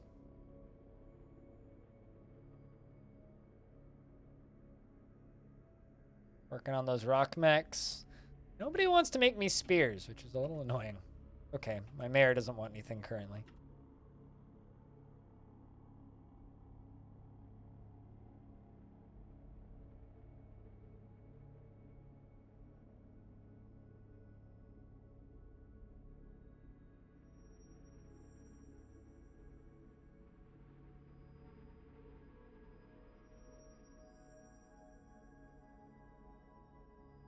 Right. Needs masonry. I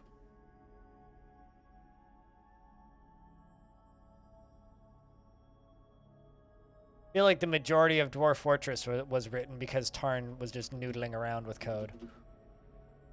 Need to... Farmers' shops up and running.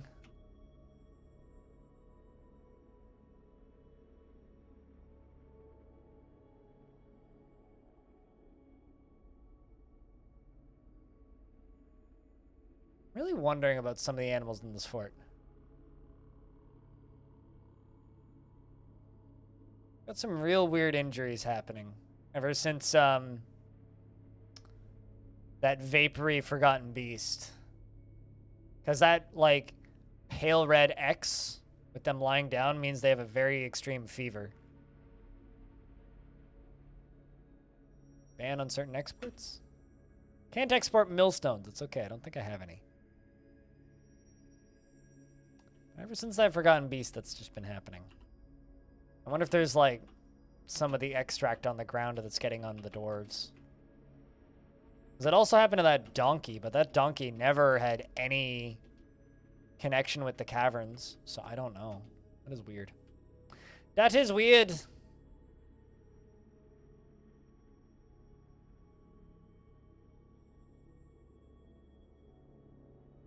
IDing what's actually ours and what we've gotten from the US and what we've gotten from the UK culture-wise is a bit of a hassle.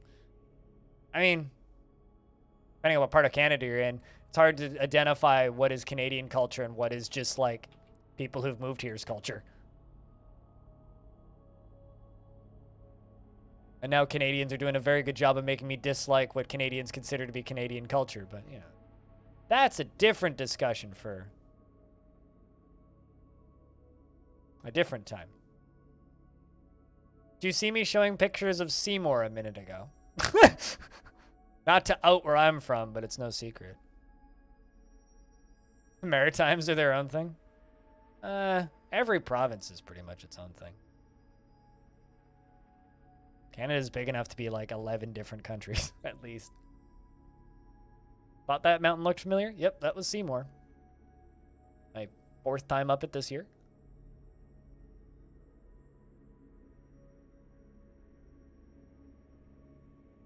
I was like, where did my second giant skink go? They're just both in the same tile. For a second there, I thought maybe it died or I accidentally slaughtered it, but nope. Nope.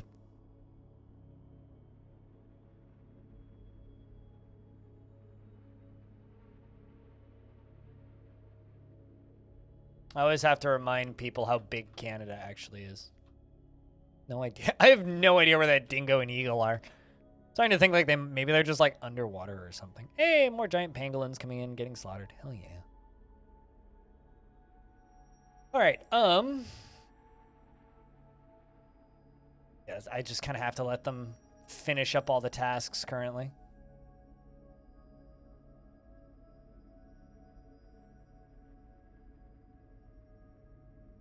Winter has arrived on the calendar. Hell yeah.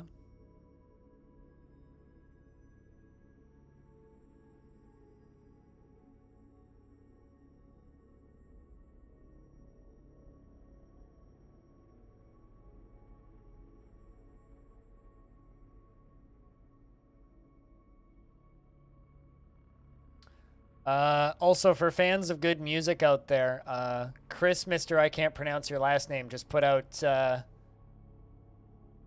the extended version of or the pre-orders rather, for the digital extended version of the Risk of Rain 2 soundtrack. There. It's €4 for it. If anybody's interested.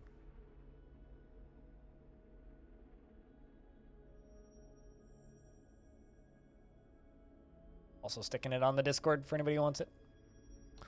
Don't think there's going to be a vinyl pressing of that. It'd be weird if they did a separate vinyl pressing specifically for the DLC, but I wouldn't mind. I just doubt it's going to happen.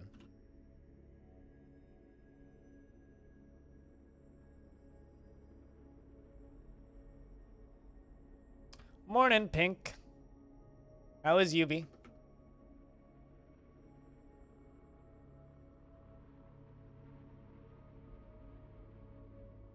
I really like this fort too. Fort's fun so far. Been fun and eventful.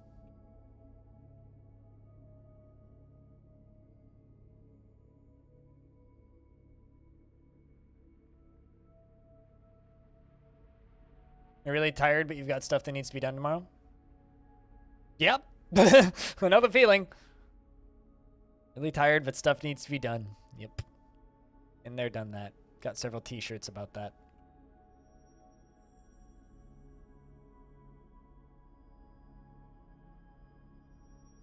Very inconvenient to have you on farming, though. Need you blacksmithing.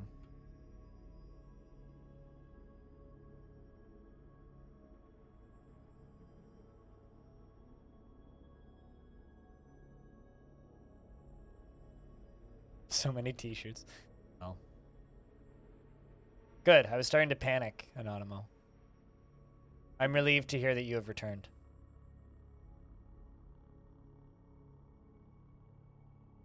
So what you're saying is the party is now over because you've arrived? Are you a cop?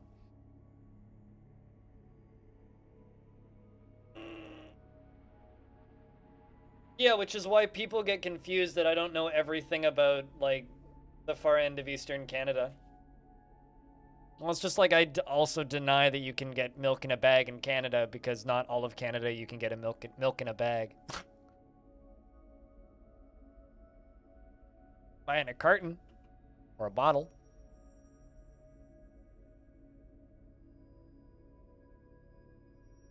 You're a narc? Oh no, not a narc. Anything but a narc. What shall we ever do?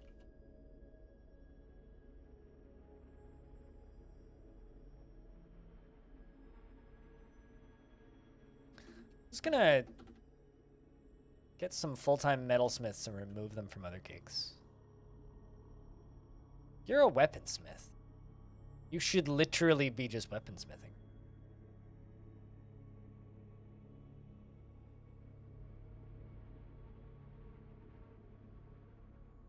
Oh, I'm well aware of what parts of Canada have that stuff. I just try and inform people that no, that is in fact not something you can get in all of Canada.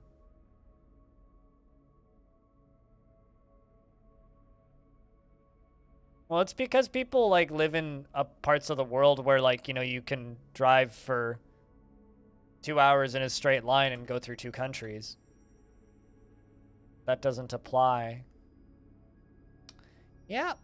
I don't know. What the fuck?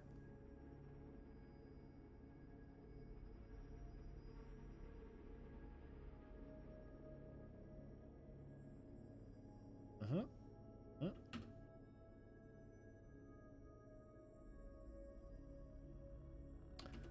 I don't know.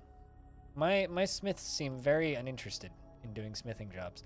My theory is that there's just too much other work going on.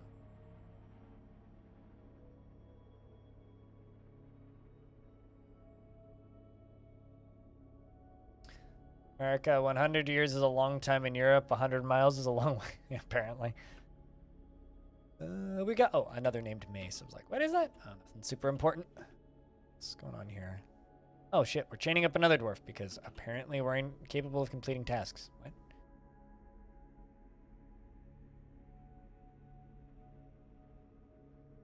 Someone's got to take the fall for the work that I definitely didn't do. Okay, small precarious bridge is done. You're making wooden wheelbarrows. Let's see if other jobs get done now. Specifically by you. Because I have the silver to make a silver spear. Question is, why are you not making a silver spear? I'm just curious at this point.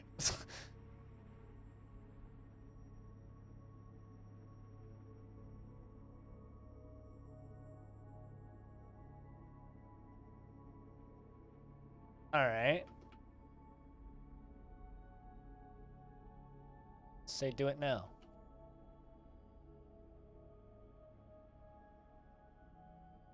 You once hitchhiked with a group of people and you were the one who had a lot of cannabis and mushrooms, and yet they still freaked out when you said, by the way, I'm a narc, as if the long-haired Hispanic glass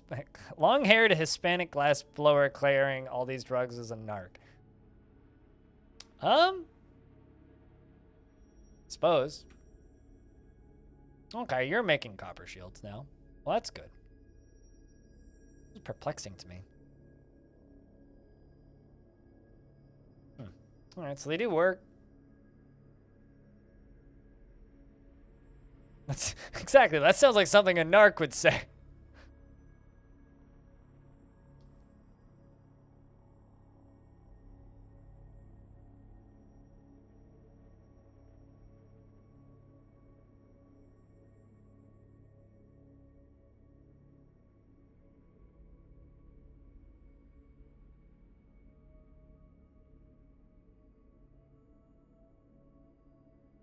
Alright, let's place floor hatches on these, because I never did that. I do have them sitting around.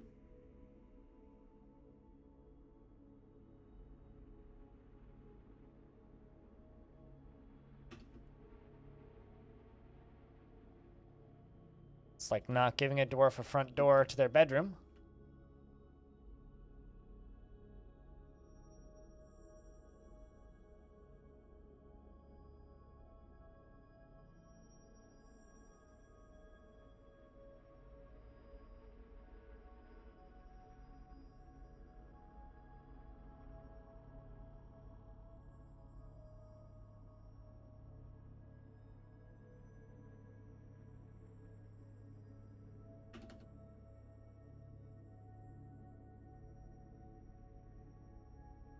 There we go.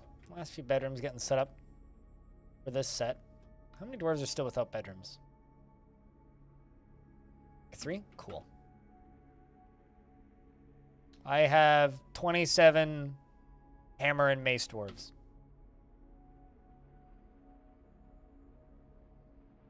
To assign weapons, you go to this screen, right? Select a squad, or don't. Hit E. Select the squad you want to equip something to. Select the dwarf you want to equip something specific to. And then hit, let's just say H for helm. And then you can say helms, caps, hoods, turbans, or specific helm. And then assign a specific helm or such thing. Or you can go to this screen and you can hit N for uniforms. And currently, my metal armor uniform is metal armor, headwear, legwear, handwear, footwear, shields, bucklers, and individual choice of melee. But you can say, go into G for gloves, and then add specific handwear, gloves, gauntlets, or whatever So instead of just metal handwear, I could just say only gauntlets, or so that then would remove any metal cloth gloves. It's really simple, really. Or say I want to make sure that everybody who's in that uniform has a specific type of helm. Or maybe I want them all wearing hoods because I want them to be fancy. I can give them metal headwear as well as leather hoods. And then they'll also equip leather hoods when they're available. Or if you want to make a new uniform, you can make a new uniform just outside of that screen, right? Oops. Here. You can go to uniforms and then C to add uniform up in the top left. It's quite simple. It's just a matter of learning how the screen is laid out. Of course, you need to have the actual thing that you're equipping them with. If you don't have the actual thing that you're equipping them with, then you'll run into problems. So just make sure that you have access to the thing that you're giving them. Because like say you tell them to equip spears and you have no spears, then they're not going to equip anything, right? If you tell them to equip individual choice melee, they generally do a pretty good job of it. I say that as generally because it is generally they do a pretty good job of it. Not always, just generally. Speaking of militia, I'm giving them a break.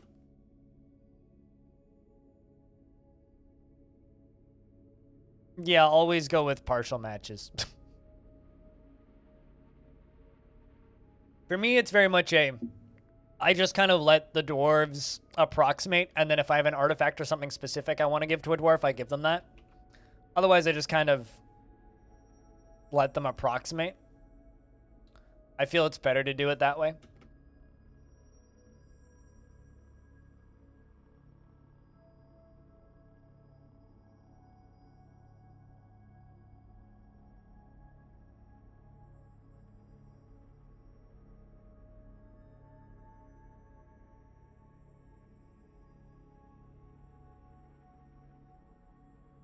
You can't stack mittens and gloves like in adventure mode? Yeah, no, you can't do that. Why would you want to do that?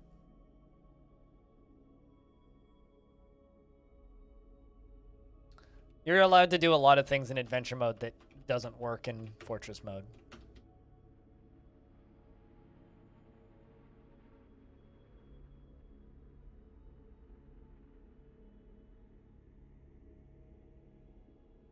It's just like you're severely more limited in the amount of shields that you can produce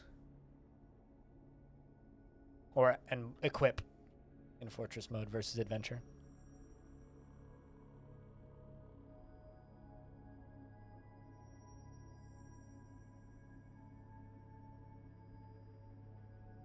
I always love telling people that one of my favorite like mind blown moments I saw somebody have on Reddit recently was somebody had the moment where they stated that I just learned that when you take a boulder and make a rock block, it makes 4 blocks out of the one boulder, and they weigh nothing, so dwarves can construct stuff way faster, and said that they'd been wondering for forever why it took so long for their dwarves to like build things, and thought that blocks are a waste of time. And then I was like, just wait until you learn about how many mugs you get for every mug that you construct. And then like everybody in the comments section beneath it just had like a collective mind explosion moment when they all went and looked at the wiki. Like, what the fuck? Why do you get... Anyway, just go look at the wiki. Have fun. There's a lot of like strange weirdness things. It's just like when you make socks in pairs. Even though it's worded like make sock, it makes 2 socks.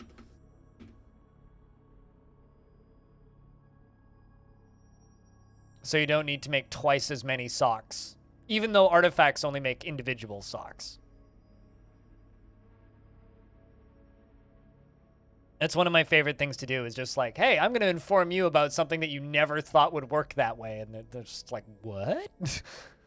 Watching people get surprised Pikachu on Reddit is one of my favorite things about this game. Holy crap. Hold on. We have 1, 2, 3, 4 chameleon people. Hold up. This calls for a mass release. I don't want to be imprisoning these poor chameleon folk. They don't deserve to live like this. Speaking of, there's already this one up here that I was meaning to release and never got around to it. That's J. I need... Yes. Chameleon man. Chameleon woman. Chameleon woman.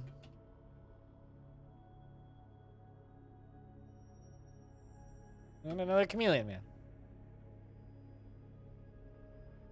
Just don't worry about aquifers, but if you're worried about aquifers, don't settle on heavy aquifers or varied aquifers. Just settle on light aquifers.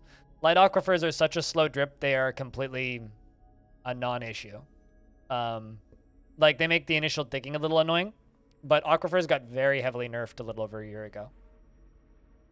They're quite manageable now. And that's actually one of my favorite pieces of like misinformation in old tutorials now. Like, you go watch any old tutorial and they'll be like, never settle on an aquifer, you'll literally just fucking die. Which is like completely incorrect now.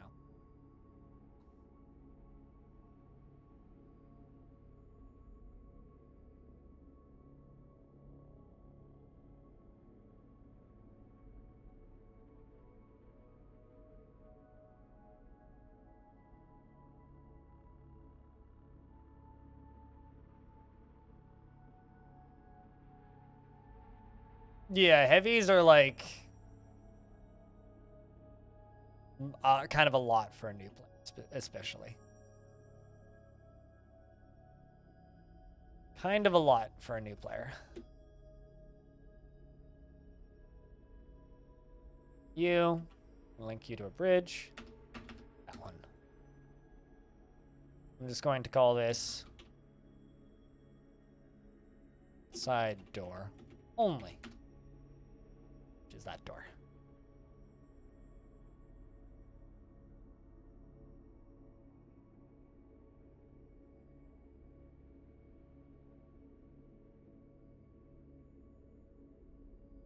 Rhinestone is making us more shields. Captain of the guard. See how you like your job, Ryan. You want to help people. Outraged. Dining in a poor dining room. You needy little twit.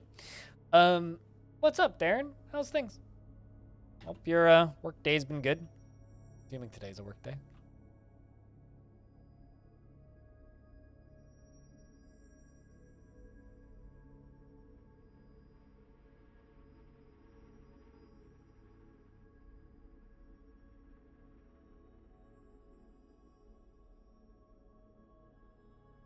Something I think we're going to start doing. Is this even accessible?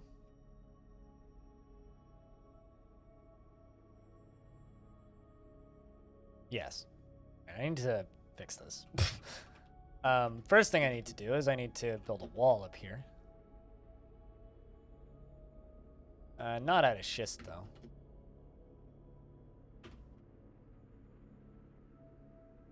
It's diorite. It's like diorite. It is diorite. Alright. Sure, fuck it. We'll just use a boulder. I'm gonna dig through the bottom of this.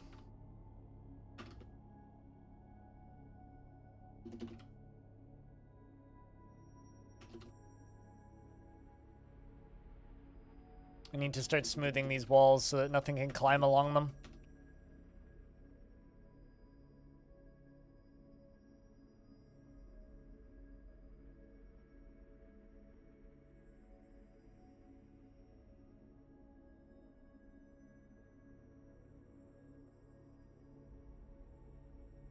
But yeah, I get quite easily amused by people's responses to the amount of things that are produced with certain crafting jobs in Dwarfort.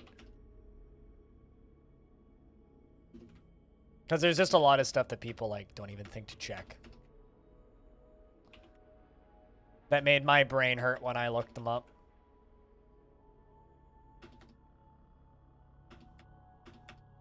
But I guess it made sense to a Toady one when he made it for the first time and just never changed it, like most things in DF.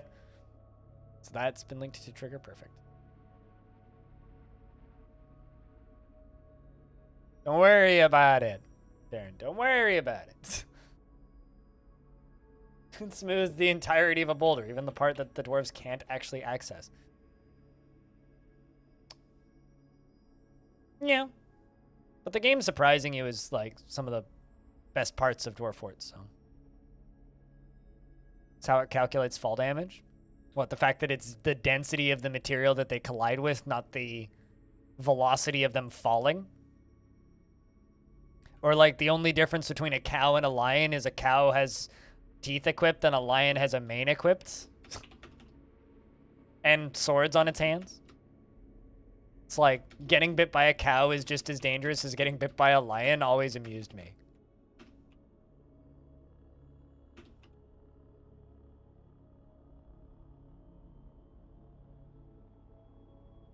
Six-inch drop into uranium ore is deadly. Yep. Yeah, but not as badly as a lion. I mean, yeah, absolutely. Like, on a scale of would it fuck you up if it, like, attacked you in real life? Absolutely a cow can fuck you up. But there's a big difference between a cow and a lion in its ability to fuck you up, you know?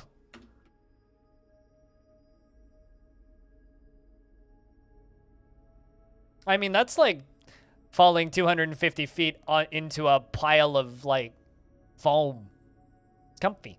Although, Tarn did some math the last time I had him on the stream, and we came to the pretty simple term that featherwood is about the equivalent of balsa wood.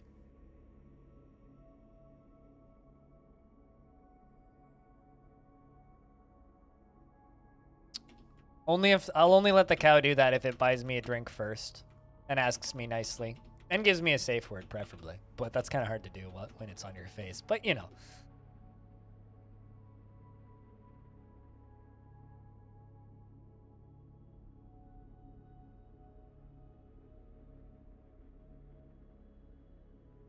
Are both well past the foobar line.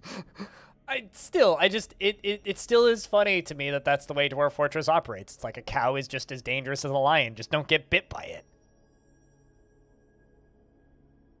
That's like the wrinkle there. Is just don't get bit by a cow.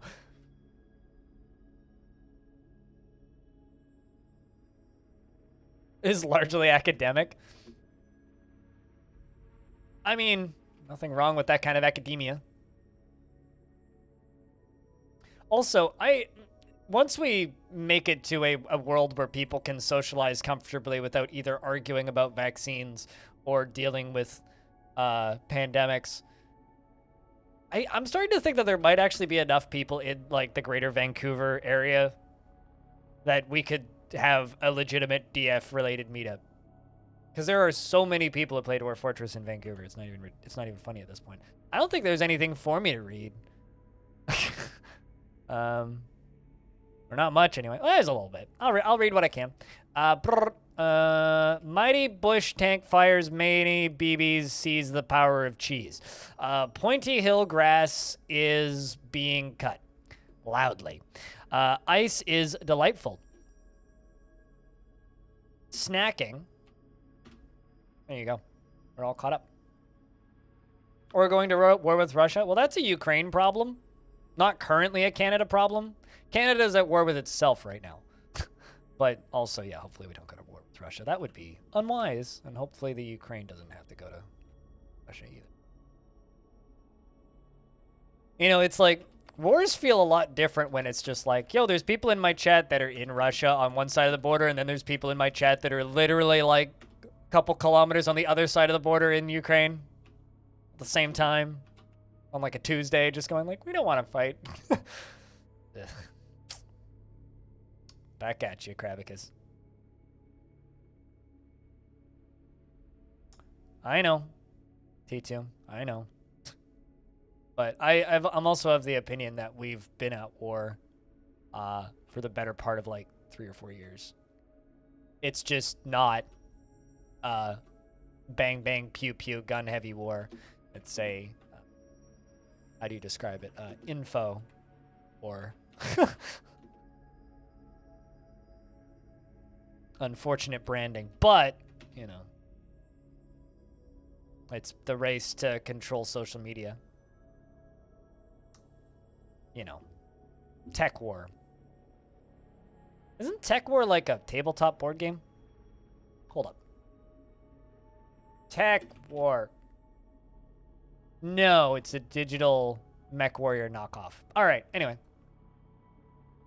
It's also a Chinese tech company. That's terrifying. Anyway, moving on. Propaganda war? That's a much better term to use.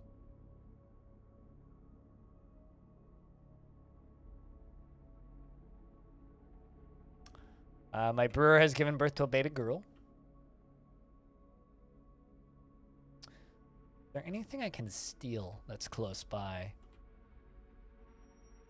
Go demand the vegetation of trusting. That's a funny site government name. They vegetate while trusting.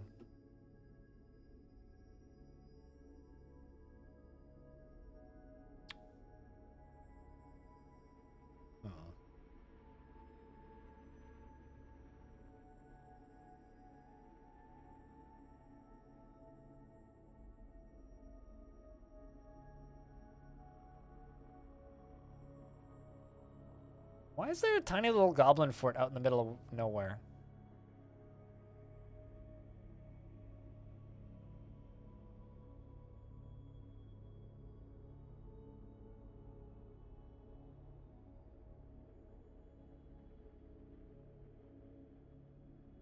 Clearance Candy Day, everyone? So you're wishing happy Poison Day to the type 1 diabetic here? Cool. Happy stick to your diets and eat healthy food day, which is like every day.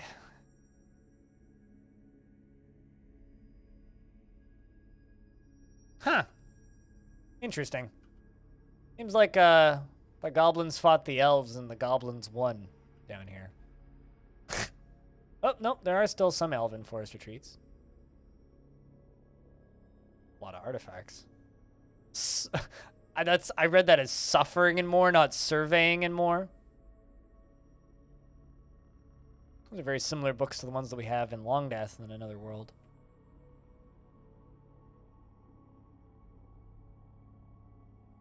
The future of the path of the moon. Yeah, that's just what I need. King. It's just what I need. Also, fucking get vaccinated, you bloody twits. Sorry. Just slipped out. Anyway, where are we going? Where am I going? I really don't feel like raiding goblins I don't need to. I was kind of looking for abandoned forts to train ambushing, but not seeing many. What's that? Huh. Forest retreat of Cloud Gulf. No civilized pop. What happened there? Weird. Oh, that probably happened there. Hey, the Kobolds got a fort. Good for them.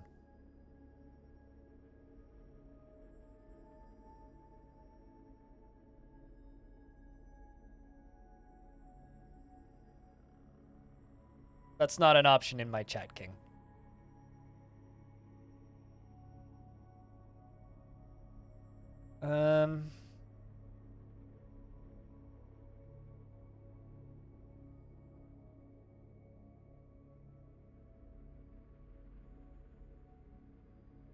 But then again, I feel the same way about the fucking flu shots, so lots of people don't get those, and it irritates me just the same.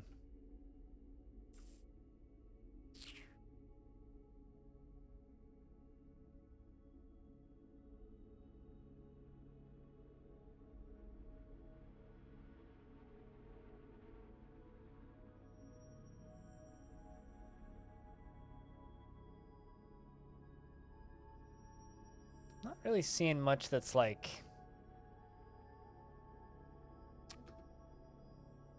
open for full-on charge currently.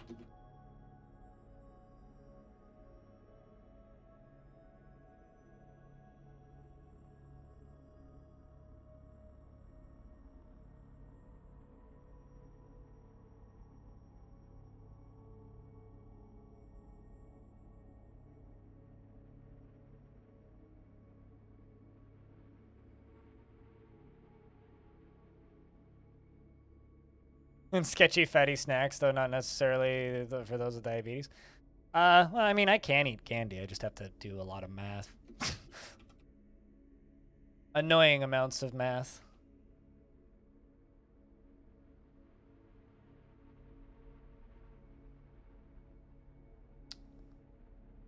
And if I do the math wrong, then I just feel the equivalent of wanting to fucking die. Gotta go? Cheers, man. See you when we see you.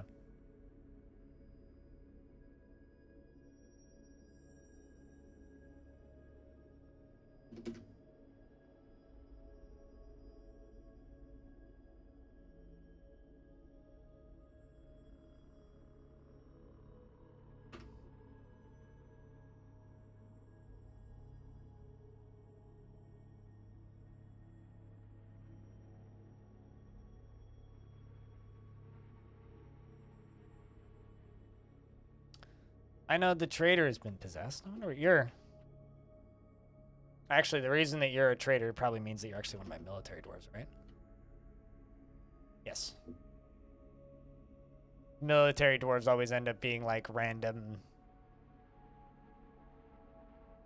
jobs that have no use because that's what those skills get attributed to. Craft store shop. How uninteresting. We'll see when we see you, Taylor.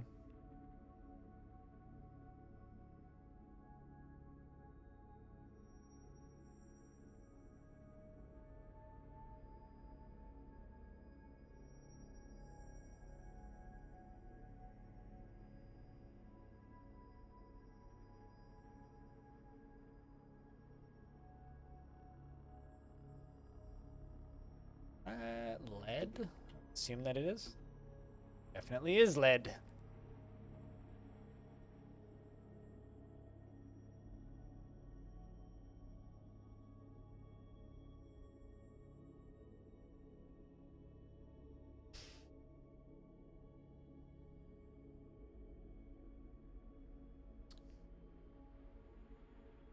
Got more named maces.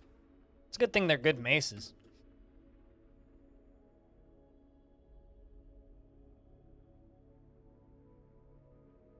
King, I'm just gonna be blunt with you real quick for a second here. I really love living in a world where I'm treated like a criminal for being disabled. And that's what my country is doing its best to tell me currently. I appreciate that coming from you as well. All right.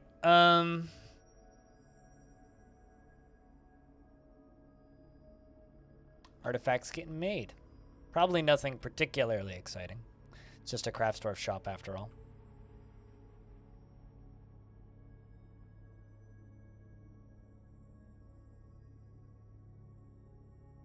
Assign those dwarves that refuse to take a bedroom, damn it.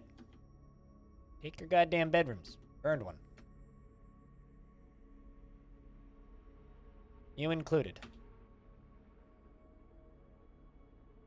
It's really fun how some dwarves are just like, I don't care about possessions. It's just like, don't claim bedrooms.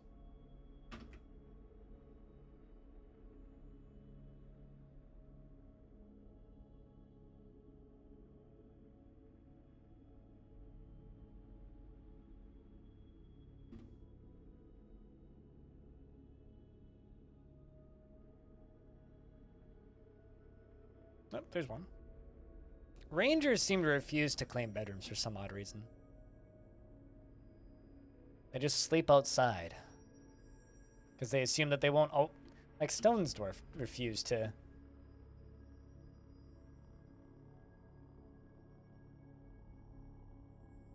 get a bed. Interesting. Alright, well, got that all sorted.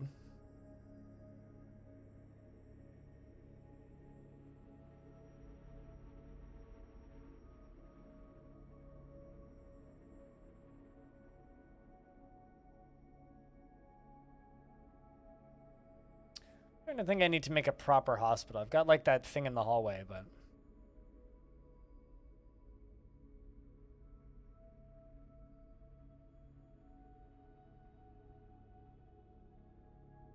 Yes, but bringing up the subject in my chat is going to get the same response from me. You brought it up. I responded.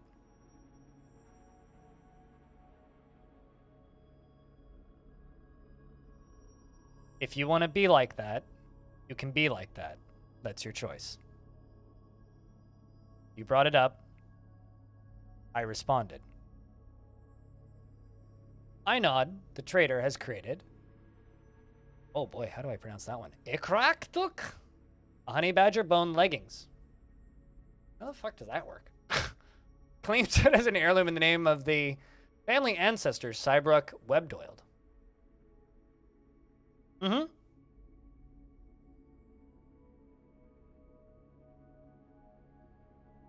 I don't hate your guts, King. Hate is a very strong word. I don't hate you at all. But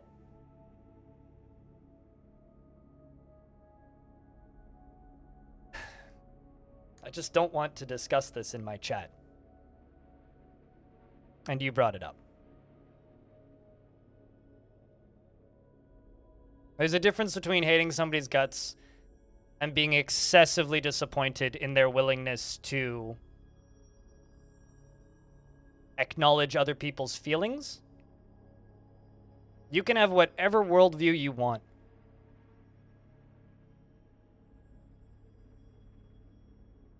But if you broadcast that in my chat, you're going to get the same response from me every time. It's not a matter of fear. It's not a matter of propaganda. It's simply a matter of personal respect for another human being. If you have respect for me, you will not do what you are doing. If you don't have respect for me, which you clearly don't, you'll do what you're doing, which is excessively disappointing.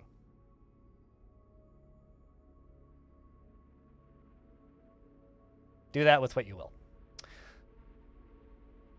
Seriously, though, how the hell do you make leggings out of, like, honey badger bones? Did they, like, strip it and, like, put little bone strips? That's one that I'm having a hard time picturing. Talented bone crafts, though. 37,560. Finger biter. Good name for a honey badger bone thing, though. It's one of some of the like, possibly the best naming you could have for that. Probably took a lesson from the dwarf who made a pickaxe from a baby. Yeah, potentially. This is a honey badger bone leggings. All crafts dwarfship is of the highest quality. It is encrusted with round diorite cabochons and encircled with bands of rectangular galena cabochons. This object is adorned with hanging rings of honey badger bone and menaces with spikes of lead. On the item is an image of a forgotten beast in amethyst.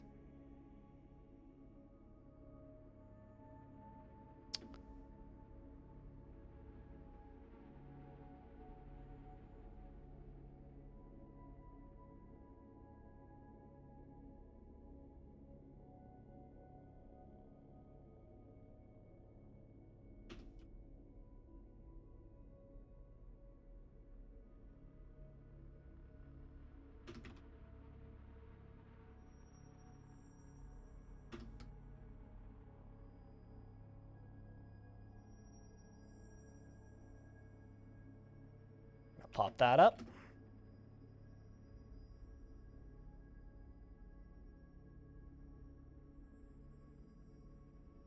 Let's just lock you real quick. Forbid until they've pulled the lever, but don't accidentally squish anybody.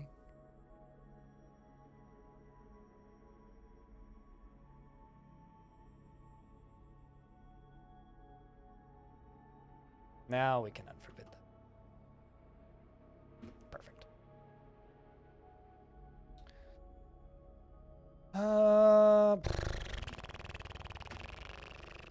Just export of millstones is prohibited. We caught anything? I think I need to put out more cage traps. Make 15 cage traps and place a bunch. Actually, did I ever finish? I don't think I did. Hold up. No, I didn't. Not that this is too important, but just for my own sanity's sake.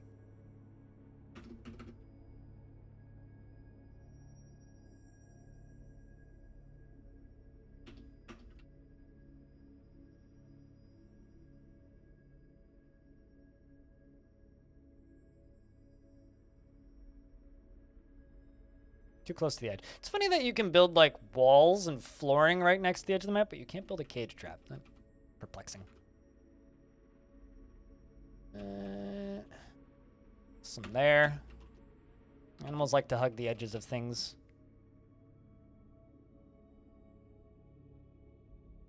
Some over here.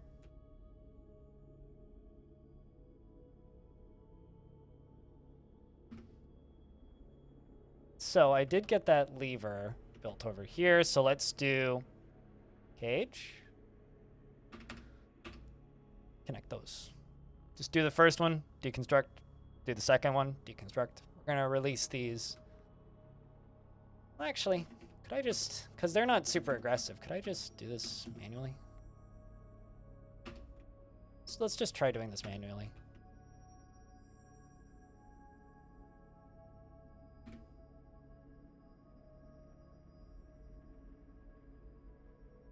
As these guys don't seem super aggro, I just want them to leave the map. I like chameleons. I don't want the chameleon people to be pissed.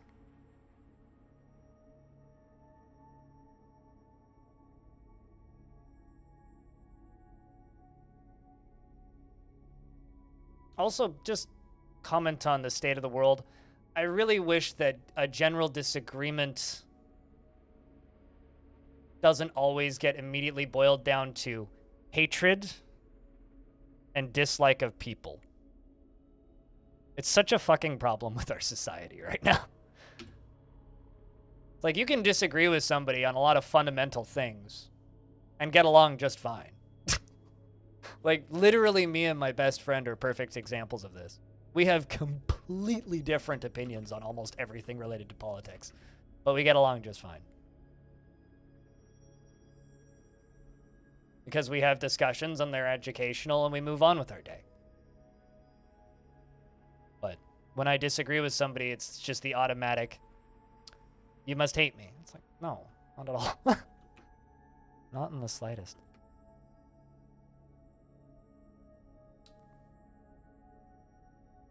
Modern street level politics. Point at people and scream hatred when you disagree on things. It's almost like when you disagree on things, you're supposed to have a discussion to educate each other. It's not the world we live in.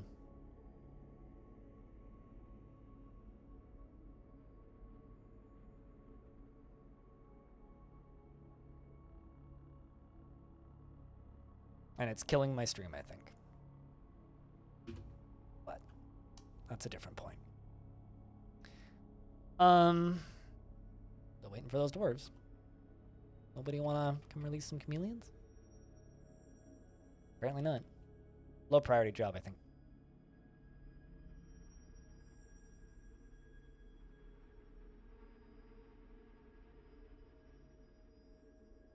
I'm okay, Mad Hatter.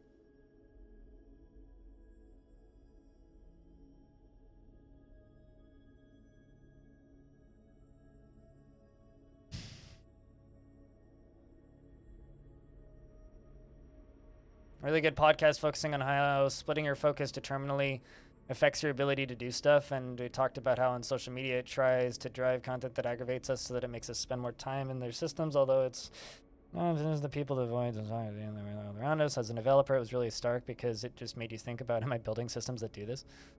Yeah, no, I know what you're talking about, I think. Just a good example is like yesterday. Like, I went on a hike, right?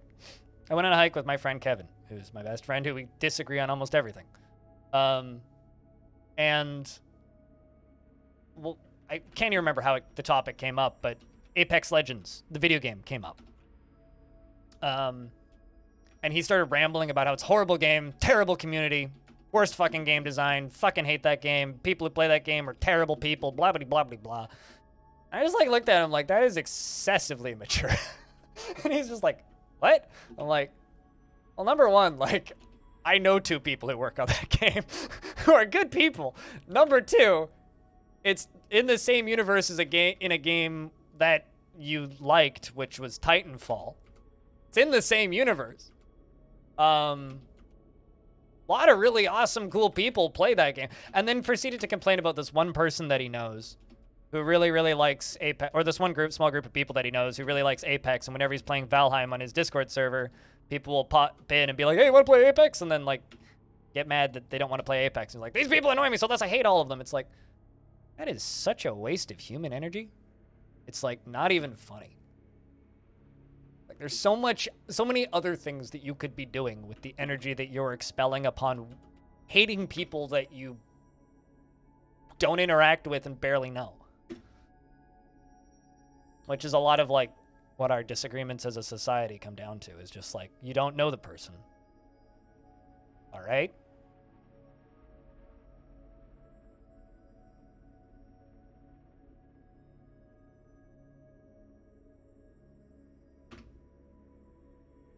It's pretty fucking hard to get to know people through the internet, too. Like, properly and well.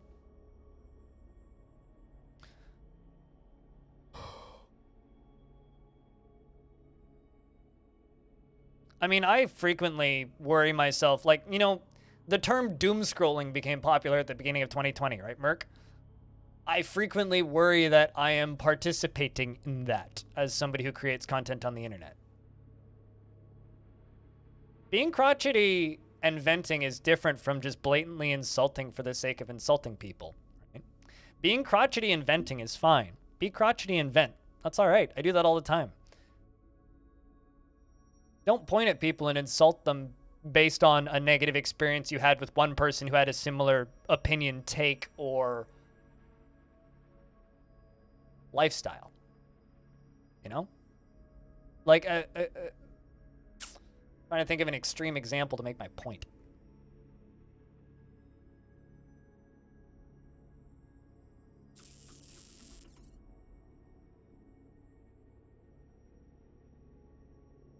But I'm not coming to anything currently.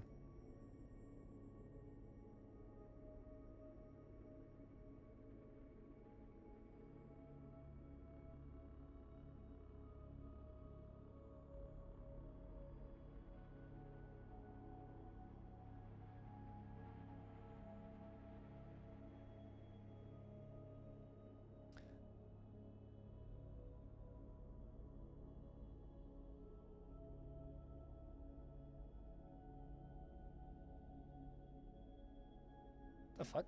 Oh. I was like, what? Why is there snow in my pump stack? But I think it was just mist because the game was paused. Let's continue going around the edge of this so that things can't climb.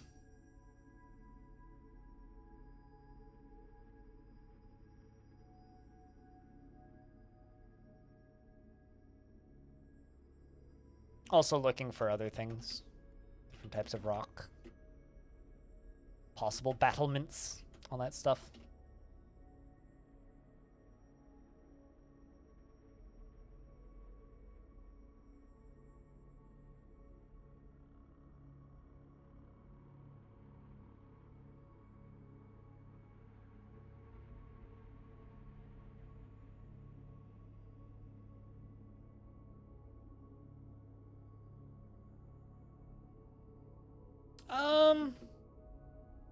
I don't know about that.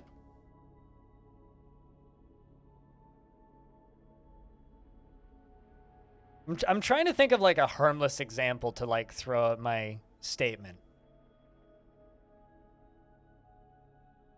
It'd be like refusing to hire a particular race or gender at a job because you had a bad experience with one person.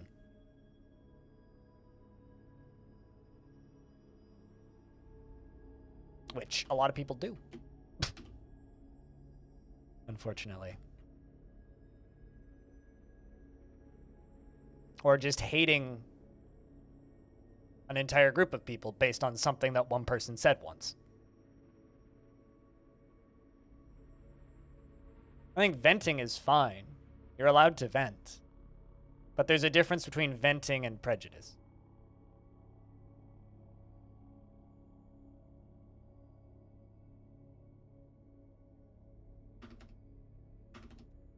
But I digress.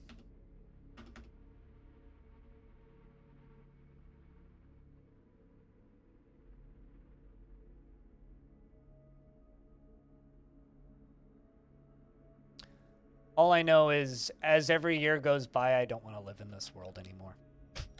There are things I still love about living, but my God.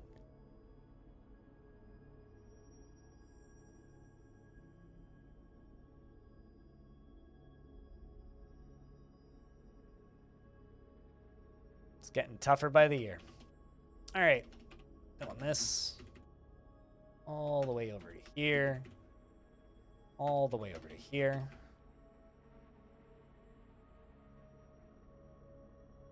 And smooth more walls. Things that are experienced climbers in DF can climb up any unsmoothed walls. So I'm going along the inside of the walls and smoothing them so that I can not have that as a concern. So it's something I don't need to worry about for defense, because if stuff can just climb to this bridge or jump down to the bridge, then my trap will be significantly less effective, so.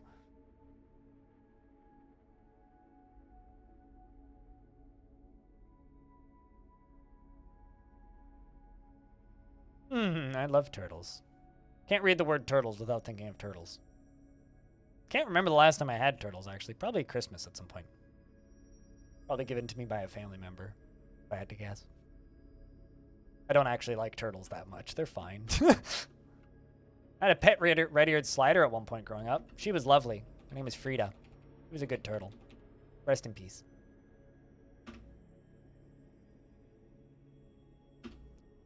She died at like 35, though, so.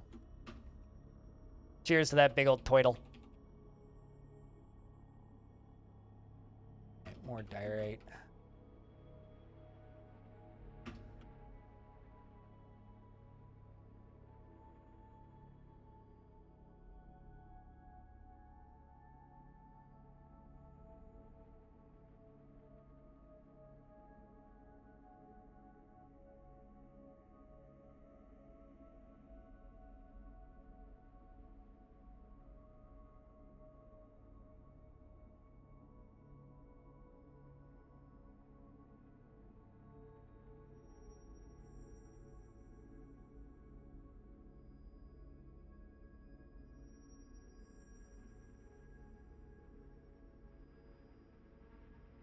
You prefer tortoise?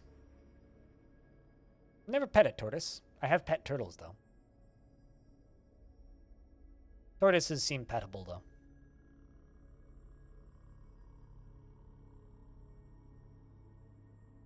The wet season seems to have arrived. Kind of surprised we haven't been sieged by a second time yet. Kind of had like 2 events happen at once. Kind of like scared to send out my soldiers because I think that if I do, we're just going to get raided.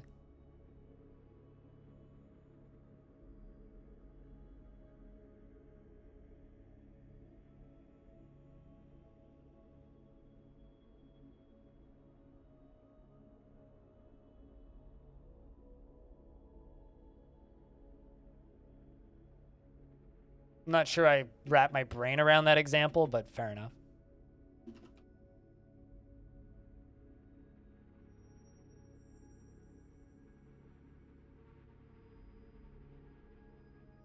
So we can use Gabbro, which I don't have much of. Isn't much of it on the map. Diorite.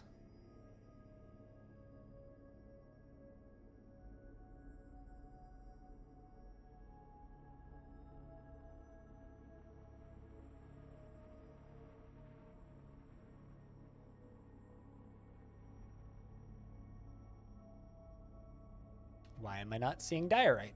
I know it's in the list.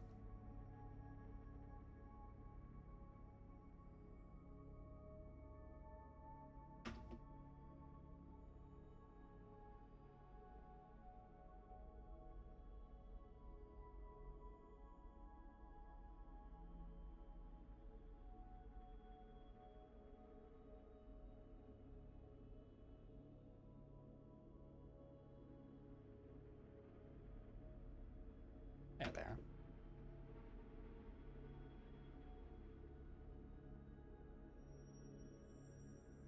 I've also never hired anybody to do things outside of art, so maybe I'm not the person to comment with that example.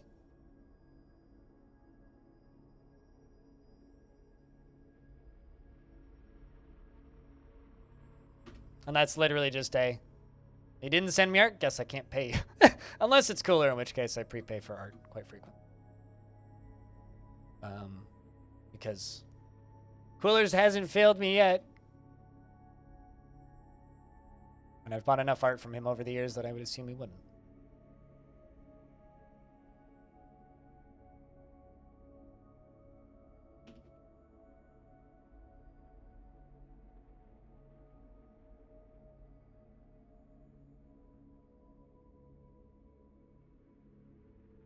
Baby goat and baby tortoise.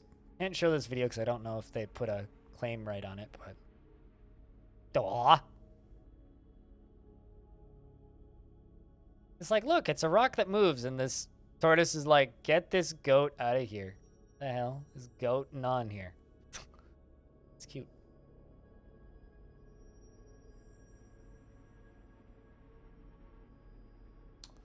I love the fact that YouTube is pivoting to try and just become TikTok. Which is literally like what's happening right now. On all of their back-end stuff with talking with creators, it's been literally just a, yo, we're focusing more on shorts. It's like, cool. That's definitely what you should be doing because, you know, me as a creator, I don't do shorts, really. But I definitely make longs. Unfortunately, shorts are what's in fashion right now, and longs are not so much these days. I was like, what's the polar opposite of a short? Because that's pretty much what I make.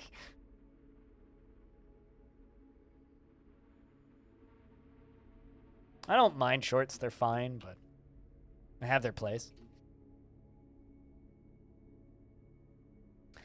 Anyone bags a Forgotten Beast for getting all of this info from their... Everyone bags on... Oh, Facebook, not Forgotten Beast. Sorry, brain. For getting all of this info from their users, and then TikTok takes much more. Oh, I know. Oh, I know. Hey, another Vile Force of Darkness. Yay! That's nobody. A Vile Force of Dark has arrived. All right. Some human recruits. Well, that's disappointing.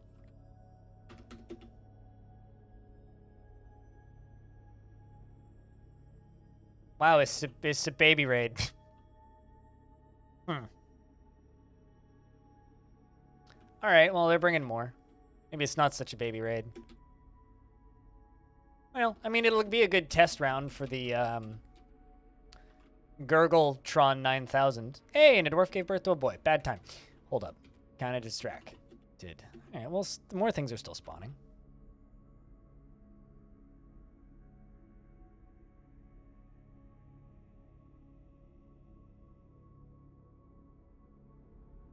What are you doing, Dwarf? Maybe, like...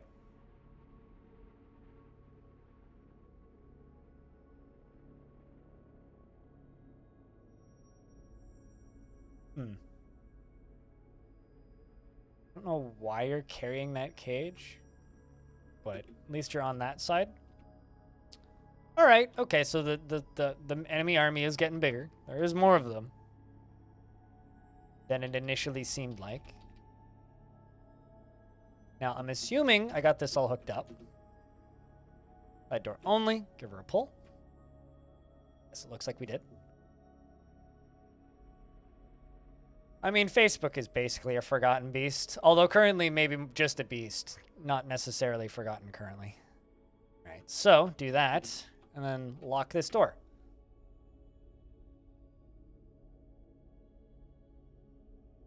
So now they are sealed out and theoretically shouldn't be able to get in. So now we don't follow the Peregrine Falcon. We follow one of these. Or maybe don't follow either of these. We check the bridge that I built down here. Should be right there, which should lead them to like right in front of the thing, which is right there. They should walk right in.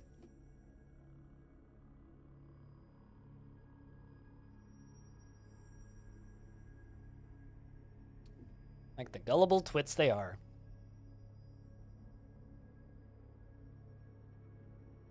We just need to get to the forgotten part, Merc.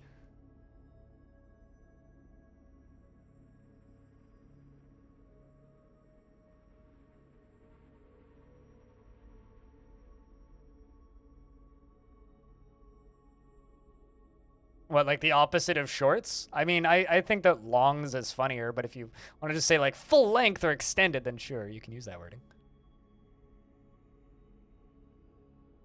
Right? Gubbins do be entering. Oops, nope, that's not what I wanted to do. I wanted to leave you guys as not actively. Oh, looks like a dog died. Like, what?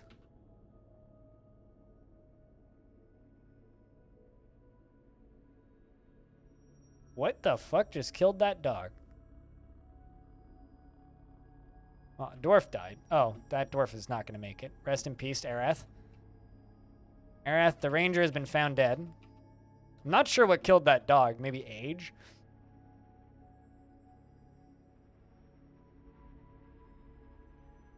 Anyway, this is the first actual test run of the Gurgletron 9000. Who hasn't seen this thing run yet? Because if you haven't, you might want to look up. Things is about to get exciting.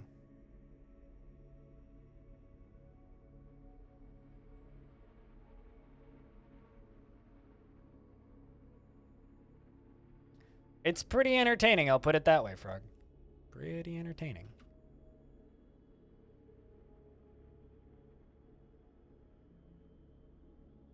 This is also a pretty small siege, oddly enough. Also, apparently there's already goblins in the fort. I'm not sure how they got up here so fast. This one made it into the fort faster than anybody somehow. Actually, just go kill this guy. Like sprinting ahead.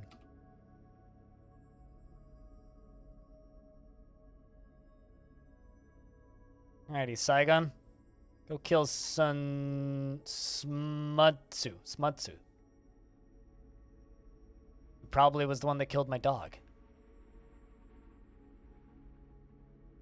And Splort. Took a little bit of effort, but looks like they got him. Looks like he fell to pieces pretty good, including getting punched in the mouth so hard that the cheek exploded. Good job, Dwarf. All right. Looks like the majority of them are inside, so let's jump over to here. We are going to close the front door and lock the trap.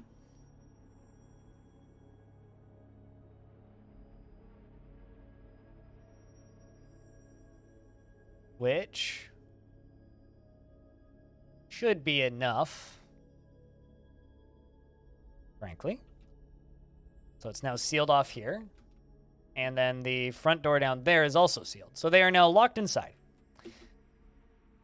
Now, just to show you the power of this thing in action, I'm going to have this drain open when we fire this.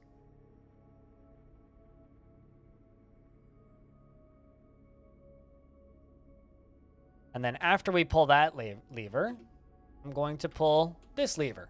So now is when you want to look up if you're lurking. Because this is the first actual run of this thing. So if we sit here, and just move one turn at a time until that opens. You arrived at a good time, Space Pirate. Oh, you bet. Whole lot of water. Levers have been pulled.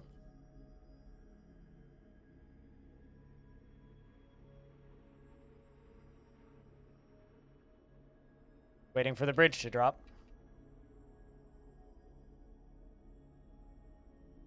That bridge. All right. There it goes. Continues. Continue. And if we go down in here, where all the goblins are, one turn at a time.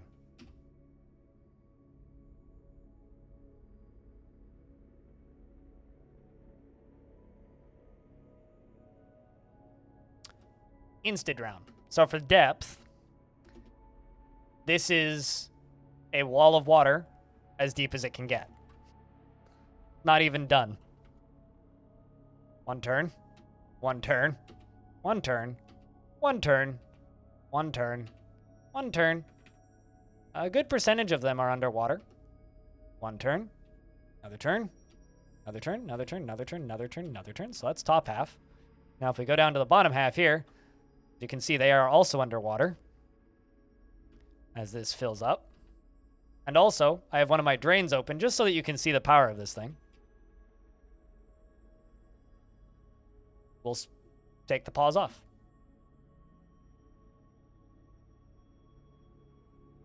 There she goes. Also, there is this goblin over by the end that's somehow not drowning. Oh, no. There's just, like, other liquids mixed in with that that's concerning. Lots of blood. Now, just so that I can drown the rest of them, the dramatic effect is now done. Might as well put the other drain back on. So they stop draining and it just fills up.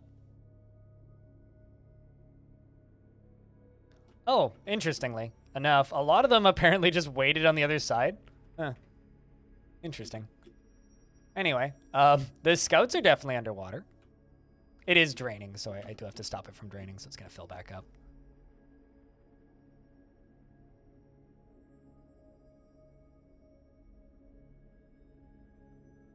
There we go. And there we go. All right, so now it's going to fill up. Give it a second. And there we go. Apparently they're still, like, trying to not drown. That's admirable. They already had their bath, but... oh, round 2's coming. It's time for the globlinium to go into the washing machine? Yep, pretty much. Alright, so... vast majority of them... underwater now. Now we just need to wait for them to all drown. Should take a moment.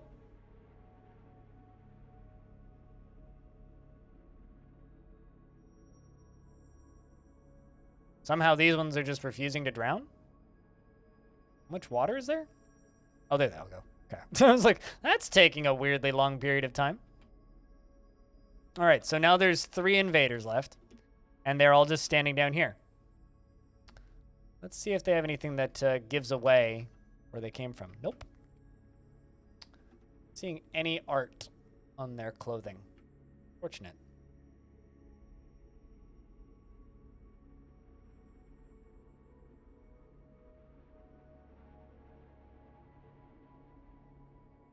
And I think we can just unforbid that and jump to those 3 invaders at the far end and just say, hey, squads, you want to go deal with these guys for me? Please and thank you.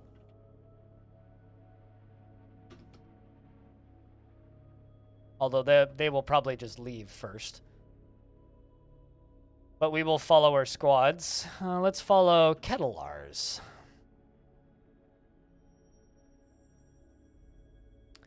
As they run out the... actually, let's follow Merc. You're up front.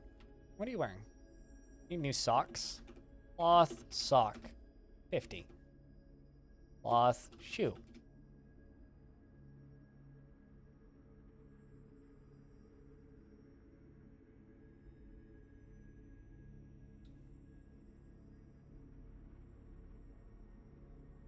And looks like they've just left. Oh, nope, never mind. That dwarf just changed their mind.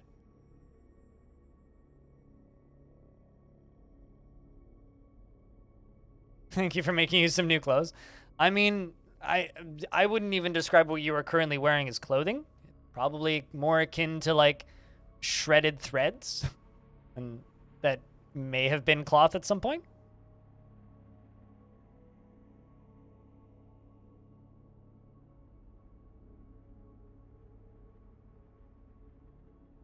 So it's maybe, like, unfair to call it clothing.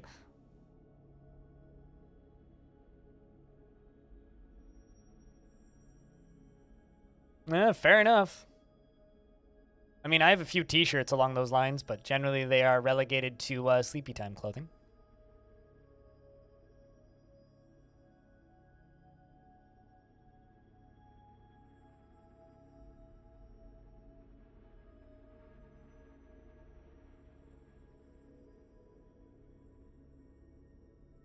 You know, there is a small chance that there's still a full army behind this, waiting to spawn. Yeah, I think there might be.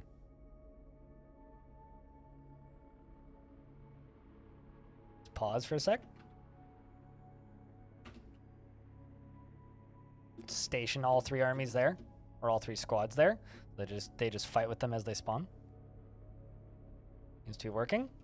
Very hard to see what's actually happening. Oh, what a time to give birth to a baby. Literally while you're heading into battle. Go get him, Lorbam and baby. Lorbam and baby, bam, bam. Let's do it.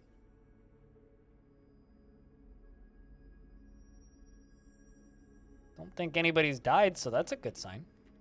This is actually, like, really cheesy.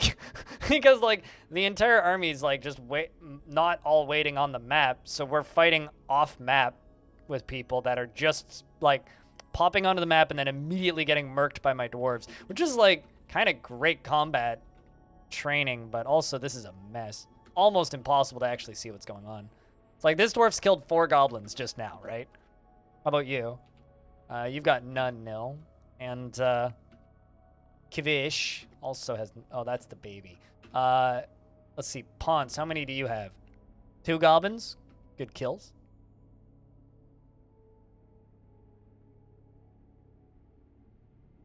Yeah, like they're spawning in from off map. This is a weird bug. Wonder why. Uh-oh. My swords dwarf was found dead. That's unfortunate. Rest in peace, man. Alright. Combat's still going on.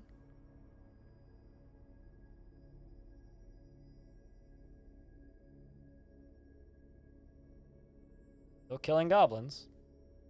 My dwarves seem to be getting exhausted, though.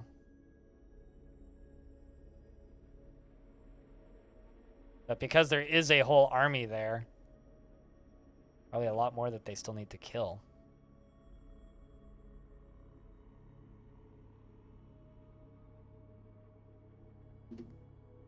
What squad are you in? Golden Standards? Let's send them home.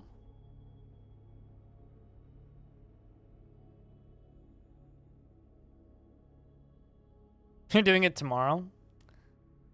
Yeah, I feel that. I feel that.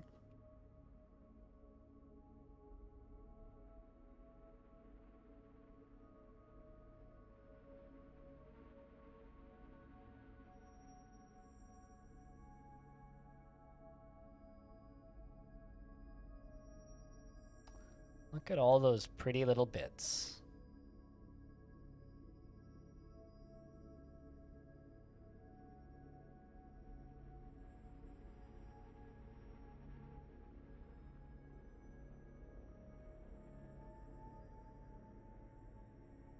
All right.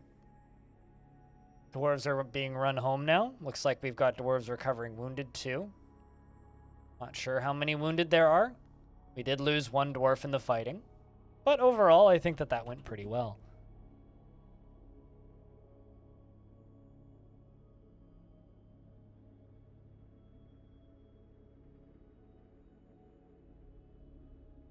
And all right. Well, good hunting, dwarves. Good hunting. Anyway, next thing I gotta do is I gotta drain this thingy. So in order to drain that thingy, I need to go up to here. Pull that lever, and that lever, and that lever. That one's already partially flowing because it will always partially flow. Now there'll be another big whoosh.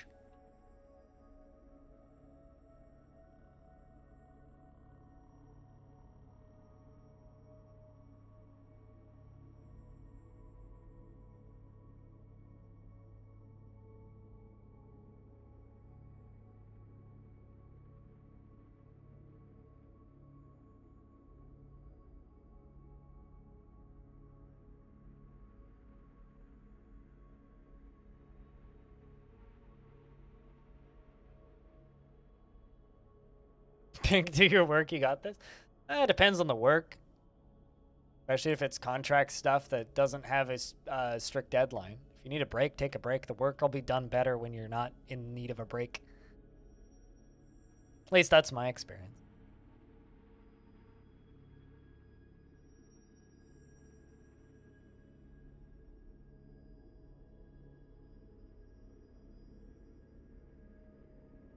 Let's just do some mass claiming of items.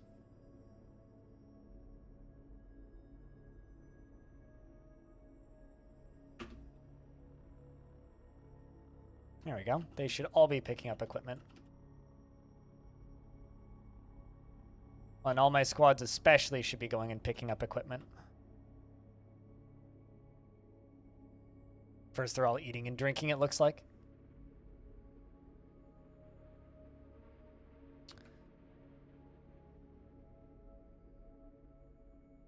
Well, you killed a goblin, so good for you. Guilty after being able to rest. That's something I don't understand is why would they, like, restless I understand, but guilty? Why would you feel guilty? I guess I could see feeling bad having to stay in the hospital to recover from an injury, but such an odd feeling.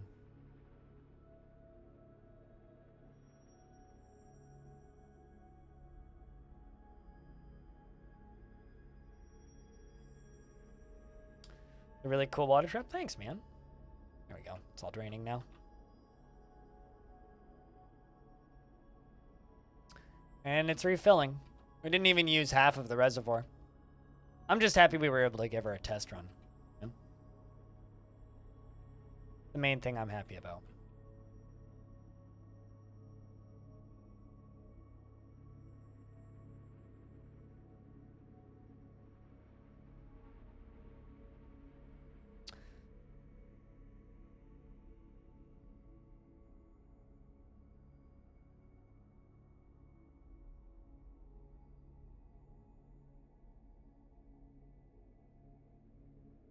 But chat, I think that's a good spot to leave it off for today.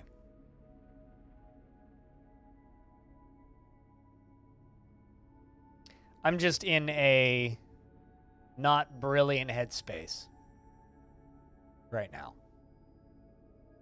for a multitude of reasons. One of the hard parts about this job is being upbeat or relatively upbeat and entertaining at the same time, while also having interesting, thoughtful, meaningful things to say and being an entertaining person to watch. Not only do I not feel upbeat, but I just kind of don't want to talk right now. So I think I'm going to call it for today. I'm going to go do other things